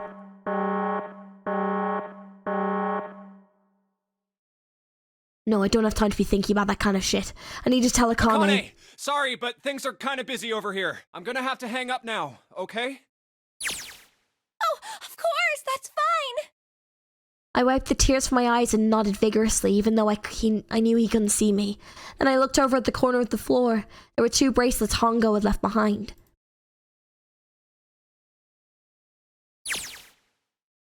Now. Well, 7 and Lotus don't look particularly happy with me. Not a very nice look to give someone who just saved your lives, guys. Junpei, are you... Okay? Shut it. Right, okay, so maybe they have a reason to be pissed off. So what if I haven't pressed the enter key yet? Alright, nothing holding me back now. Here goes. Wait. Incineration will begin in 90 seconds. Oh, fuck! It doesn't sound like it's stopping. No, it doesn't. What the shit? Why isn't it stopping? Okay, maybe I didn't hit the key hard enough. Just hit it again, and again, and again. Okay, that's not working either. The alarm's still going off. What the hell is going on? I've got all the right numbers in the right boxes. It's perfect. So why the fuck isn't this thing stopping? Incineration will begin in 60 seconds. What the fuck? Akane! Wait, of course. That's what the numbers that showed up after the puzzle mean. 2 plus 4 plus 5 plus 7 plus 8. Snake, Clover, me, 7, and Lotus. Then, door 9. No, that's it. The number on the door isn't a 9. It's not even a number. It is hidden, but an exit can be found. Seek a way out. Seek a door that... Holy shit, of course. Then we just have to put the right number into the red and... Incineration will begin in 30 seconds. Oh, Run, God. guys! Get to the door! Run! Oh shit, oh shit, oh shit, oh shit. Don't have much time. Man, I sure hope they can trust me on this one or we're all fucked. Alright, no time to explain. Just Quick, go. Verify your numbers on the red. Verify? Do it! Who? All of you! Combination. All of us! We all need to verify! Why? You really think this is a good time to ask questions? Just do it! Yeah, hurry, hurry, hurry, hurry! Just fucking do it! Begin in 10 seconds. Ah, do it right now! Oh my god. 8, 7, 6, No, faster! 4, 3, 2. Central gate has been opened. Incineration system has been disabled. Oh my god. Oh my freaking god. Oh, thank fucking Christ. No, no time to be happy, time to go. Hurry! We've only got 9 seconds before the door closes. Go, go, go! Come on, guys, move it. Okay, they're all through. Move it, Junpei. Just in time.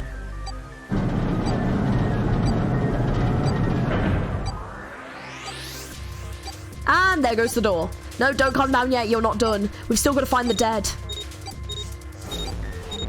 Oh, bloody hell, that was stressful.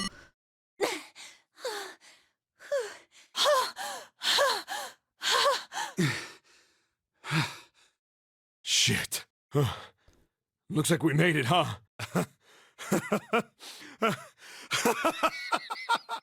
Man, that guy sure can laugh when he wants to.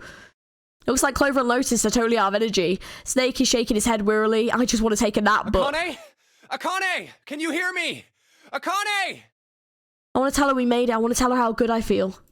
But nothing.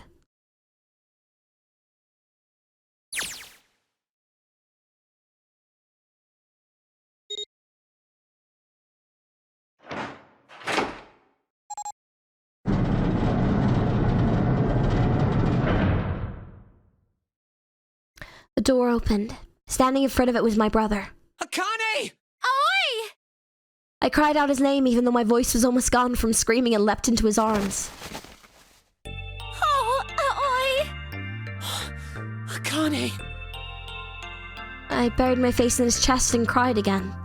I cried and cried and cried. The steady thump of his heart in my ear made me feel like I was home. The beat was almost like a lullaby. I wrapped my arms around him as far as they would go and held him as tight as I could. Just to be there felt like a miracle. I hadn't felt the warmth of another human body in what seemed like an eternity. I just wanted to stay there in his arms forever. But I couldn't. The moment I passed through the door, my bracelets had begun the countdown to death. I leapt away from him and looked around. The door had already closed. I spotted the dead only a short distance away. It took me only a moment to get to and scan all the bracelets. I left the ones Hongo had dropped on the scanner panel. That was it. It's a good job she picked those up. I took a deep breath and looked around again. The huge detective who we called 7 in 9 years, and Snake, the blind boy who was looking at me.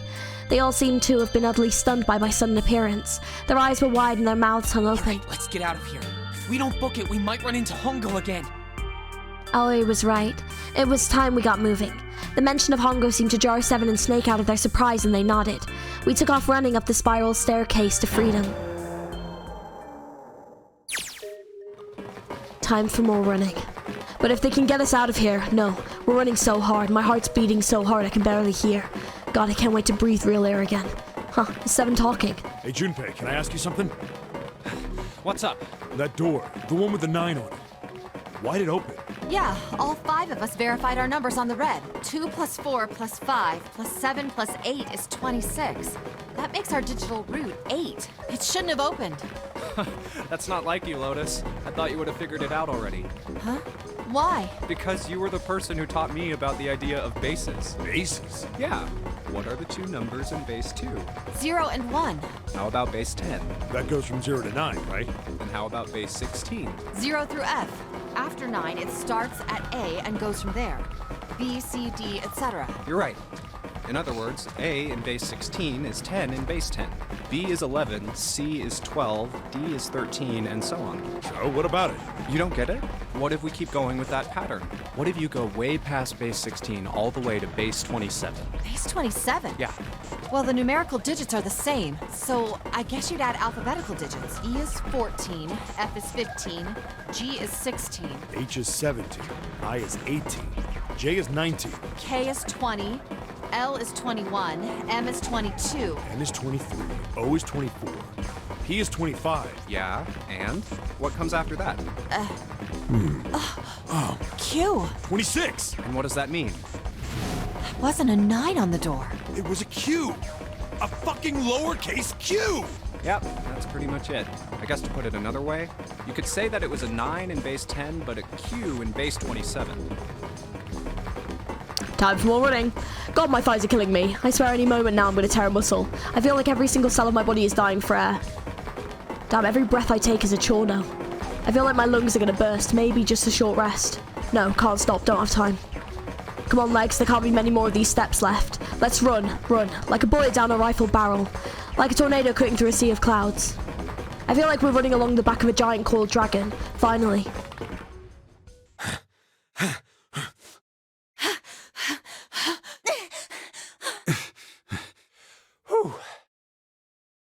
Jesus, I can barely breathe. No, Junpei, no time to rest. Pull yourself together, you're almost there. All right, I'm gonna open it. Yeah. Yes, we're finally here. Please do. Sure, you look like a big heavy door, but you're the only thing standing between me and my freedom. And even more important than that, you're the only thing standing between me and Akane. You're gonna open and you're gonna open now.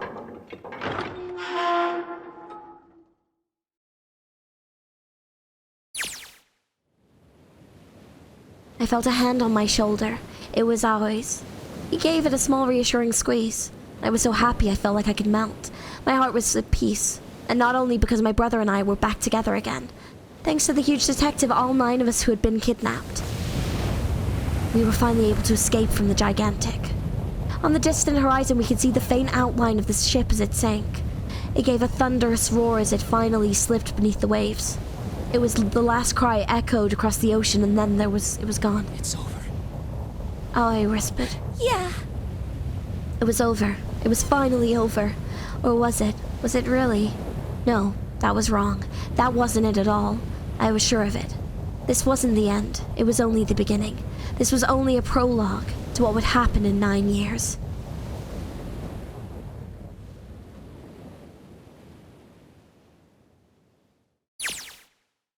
Yes, finally air. Gah. Damn, that sun is bright. I can barely see anything. Huh, gotta admit though, it doesn't look quite like... Wait. No way. You have got to be shitting me. What?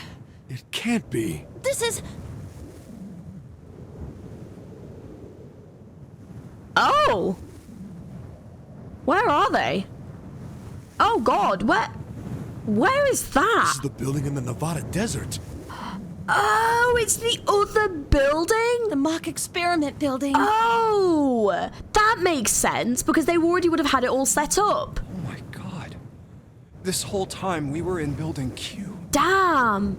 Sure enough, it's a desert out there with mountains all around it. Hello there, sun. Boy, am I ever glad to see you. I don't think I've ever been so happy to see a sunrise. Huh. Did I just hear something fall? Oh, the bracelets all came off. Right, our bracelets. I guess I never really got a good look at the underside of one of these. Let's see what's inside you. Just a little electronic chip like an ATM card. That's it. There's nothing else. Nothing that even looks like a detonator. There was never a detonator to begin with. Figures. Jumpy.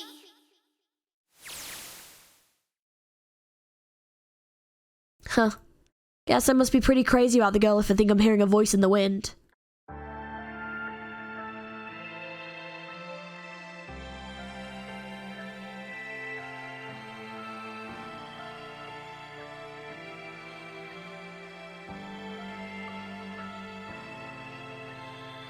Oh, is that the end? Wait, so what happened with Ace and Santa then?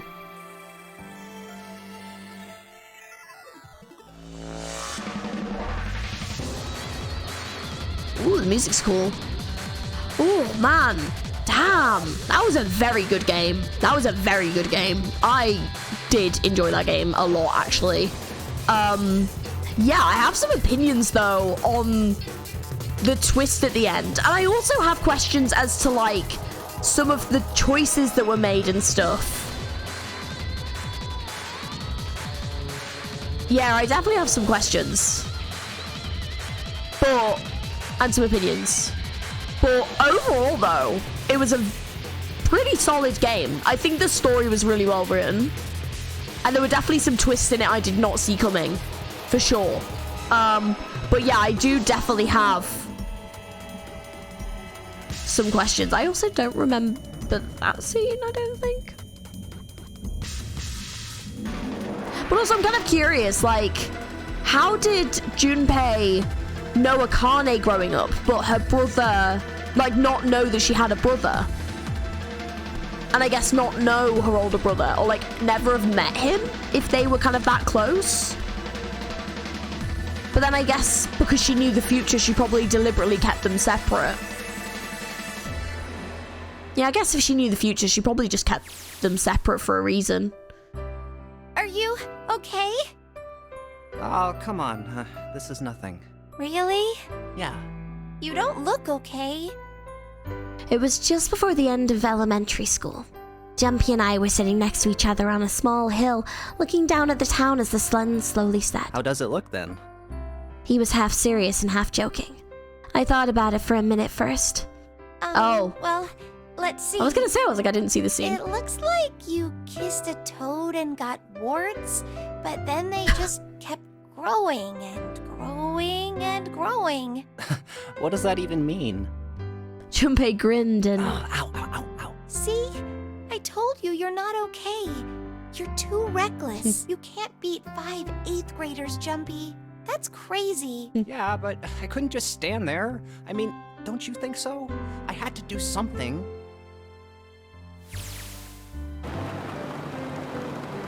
Look at the Nevada desert go past. For an SUV, this thing is a pretty smooth ride. Sure, it was nice of someone to leave it for us outside the building, keys in the ignition and gas in the tank. Almost like it was a present, you know? Anyway, we jumped in and now here we are screaming across the desert. Lotus is over there in the passenger seat. Snake and Seven and I are all squeezed into the back seat here. I still can't believe we let her drive. Woohoo! This is so fun! This is so awesome! Driving is so great when there's nothing around. And there's no speed limit. Hey, Clover, watch those bumps, all right? This car jumps even a little, and I think I'm gonna get crushed to death. Hey, shut it. I can't help if I'm big, all right? Suck it up. Why don't you drive, Seven? I'm a cop. I ain't gonna break the law. He doesn't have an international license. Yeah, but you could have sat in the passenger seat. Oh, hell no. There's no way I'm giving this seat up. And Clover, there's no need to slow down. The car Santa and June are in should be somewhere down this road ahead of us. Yeah, I saw some fresh tire tracks going out. There's no doubt about it. Then we've got to hurry if we want to catch them, don't we? Sure thing. Oh shit. God damn, she didn't have to drive so fast. Man, I didn't even think a car like this could go this fast. We sure are throwing up a lot of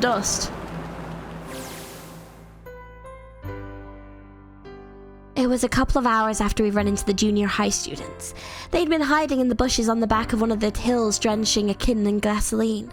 The moment we saw what they were doing, Jumpy ran up to them furious. Hey! What the hell are you doing? Then he jumped on them.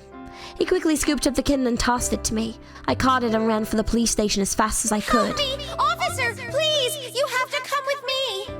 The policeman and I headed back to the hill. All we found was Jumpy sprawled on the ground with a face covered in big swelling lumps. You couldn't run away after you threw the kitty to me? I asked him. He stuck out his tongue through the hole in his mouth where his tooth had fallen out. Yeah, I guess I could've. Then why didn't you? I didn't want to. I wanted to beat him up. Beat him up real good. Because of what they were doing to the kitty. Yeah, that too, but I think they were the ones behind those murders our first semester. Remember? Oh, you mean the bunnies? Yeah, the bunnies. He plucked some grass from the ground and tossed it into the wind. They asked me what elementary school I was from, so I told them. And then they said they'd do the same thing to you that they did to the rabbits. I couldn't forgive them for that, so I... Oh my god, they sound like little psychopaths. Jesus. Hey, there's still some stuff I don't get. Of course, they probably don't know any more than Like I Ace. do. Well, I guess I should say Gentaro Hongo.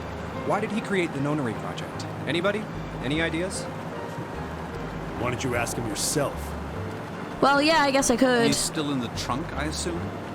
Yeah, he is. Still tied up, I'm assuming, with his mouth taped shut. His eyes just look empty, no emotion. Like he's given up. Wonder if he even cares what happens to him anymore. Hey, were you listening to us? Yeah, go ahead and try and pretend you weren't, you old bastard. Let's get that tape off your mouth. Come on, I know you were. Answer me. You can at least look at me when you talk, man. I only wanted to see the faces. Human faces. I thought if I could gain the ability to access the morphic field set, then perhaps I could see faces. By peering into people's minds, you could understand how they were processing the expressions of others. That's it? Yes. If you want to put it simply, but if you are looking for a more philosophical answer, I can supply that as well. You see, the human collective consciousness... I think that's enough out of you, pal. Time for the tape to go back on. So what's your second question? That's my favorite thing that Junpei's done this whole time. You said there were some things you didn't get, didn't you? Well, somebody's a little My nosy. next question doesn't really have anything to do with you two. This is for you, Seven.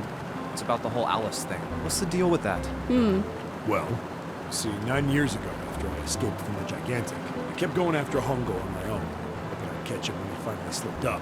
During the course of my investigations, I learned a lot more about the Gigantic. I also found out about Bourdain and Alice. You're not really answering my question. Was there actually a girl who wouldn't melt at room temperature? Oh, for God's sake, sounds like Hongo has something to say. Alright, fine, I'll let you talk, but you gotta behave. What? Alice doesn't exist. 9 years ago, I found Alice's coffin behind the library on the bottom deck. There was nothing in it but the root of a peculiar plant. My research determined that it was a member of the genus Madrigal of the family Solanaceae. I was able to extract a particular alkaloid from it. I used that extract to create soap. Oh, I see. Its creation was a tremendous boon to my firm, and we grew rapidly. Shit, this is gonna go on forever. Tapes go back on, Hongo. The rest of my questions can wait a bit. For now, I think I'll just enjoy the ride. Here, this is for you. What's this? This is, for you, doll. His name is Junpei. Jumpy pulled something out of his pocket and shoved out his arm towards me. In his hand was a doll made of yarn small enough to fit in his palm. Jumpy, are you sure it's, for you, doll? Huh? Yeah, the lady at the shop said so, that means it's for you, right? Are you sure it's not a voodoo doll? Wait, what? That's... Oh, man. Oh, man. Well, it sure looks like a voodoo doll. I mean, you do know what a voodoo doll is used for, right? Yeah, I guess calling it Junpei isn't a very good idea, then. Why are you giving me this anyway? It just seems really sudden. You know how after June, we aren't gonna get to see each other too much? I mean, we're gonna be in different schools, and I just thought I'd, Oh,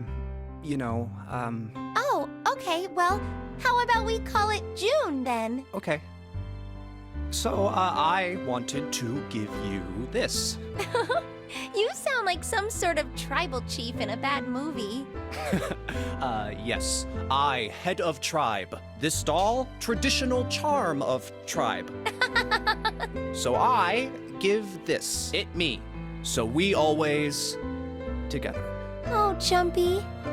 If something bad, then hold and pray. I go wherever you are. So here, take. I reached my hand out and picked up the doll gently. Thank you. Thank you so much, Jumpy. Before I knew it, I was crying. Tears streamed down my face and fell onto June's tiny yard body. Oh, Jumpy. I'll never forget you, I promise. Jumpy looked straight into my eyes and just said 5 words. I'll never forget you either. The sky was a beautiful crimson red as it melted down towards the horizon. The last golden rays of sunlight stretched out across the city and painted themselves across the hills. We sat bathed in the warm light of evening, just the two of us leaning gently against one another, shoulder to shoulder. The sun set and we still didn't leave. We watched in silence as... Oh, that was a very loud car. Oh my god, that scared the shit out of me then. I was like, what is that? We watched in silence as the darkness deepened and one by one the lights of the town began to flicker on.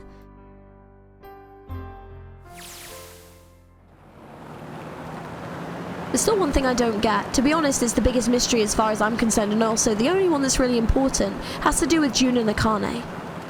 9 years ago, she died in the incinerator on the Gigantic, but she's still alive now as June. But how?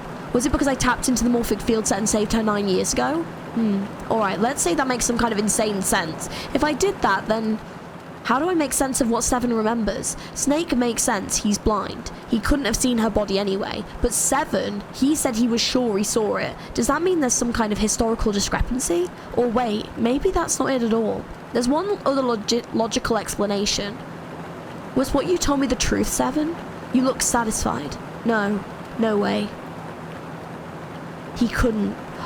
Oh, if Seven was involved as well? Hey, look! Over there. There's somebody next to the road. Oh! What?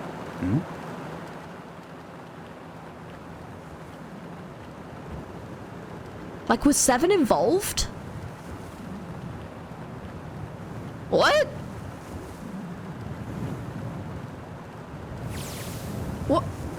What is going on? The burning gaze of the Nevada sun pounded down on her head. The desert around her rippled with heat. Standing there on the shimmering plain was a woman, her arm out and her thumb up. It would not be long before Junpei realized who she was. What? End? Huh? What? That was so random. What the fuck was that?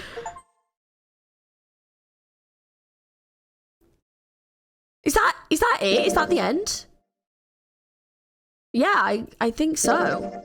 There we go. We got the endings. Yeah, I think we got everything.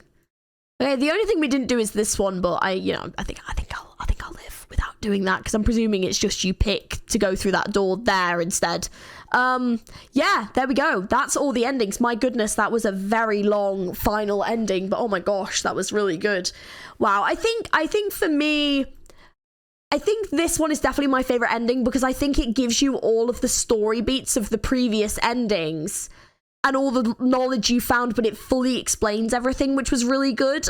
In general, I will say this game actually was really, really good. I really enjoyed this game. I think it had a very good story. I think the characters grew on me, but once they had grown on me and I got to know them a lot deeper, I really liked them. Like, a lot of the characters in this were really good. I think Ace was a very good overall villain, especially because when you first saw him, he seemed like a very well put together kind of character. I thought he was maybe going to be like a detective-y type, you know, really kind of taking charge and all this kind of stuff. And yeah, he completely just subverted everything I thought he was going to be. And that's what I really enjoyed about this game is you kind of thought things about certain characters and they really subverted those tropes. And I enjoyed that a lot.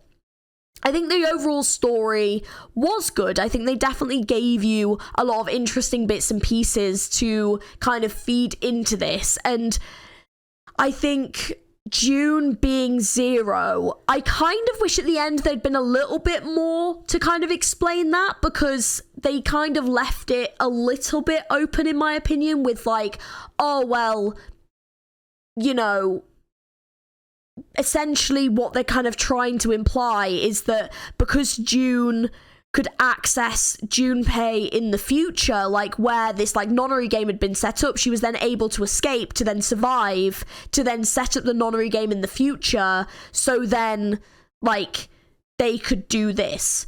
So it seems potentially like Seven might have also been involved, but I'm not sure. That's like the only implication, that he would have potentially been involved.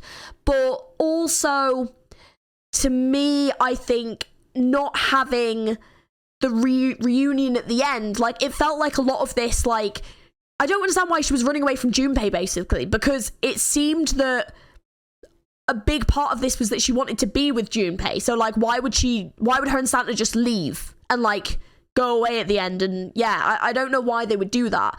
Also, most of the characters kind of made sense, but to me, like, the thing that didn't really make sense about this, for example, like Lotus being here kind of made no sense. Like, and they never really told us what happened with reuniting her with like her, like, you know, like her getting out and like reuniting with the kids. Like, I kind of wish they had a bit more of like a satisfying ending that way, where like everyone had gotten to go home and then like Junpei and June had reunited and it was like over.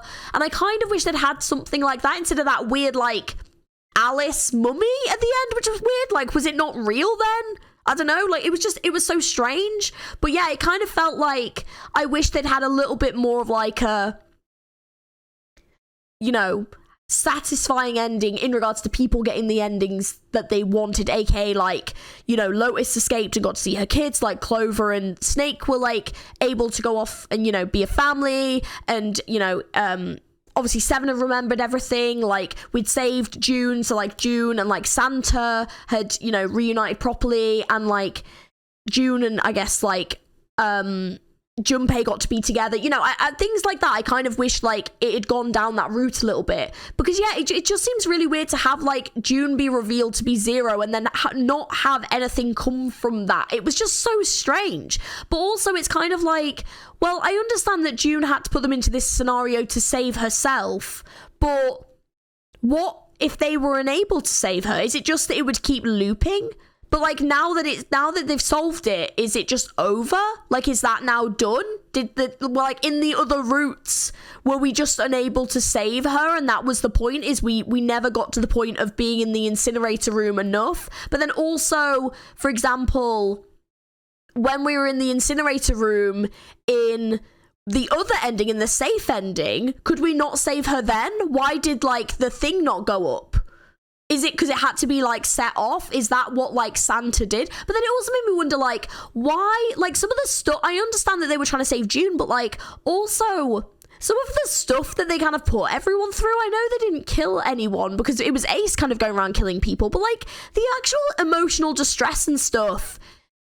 you know, the characters didn't deserve it. Like, you know, like Lois was just a mum that was trying to find out what happened to her kids, and her kids were 2 of the kids that were in the scenario with them, and you know, yeah, like they didn't deserve it. Snake was one of the other kids who had tried to help, didn't deserve it. Neither did Clover. You know, Junpei was just her childhood friend that, yes, she connected to, but like the amount of emotional distress, and also I suppose recreating what happened to them as children with this group of adults, so that Junpei could be in that room, so that they could have the connection, because he had the potential for the connection, although that was never explored. Like, it still wasn't a good thing to do. You know, I understand that it was to, like, save her in the future, but I also feel like if she had just, like, explained this to Junpei, he would have done it anyway. So, I don't know, it just feels like she put them through a lot of emotional distress for a reason that wasn't revenge. And it's like, no, to me, it feels like it was revenge. Like, it feels like she was fucking with Ace. But also, you know, why then leave Ace in the trunk of the car and then just like leave? Like, if this wasn't about revenge, but you used all the other people to manipulate Ace in the first place, So, like, why would you not have dealt with him as well at the end? I don't know. It's such a weird, like, motivation. Yeah, I don't know. It's definitely a strange one. It's just definitely, but like, yeah, it kind of makes me like a bit angry that like they just kind of fucked off at the end and didn't even like stop to explain any of this to them. Because surely that's the least they could have done, because they've saved her life, and it's like, oh, you've saved me, bye. And then like her and Santa just fuck off, and it's like, well, no, hang on. Like, you could come and explain this to them and apologize and all this kind of stuff. Like, yeah, I don't know. It's kind of like, it feels like they're definitely making June out to be a victim. And she is. She is absolutely a victim of Hongo and the experiments and some of the other kids. But then also she became what she hated by doing the exact same thing to them at the end as well. You know? And then also, for the final puzzle, literally, they were 10 seconds from death. If Junpei had not figured it out, they would have died. And June and Santa had already fucked off. Like, what? Like, I don't know. I feel like there's something twisted about June that really comes out at that ending. And I think, like, Junpei is a very biased narrator, because I think that he really has these, like, proper love goggles. Like, he wasn't even mad at her. Like, he just has these proper love goggles on of, like, I'll forgive her for anything that she does. And it's like, well, no, hang on a minute. I'd be a bit freaking pissed. I'd be like, hang on a minute, you've lied to me this entire time. You've known exactly what's going on. You know, and why would you just, like, not explain this? Like, I don't know, yeah. I feel like there's meant to be this, like, romantic filter over it, but to me, I'm just kind of like, well, this is not okay. Like, damn, June. Like, holy shit. And I mean, yeah, so, I don't know. I feel like the least they could have done is stopped at the end and, like, explained stuff. But I also think that at the end of the day, the minute that he had helped June out of the puzzle, surely then, like, yeah, like, the minute he helped June out of the puzzle, surely, yeah, like, you know, that would have stopped. Like, why then make it so that he can't get out? Like, was she just trying to take them out so they couldn't, like, tell the police? I honestly don't know. That's actually, thinking about it, the more I think about it, the more I'm kind of like, holy shit, June is messed up. Holy crap, and Santa as well. But yeah.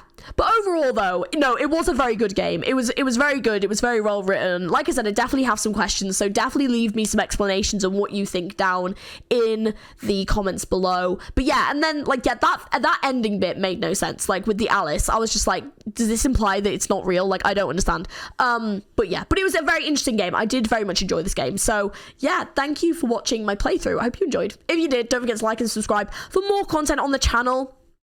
I'm not sure if I'm going to cover the next game in this series. I wanted to finish this one because I started it and it was a very enjoyable game, but I'm not sure that there is, like, enough interest on the channel, and I've got other games that I do want to play, but I might come back to it one day because I did really enjoy this game. It was it was a very good game. It was very difficult in some parts, and some of the puzzles I was like, holy shit, it's very mathematical, but I did enjoy this game. But yeah, if you do want to see the next one, let me know down in the comments below. Let me know your thoughts. Let me know your thoughts on these endings as well, and which one was your favorite. My favorite characters were definitely Snake and Seven. I also really liked Clover, and I really liked Lotus more towards the end, but I do feel like Lotus was the character that I just still don't understand why Lotus was there. Like, I think every other character you can kind of explain. Lotus really is the one that makes no sense. It's kind of like, I feel like they could have had Lotus's daughters or something. Like, I don't know, it kind of feels like they just wanted, like, another character, and like, I know she was investigating, but, like, they never went into if she found something or whatever. Like, I don't know, it just, yeah, Lotus is definitely the outlier character where I'm like, I don't understand why she was there, because she had nothing to do with the previous incident apart from being the parent of one of, like, two of the girls that were in it. But apart from that, it was never mentioned. So yeah, I don't know if I missed something in a different ending, but yeah, Lotus was definitely the outlier character here that I didn't really massively understand being here. But yeah, let me know the explanations down in the comments below and stuff. Thank you for watching. I hope you enjoyed. Don't forget to leave me recommendations for other games you want to see me cover on this channel as well. I will be going back through to finish some of the other ones that I've left a little bit long, which I do apologize for, but we are now catching up. And yeah, there'll be some new games starting soon as well. So yeah, if you want to see those playthroughs, like, subscribe, join the Discord, all that good stuff. And I will hopefully catch you guys in the next video. Hope you have an amazing rest of your day. Bye.